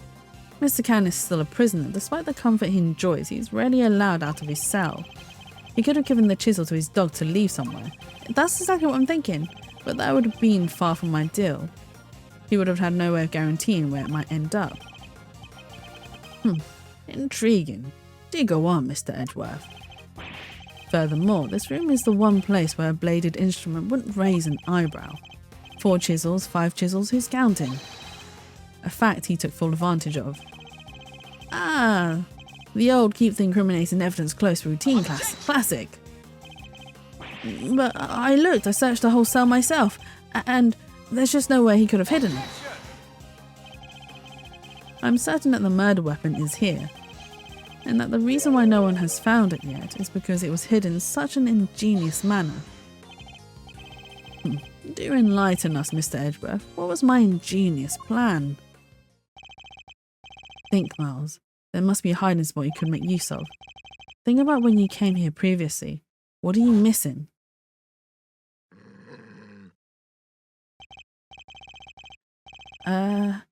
He's not showing us out permanently, right? Let's get out of here. Come on.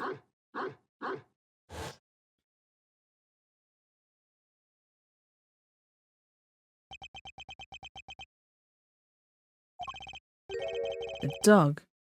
He hasn't made a sound today. When we were here before, he barked and growled repeatedly. Canis even encouraged him to do so. Is the dog holding the chisel in his mouth? That must be it. I knew something was off. I can hardly believe it, but I think I know where he hid the murder weapon. given up already? I expected more of you, Mr. Edgeworth. As well you should, if you'd give me a moment. Well, this piece of evidence shows where you hid the murder weapon. What, the dog? Your dog? He seems unusually quiet today. Oh yeah, unlike last time when... Mr. Canis, if you would be so kind as to open Helmut's mouth.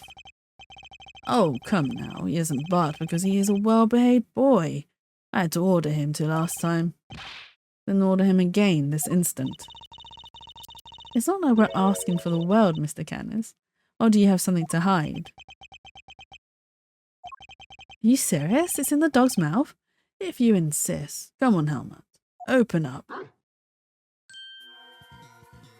It was in the dog's mouth. And there we have it. A chisel that small was easy. What? A chisel in the dog? Why is there a chisel in the dog? I thought he'd been strangely quiet. I guess his brain is finally caught up. Eustace. Why don't you go be a good boy and call forensics? Tell them it's urgent. Okay. He's such a little boy. Bless him. Our findings are as follows. Traces of blood were detected on the chisel. What? Not such a half-baked theory after all, was it? Eustace is really not paying attention. He really isn't? Alright, so we're on the same page here. This is our murder weapon, yeah? The forensic evidence cannot be ignored. We have no choice but to concede that this is most likely the case.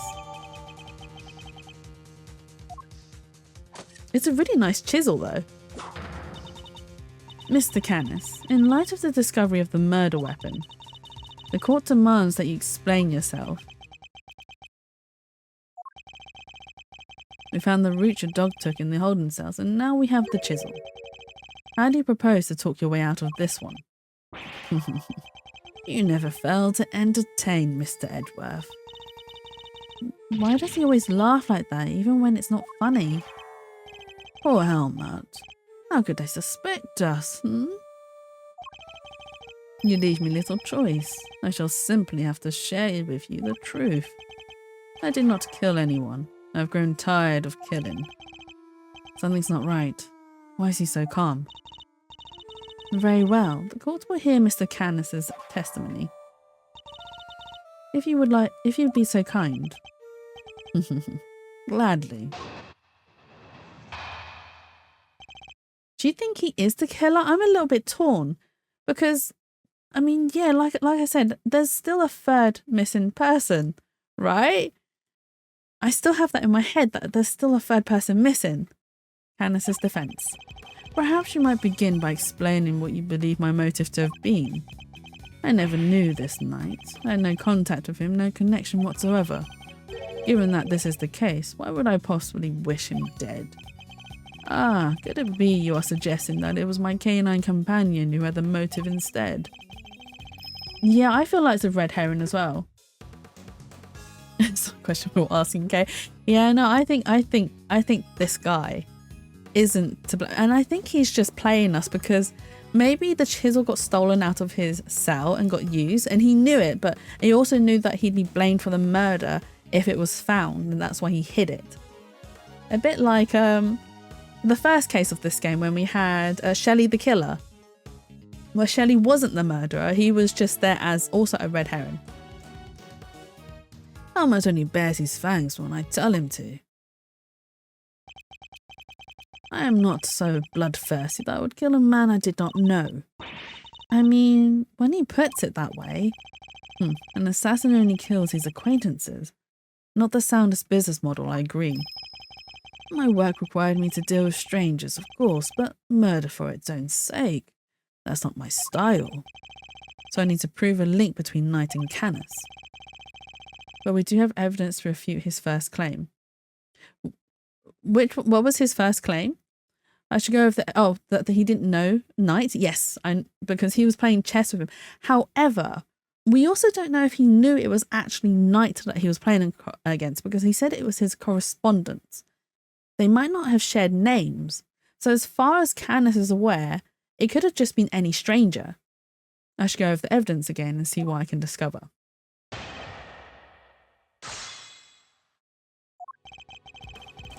Might begin to explain what you believe a motive to be. Let's not press this one.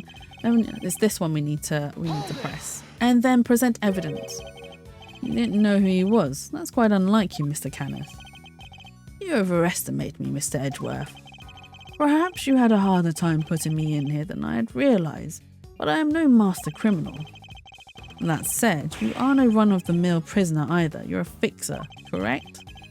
I find it highly unlikely that a man in such a position would have no knowledge of the new detainee at all.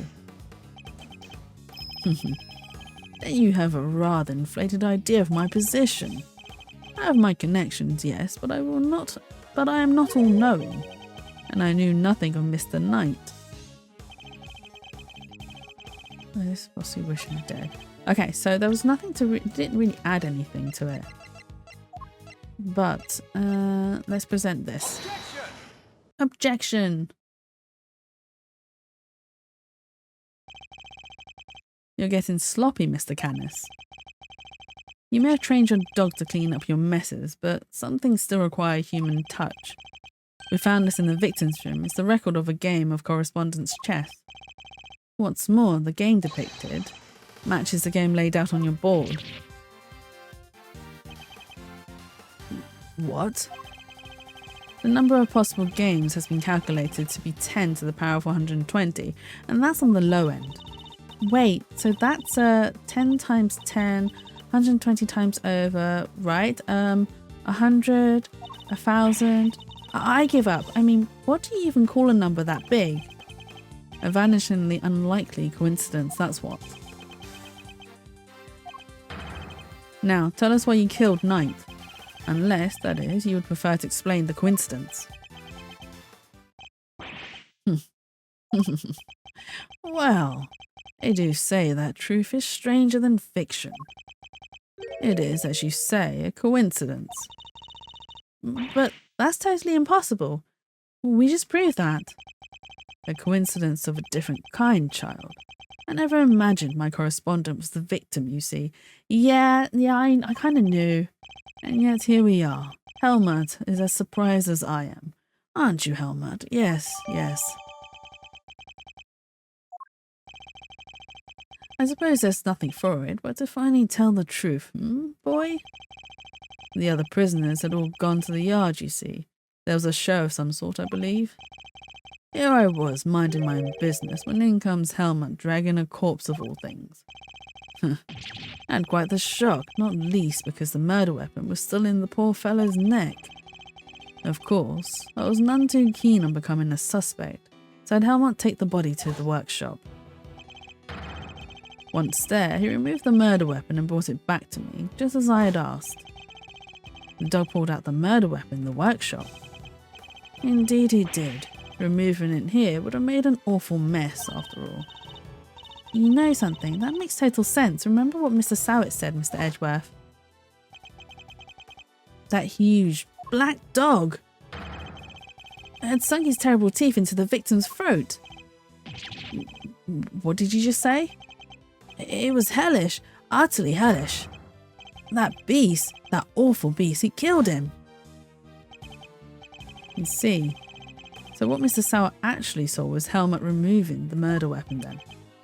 Precisely. I can't say I wasn't a little disappointed that he was spotted, of course. Because I can't be here but have lots of fun. Thank you, Faye, for the lurk. Much appreciated. And I hope studying goes well too. He was spotted, of course. Silly boy. It's not like you to slip up like that, is it now? Oh, he really does love Helmut. It's kind of cute for a villain. And there you have it. That is about all there is to tell. I did not kill the man. At most, I am responsible for the removal of the weapon. Now, will that be all? Poor Helmut has grown restless. Oh? Sorry, but if you could entertain us for just a little longer, Mr. Canis. Bender? No offense, Paleo, but I don't think you quite told us everything. Oh, Fender, have you spotted something? I'm sure we'd all like to know why you thought you needed to pull the chisel out in the first place. He's right. It makes sense that he would move the body to avoid suspicion, but Canis had no reason at all to recover the murder weapon. So the mute one isn't as dumb as I thought. Please answer the question, Mr. Canis. It was because of the bell. The one attached to the chisel and the one around Helmut's neck. Have a very distinctive design, if you will. Of course, there was something of a trademark of yours, were they not? I don't get it. How does that even work? Bodhidharma Canis, the blind butcher, his appearance was always announced by the sound of bells. Oh. The last sound his victims would ever hear. You flatter me. Although it's been some years since you last saw one of them, you remember them well. Your knife and its attached bell were one of the pieces of evidence seized in our case against you. Yes, it was, but one of my bells, one of only two in existence. Just two? Two and only two. One for my knife and one for my beloved helmet. Exquisitely crafted, utterly unique. My ears are my guide after all, and I must be able to use my tools precisely. Of course, as you said, the knife has long since been taken from me. And it kind of makes sense, and I kind of like the trademark that he's got. When Helmut brought the body to my cell, I was rather surprised to hear a familiar sound. At first, I was sure my knife had been used to do the deed, but no, a chisel, an ordinary chisel. It's certainly no assassin's blade. Nonetheless, the bell would have suggested my involvement. Compounding the matter is the fact that I am the only person in this prison permitted to use such tools. It was clear that I would become the prime suspect, and so the chisel had to be removed and hidden. You still claim that all you did was have the dog move the body, that you had nothing to do with the killing. How could I? I told you, the chisel is not mine. It's a fun detail, the bells. It really is. It's a very cute and fun detail. I kind of like Canis because of his design in general, not because of his character. I'm not a fan of his character, but his design in general is very cool and very intriguing.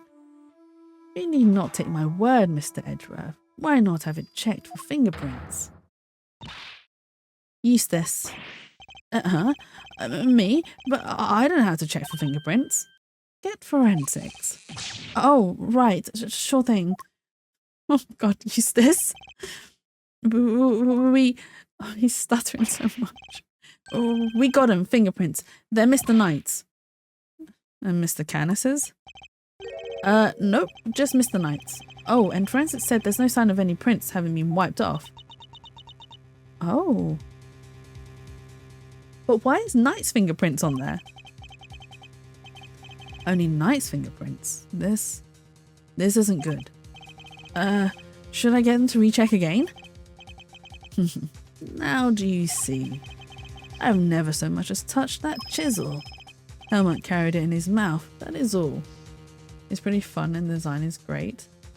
I mean, yeah, his character is fun, but I really like his design. But him as a villain, he... I'd like to know more about his case though, honestly. I'd like to know more of his story. And therefore, any prints must belong to whoever had it last.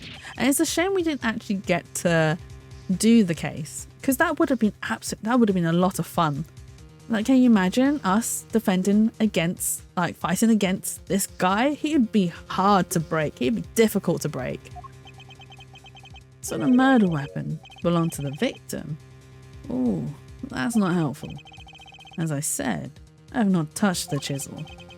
Therefore, I cannot be the killer. What do you wish to suggest otherwise?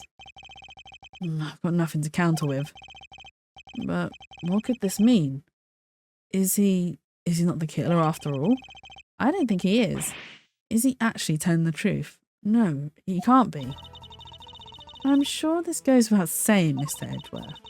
But if you do not find a solution to your current predicament, and quickly...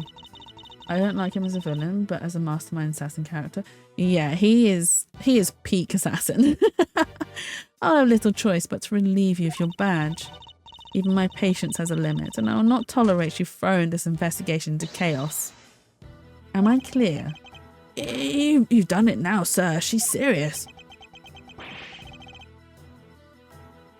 He's quite... Oh my god, how do you pronounce that, Twilight? Machiavellian? Is that how you pronounce that? I hate to admit it, but the fingerprints turn everything on its head. Without more evidence, I'm back to square one. Wait, something doesn't add up. A few things, actually.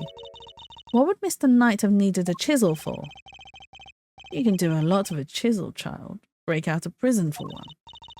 Alright, then how did he get it in here? There's no way the guards would let him bring a super sharp tool in with him, right, Mr. Edgeworth?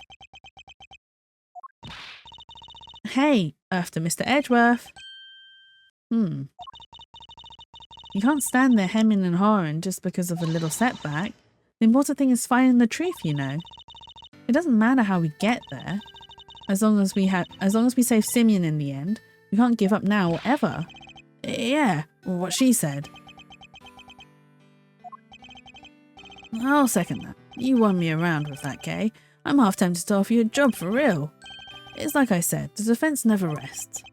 Or rather, like your pop said, what do you think lies at the heart of those words, Miles? Any guesses? The heart of those words. It's like this. A defense attorney's our client's fate rests on our shoulders.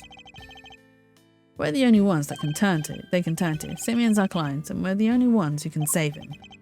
So, we can't rest. Not while he's counting on us. I'm not about to turn my back on your old man's legacy. Are you? I'm an associate with the defense now. No, I'm an associate with my father's firm. That's the role I've chosen, and that means that if I failed to save my client, I failed in my duties. I'll honor my father's vision and save Simeon's saint. No matter what setbacks I face, I cannot admit defeat. If one path is blocked, I must simply find another. And there we go. That's the Miles Edgeworth I know. Now, let's find that new path forward. We can start by trying to figure out how Mr. Knight brought that chisel into the prison. Right. How would Knight have managed to bring a chisel in here? Machiavellian. Named after Niccolo Machiavelli, who was a philosopher, I'm pretty sure. Oh, I'll have to check them out. I don't actually... Oh, wait, hang on. I know how he snuck it in. That'd be this. But I don't know a lot of philosophers, or haven't read up on philosophers, or many philosophers. The only experience that I have in regards to philosophy is when I did... I know this sounds really weird, but when I was in school, I did religious education.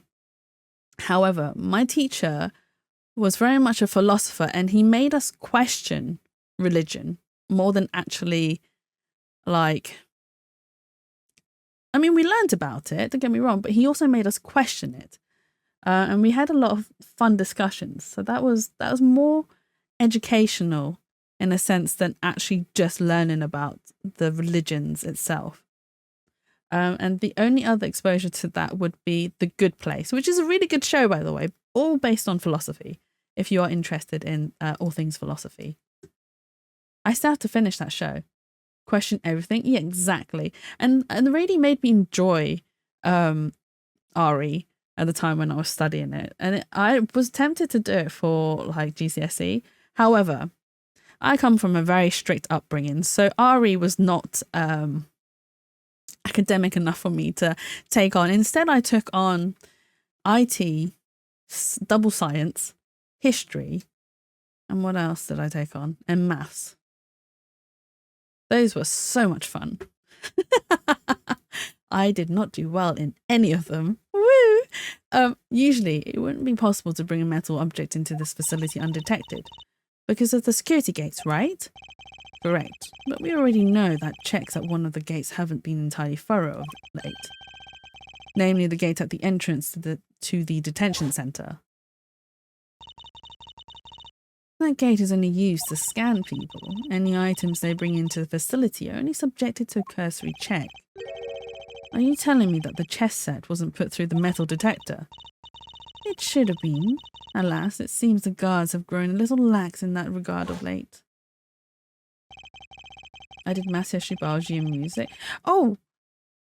Did I do music as well for GCSE? I can't remember. I just remember my A-level studies. And do you know what? I picked probably the most essay heavy. Well, not most essay heavy. Okay, so I did psychology, which is essay heavy. I did biology, which is a lot of coursework. And also did chemistry, which is also a lot of coursework. And I also did photography, which is also a lot of coursework. And I was just like, why did I pick 3 sciences and 1 art? I mean, it was enjoyable. Don't get me wrong. It was fun. I failed chemistry and failed biology, but then I retook my biology and ended up passing it. I just couldn't, to be honest, I'm really not the type that studies very well. I'm very good at memorizing things. So I literally memorized all the answers to all the question papers and forgot it all in the end. So that was much use. Knight took advantage of this little oversight and had Mr. Saint bring him the chisel, hidden inside his pocket chess set. That does answer one of our questions, and it suggests that the chisel was indeed Mr. Knight's and not Mr. Canis's.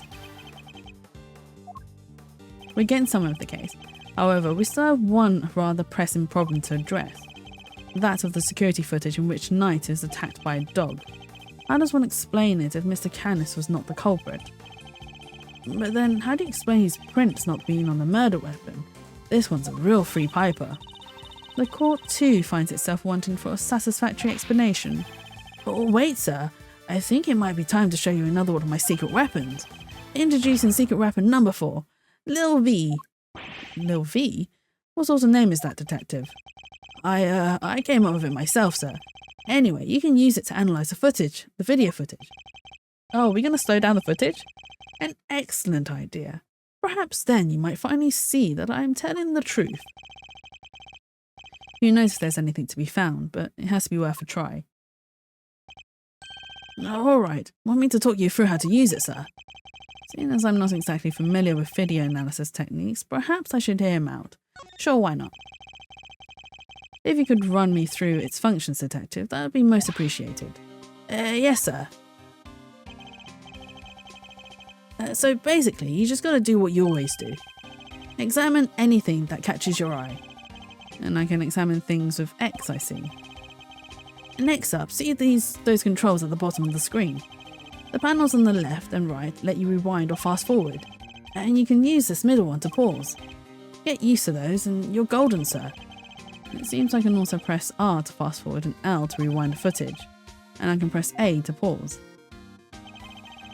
When the video is paused, you can go to the previous frame with L or the next frame with R, or just use the same control panels I showed you earlier.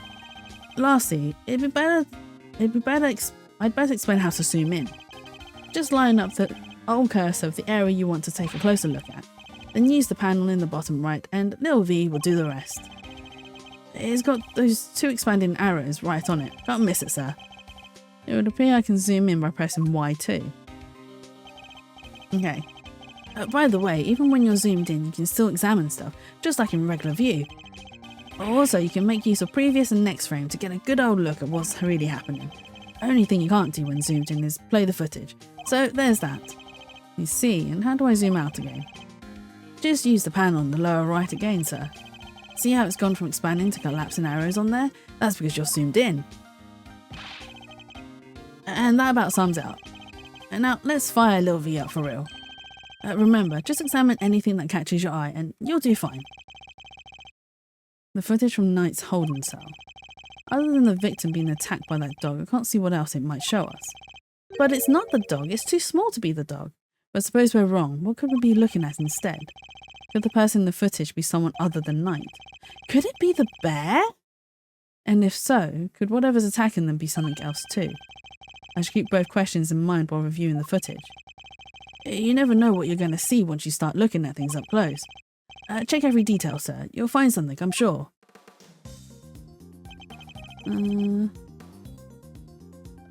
What in this footage seems odd?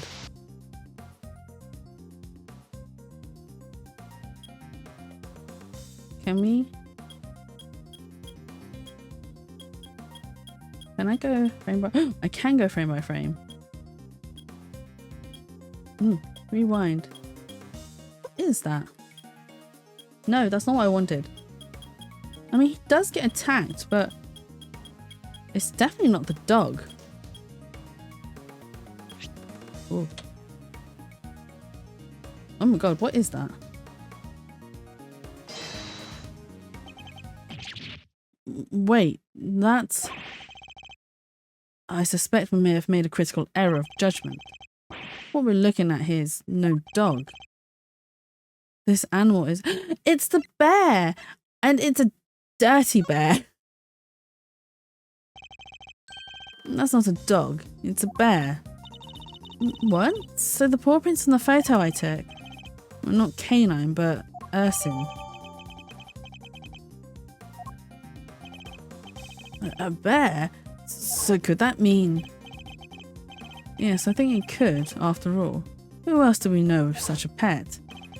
So he's the third person that was missing from his chair. And if we were mistaken about the creature in the footage, it's not inconceivable that we were mistaken about the person in the footage too. Maybe there's something in there that could prove it, sir. Something that shows it wasn't night. You're right. We can't see the person's face, which means the direct identification is out of the question. But perhaps there's something that can tell us who they are indirectly, like the mirror. Yes, that's certainly worth a look. Okay, we need to go to the mirror. With this, can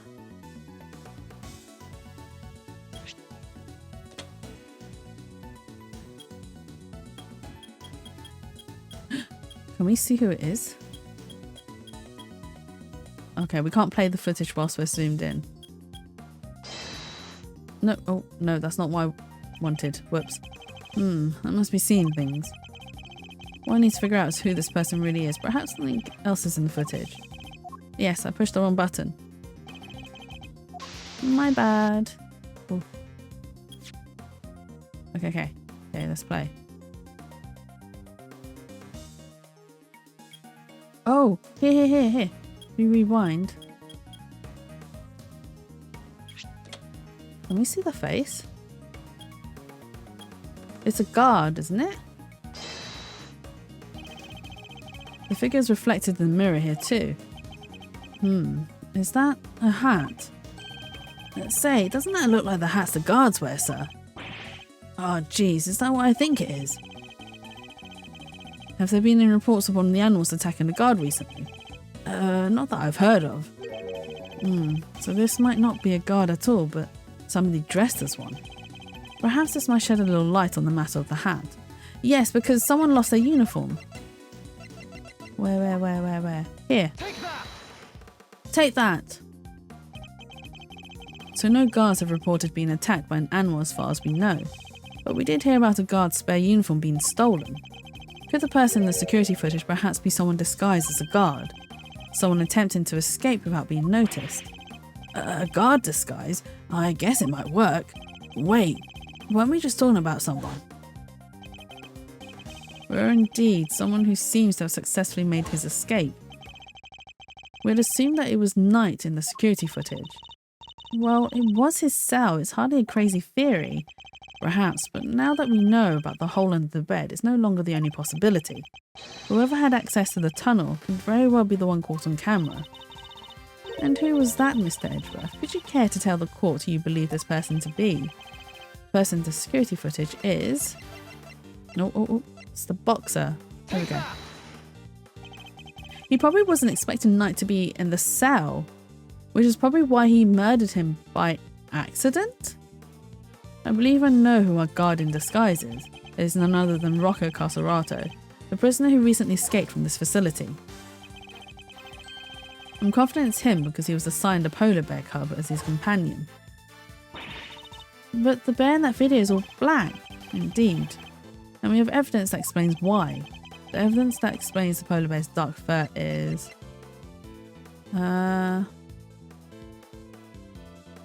Oh, mud pack treatment, right? Recall, if you will, Mr. Frank Sowitt's testimony. That's the rubber glove I dropped. Would you care to explain why it's so dirty? Oh, of course, that mud's from one of the pet treatments I've been practicing. I was given one of the animals a mud pack right when the incident happened. You see, around what time would this have been? Let's see. The show had already started, so around 9 AM perhaps.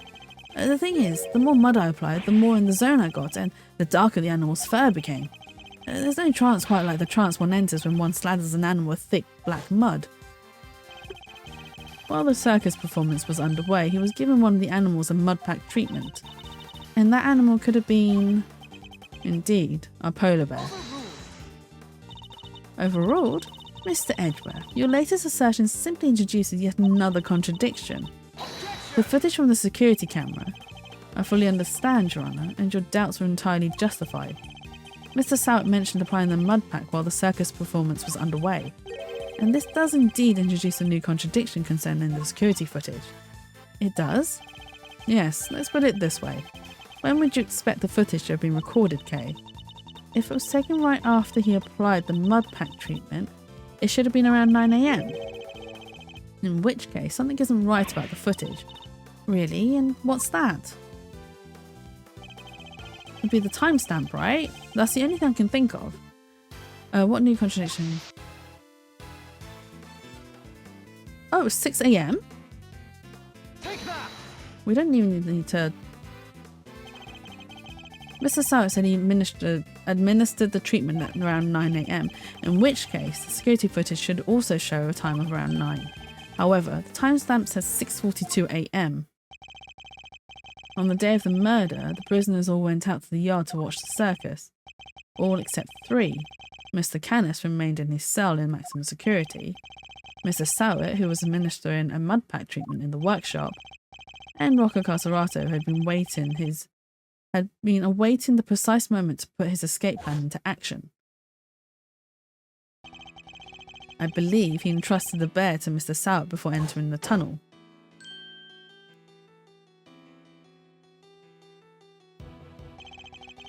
And the bear then slipped out of Mr. Sowitt's grasp to run after its human.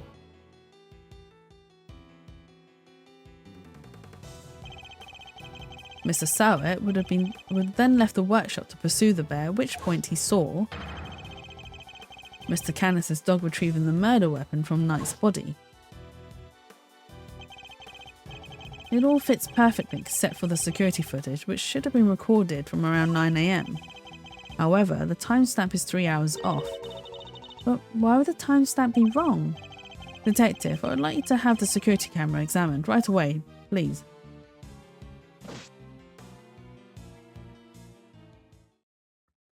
So does that mean he would have died before the time that was said?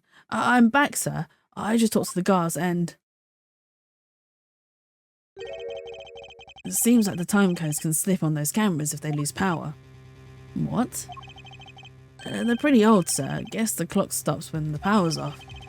Which would mean the power was off for approximately 3 hours at some point. Wait, so they had a... that's not all, sir. You remember how Knight denied stealing the keys? And no one believed him, considering, well, you know, he seemed kind of like the only suspect. Turns out, that wasn't all he said. He also said he was knocked out cold just like the other guy. Which may not necessarily have been a lie. Darlings, there you all are. Oh, it's the guard. How goes the investigation? Is there anything I can do to help things along? Actually, there might be something we can do for you, Warden Lagarde. The escapee, Mr. Carcerato, I believe he may still be on the premises. He is disguised as a guard. Here's the proof, should you need it. We're reasonably certain that the person captured on this tape is our man. And if I am correct, he might even be right here in this room with us now. Wait, what? Mr. Carcerato wouldn't have been wearing a bracelet, right? Yes, a bracelet that could easily be hidden under the sleeves of his stolen uniform. Furthermore, the doors out of the prison proper didn't have those sensors that detect the bracelets installed. So if he avoided doors with sensors, he could simply wait for an opportunity to finally make his escape. Well, yes, I suppose he could. He'd just have to avoid the workshops and the cells and... Oh my. He's one of you, isn't he? He's here right now. Look, it's Teddy. Oh, he gave him away. Hey, pause. Off. Get your mitts off of me, you big puluka. Thank you, Teddy. Very kind of you to confirm my suspicions. Ugh. Dang it, kid. If it wasn't for you, I'd, What a thing it is to be loved, huh, Mr. Carcerato? I'm almost envious. Guards, apprehend this man. A moment, if you will. I have some questions for our would-be escapee. If we are to learn the truth, I'll need to speak with him. With your permission, of course. I can hardly say no now, can I? Well, come on then. Hit me with your best shot. Mr. Carcerato's escape route led directly into Knight's cell. So it's highly possible he has something to offer. Tell me what you were doing on the day Mr. Knight's body was discovered. Oh, really? This case is so long. Around the time of discovery. Okay. So it was you guys, huh? You're the ones who found my secret getaway tunnel. You know how long it took me to dig that freaking thing. I had me a guard's uniform, my whole dug, and a plan in place. So I went for it on the day you found the guy. But then this little guy just had to come right after me. The sack of fur was covered in mud too. Had to go back to our cell. I would have gone away with it if someone hadn't off night and brought you bums down here. You claim to have dug that tunnel just now. How exactly did you do it? Don't you love long cases? I mean, I do enjoy them, but not when I'm super hungry. True me, I am very hungry right now. How? Used everything I could get my hands on, see? Hammer, spoons, you name it. Spent every dime I had on this cockamamie fixer, and what do I get to show for it, huh? And do not be disheartened, friend. Tomorrow is another day. You need snacks. You see, I do like snacks, but I don't like snacking on stream. I don't like the noises that he makes. Well, I don't mind noises, but when I make them, I don't like the noises when I make them. There's an outside chance Mr. Carcerato and Knight met face to face, just before Knight's death. I should see what other details I can extract from him. Oh my god, a rebuttal. Okay, we are gonna get this rebuttal done. Okay, we don't need to put. You know how long it took me to dig that freaking thing? Nope. I had the guard's uniform. Aha! Here. This is the one we need to press. The uniform. Was that from the fixer too? Sure thing. Heard he had something in one of the guards. Had the guy swipe it from a pal's locker. And were you wearing it when you were crawling through the tunnel? Nope. Would have got dirt on it. Had to hold on to it till I got to the holding cell. But once I was out of there and all dressed up, opening the cell door should have been a piece of cake. Here we go, I think. Freedom beckons, and then the furboy here jumps up at me. Which would be the moment captured on camera. You see, I'd be grateful if you could add that to your testimony. Dressed up, opening the door should have been a piece of cake. Because he had the keys, right? Opening the cell door should have been a piece of cake, you say? Sure, anything seems easy after dragging yourself through the hole in the ground. And you were familiar with the layout of the detention centre, even though you live in the prison. Why wouldn't I be? It ain't like I never been there before. If he's familiar with the detention centre, then he'd surely be aware that unlike the doors in the main prison, the holding cell doors are locked with actual keys. And I'm sure Mr. Carcerato would have needed that particular piece of evidence to make his escape.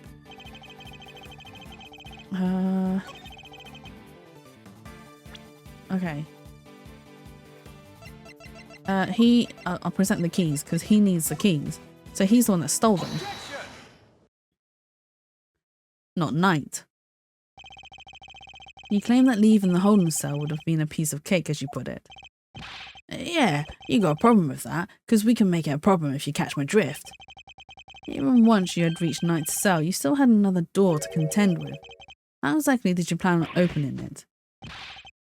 Mr. Carterato, I posit that leaving the cell would have been a piece of cake, only because you had the key. I don't got no stinking key. I didn't need one. It was a piece of cake because the door was open. I walked right out. Yes, I suppose Knight's cell was vacant by that point. There would have been no reason to lock it. And it was indeed unlocked when I went to examine it for myself. So perhaps when you'd finally succeeded today, it truly was unlocked because it was after the murder. But you had attempted to escape previously. Yeah, the security footage shows when you tried and failed because Teddy caught you, which was during a circus performance before the body was discovered. The holding cell was still locked at that time because no one knew that Knight had been killed yet. Therefore, you must have had the key to his cell on you. Without it, your escape would have not been possible. Are you saying? Did he really have? I believe he could, yes. The theft of the keys was, in fact, perpetrated by none other than Mr. Carcerato. He is the one who attacked the guard. But not just the guard, Knight too, all to gain possession of the guard's key. It wasn't me, you lousy bum. I didn't even know this Knight guy. After you stole the keys, you went back to your cell to avoid suspicion. And then you waited for the perfect moment to escape, a moment when the prison would be almost deserted. That's right, the moment of the show, just before the discovery of the body. Unluckily for you, that particular attempt was thwarted by your furry friend. Says who, huh? You got proof, genius. This ain't your win yet, nuh-uh. Knight knocked the guard out for the count and everybody knows it. Don't play games with me. Knight was as much a victim as the guard in this case. As a matter of fact, I have proof that Knight had been attacked in his cell. A blow to the head. That proves it. Indeed it does. Oh, maybe it's not that.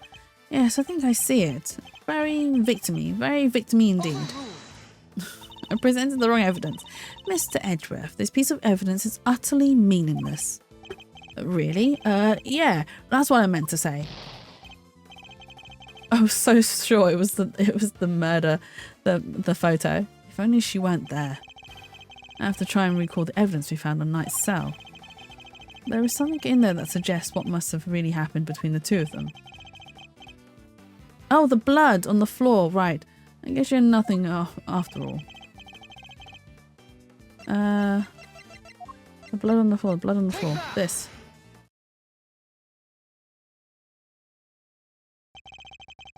We found traces of Knight's blood on the cleanly white floor of his cell. What could possibly explain such a thing other than him having been attacked? And it was you who attacked him. You ambushed the both of them and stole the keys. Why, I oughta... What's with you, huh? That newspaper wiped that blood up good. Ain't no way you should have found it. Okay, but why did you think you had to wipe it up anyway? If they'd checked Knight and the guard's hands, they would have seen those who never came to blows. But that blood would give up the whole game. Ain't no way that they don't figure there was a third man in the ring. Plus, once they started sniffing around on the floor, they had found the tunnel in the heartbeat. You wiped up the blood to buy yourself a little more time, so you could wait for a better opportunity. Sadly, the opportunity you sought wasn't good enough for you to get clear of the prison, it seems. Now, hand over the keys. Right, in the kisser. Oh, he has false teeth! Where's the bear gone to?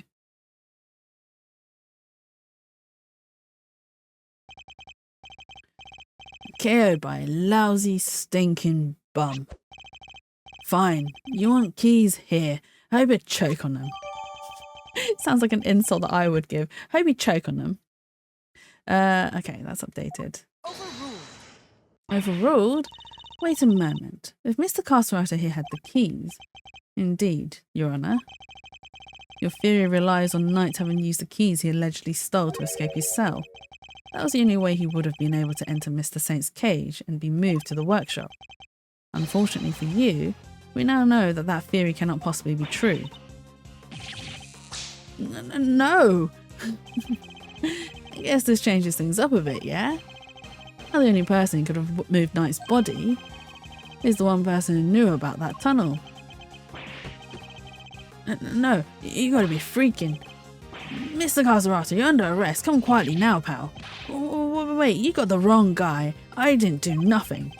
Alright, fine. I knocked those two chumps out and I stole the keys. But after that, I went right back to my cell and waited for my moment. Next time I went to night cell, there was nobody around and I mean no body. Plus, his body was found in the workshop. You think I just magicked my way in there or something? I couldn't even have gotten out of my cell. Indeed, you had the key to night cell and you couldn't have left your own cell back in the prison. But Mr. Canis's dog could. What? It was not you but Helmut who moved the body from your cell to the workshop. I get it now. You're saying he wasn't the only con in this conspiracy. Indeed. One can easily imagine that Mr. Caserato and Mr. Canis might have worked together. Mr. Caserato could have killed Knight and dragged him back to his cell. And then Mr. Canis's dog took him from there to the workshop. There are no restrictions on the animal's movements within the prison. Movement between the detention centre and the prison proper, however, is tightly controlled. There was only one possible route, and only you could have taken advantage of it, Mr. Caserato. How can you be so sure, huh? Maybe there's more of them and you just don't know. Something tells me that digging even a single tunnel was arduous enough. You got that right. You try scraping more than one hole in the dirt with a spoon. Lucky for me, I didn't have to dig the whole way. Somebody already did a bunch of the work for me. What? You didn't dig the entire tunnel yourself? Nope. Found it when they put me in that cell. Oh, so who was in the cell before? Ran all the way to the... Oh, it went to the well? This then puts Saint back into a very suspicious position. Ran all the way from there to the well in the yard already. Even looked down the well to check it from there. It was the same tunnel, all right? I just made good on what somebody else already started. And what was the original tunnel for? Who knows? You're the one with all the answers, pal. Maybe somebody else tried to break out. Oh, or maybe the animals dug it. Like, to get water from the well or something. I've heard of more plausible scenarios than that in B-grade movies, Kay. The well's dry, kid. Ain't no water to be had down there. Though, come to think of it, the smell. You always smell kinda nice down there. Nice? Gee, I don't know. Smells sort of like dessert, I guess. Wait. Sweet? The sweet scent? That sounds very familiar. Where did we come across a sweet scent before? Take that! His body. Detective Gumshoe noticed a sweet smell when we were examining Knight's body. With the help of a police dog, we followed the scent of the body and traced its route back through the prison. And that, Mr. Caserato, was how we found your tunnel. Could that same sweet scent be what you noticed coming from the well? Very clever, Mr. Edgeworth. You mean to suggest that this is evidence of the body having been moved through the tunnel? I do. Furthermore, Mr. Caserato, you're the only person who could have done it. Nobody else had access. You have our thanks, Mr. Caserato. Truly. Finally the truth comes into view. Now unburdening yourself, it is time. Confess your role in this tragic incident. What? You ain't pinning this on me. I'm glad to see that we're finding an agreement, Your Honour. Is he not the murderer? Oh, if only we were, Mr. Edgeworth. Mr. Caserato may have been an accomplice, but not of Mr. Canis. No, he was working with Mr. Knight. What do you mean? I do not believe that he moved Mr. Knight's body. Instead, I believe he had lent Mr. Knight the use of the keys he stole. You gotta be kidding me. Granted, it seems likely that he attacked Mr. Knight, but that doesn't necessarily mean that Mr. Knight was not unconscious as a result. And what if he wasn't? What if he and Mr. Caserato reached a certain agreement? What kind of agreement exactly? Mr. Knight was plotting an escape for which he required a means of leaving his cell. And here was that precise means in the form of the keys Mr. Caserato had just stolen from the guard. Mr. Carcerata himself would need to pass through Mr. Knight's cell in order to effect his own escape. Mr. Knight needed only to shout out and alert the guards, and Mr. Carcerata's plans would be ruined. And so, the two struck a deal. It's very convenient. Lady, the only striking I did was with my fist. My. Still you deny it. So, we're agreeing that we still disagree. Mr. Knight had Mr. Carcerata unlock his cell so that when Mr. Saint arrived, he could escape into the cage. Oh, she's still going on about that theory. Really? Mr. Saint has been able to move him. Mr. Saint was then able to move him into the prison proper, just as planned.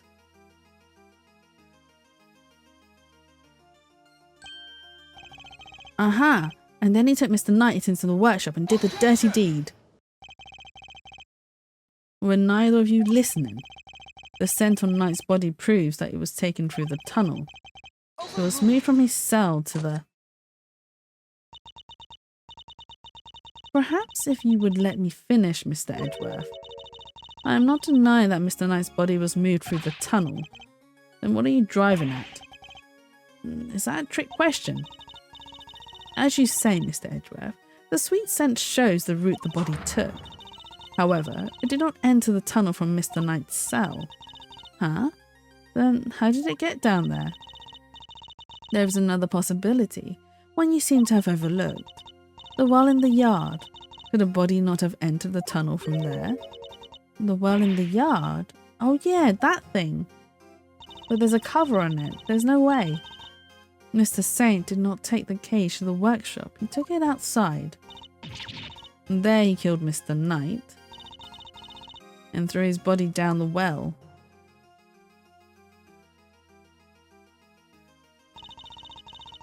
Mr. Canis's dog then dragged Mr. Knight's body here to his owner's cell from the bottom of the well.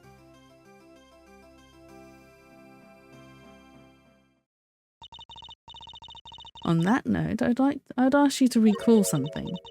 What was happening in the yard at the approximate time of the body's discovery? The circus show, right? Regina and Simeon were performing for everyone. Wait, Simeon? Oh. Ah, indeed, and so you see how it must also have been him who disposed of the body. Judge Gavel is a truly formidable opponent. She so effortlessly adjusted her theory to fit the facts. I propose that Mr. Knight was taken to the yard, not the workshop. And as we have established, Mr. Saint was off stage for 15 minutes. Ample time to throw the body down the well, I am sure you will agree. Your deduction is impressive, Your Honour. However, even supposing that Knight's body was indeed thrown down the well, you cannot conclusively say that it was during the show. It could have happened at a different time.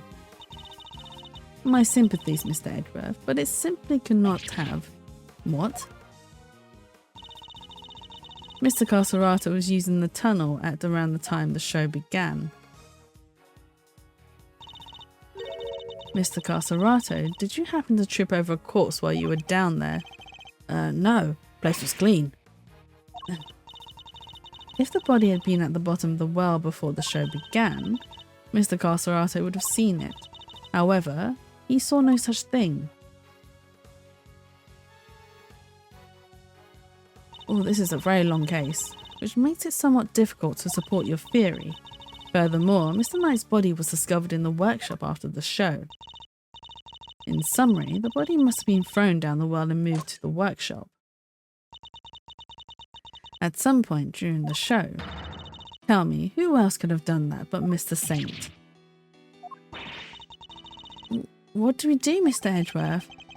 If the body did indeed enter the tunnel from the well, things don't look good for Mr. Saint still. Your Honour, your theory is just that, a theory. And I posit that you lack the evidence to back it up. I concede that, for the moment I do not. May I suggest that we investigate the yard again? Very well. May the goddess of justice go with you. Now then, to the yard. Perhaps we can finally put this case to rest. Oh. What's that sound? Yikes, is there fire? Did somebody else escape? Should we maybe skip down too?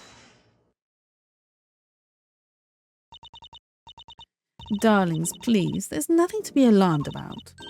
By which I mean, that's not an alarm, it's the dinner bell. Although I suppose it is rather alarming if you aren't used to it. You certainly scared the heck out of me. I'm sorry, sweet pea. I hope you can forgive us. Alright, you two. Back to your post. Chop chop.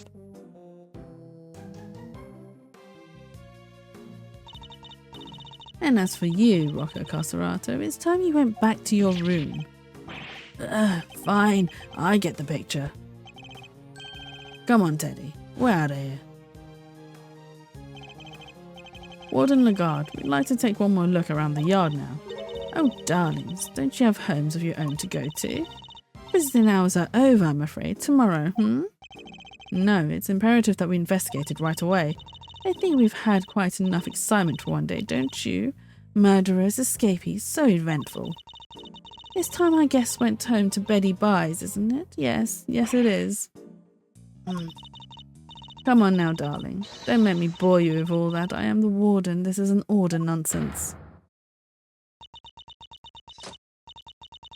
Warden Lagarde is right. Her word is law here and we must respect her wishes. Mr. Edgeworth, your investigation of the yard will have to wait until tomorrow. You may keep your badge for now. The matter of your standing can wait. She did it! She did! I bid you all good day. Oh my god. Okay, we have gotten to a to be continued section, which is where it would be a great place to actually stop for today. Oh, but let me finish this bit. What are you waiting for, kiddykins? Off you go. Fine, at least there is a tomorrow for me. Ooh. Judge Gavel believes that Knight's body was dropped down the well and then taken through Mr. Carcerato's cell to the workshop. But is that truly the case? Do the facts really support her theory? She also seems to believe Mr. Saint had to be the one to move the body. But was he really the only one with the opportunity to do so? Come on, Mr. Edgeworth, tomorrow's another day. We'll figure out a way to save Simeon. I know we will. Yes, we will. I'll prove that Mr. Saint is innocent beyond a shadow of doubt. To be continued. Yes, we made it. Yes, we are saving. Oh my god, that was a very long case. A lot longer than I expected. Right. No, stop. We're not continuing. We have saved and we are going. I'm going to take this out into back to the title. Don't save because we've already saved. Back to title. Let's go. Put some music on. And we will end the stream here. You made it. Are they all this long? They're not. I mean, yes and no. It's a mixture. Some cases are long, some cases are short. It just depends on the well. Ooh. Let's put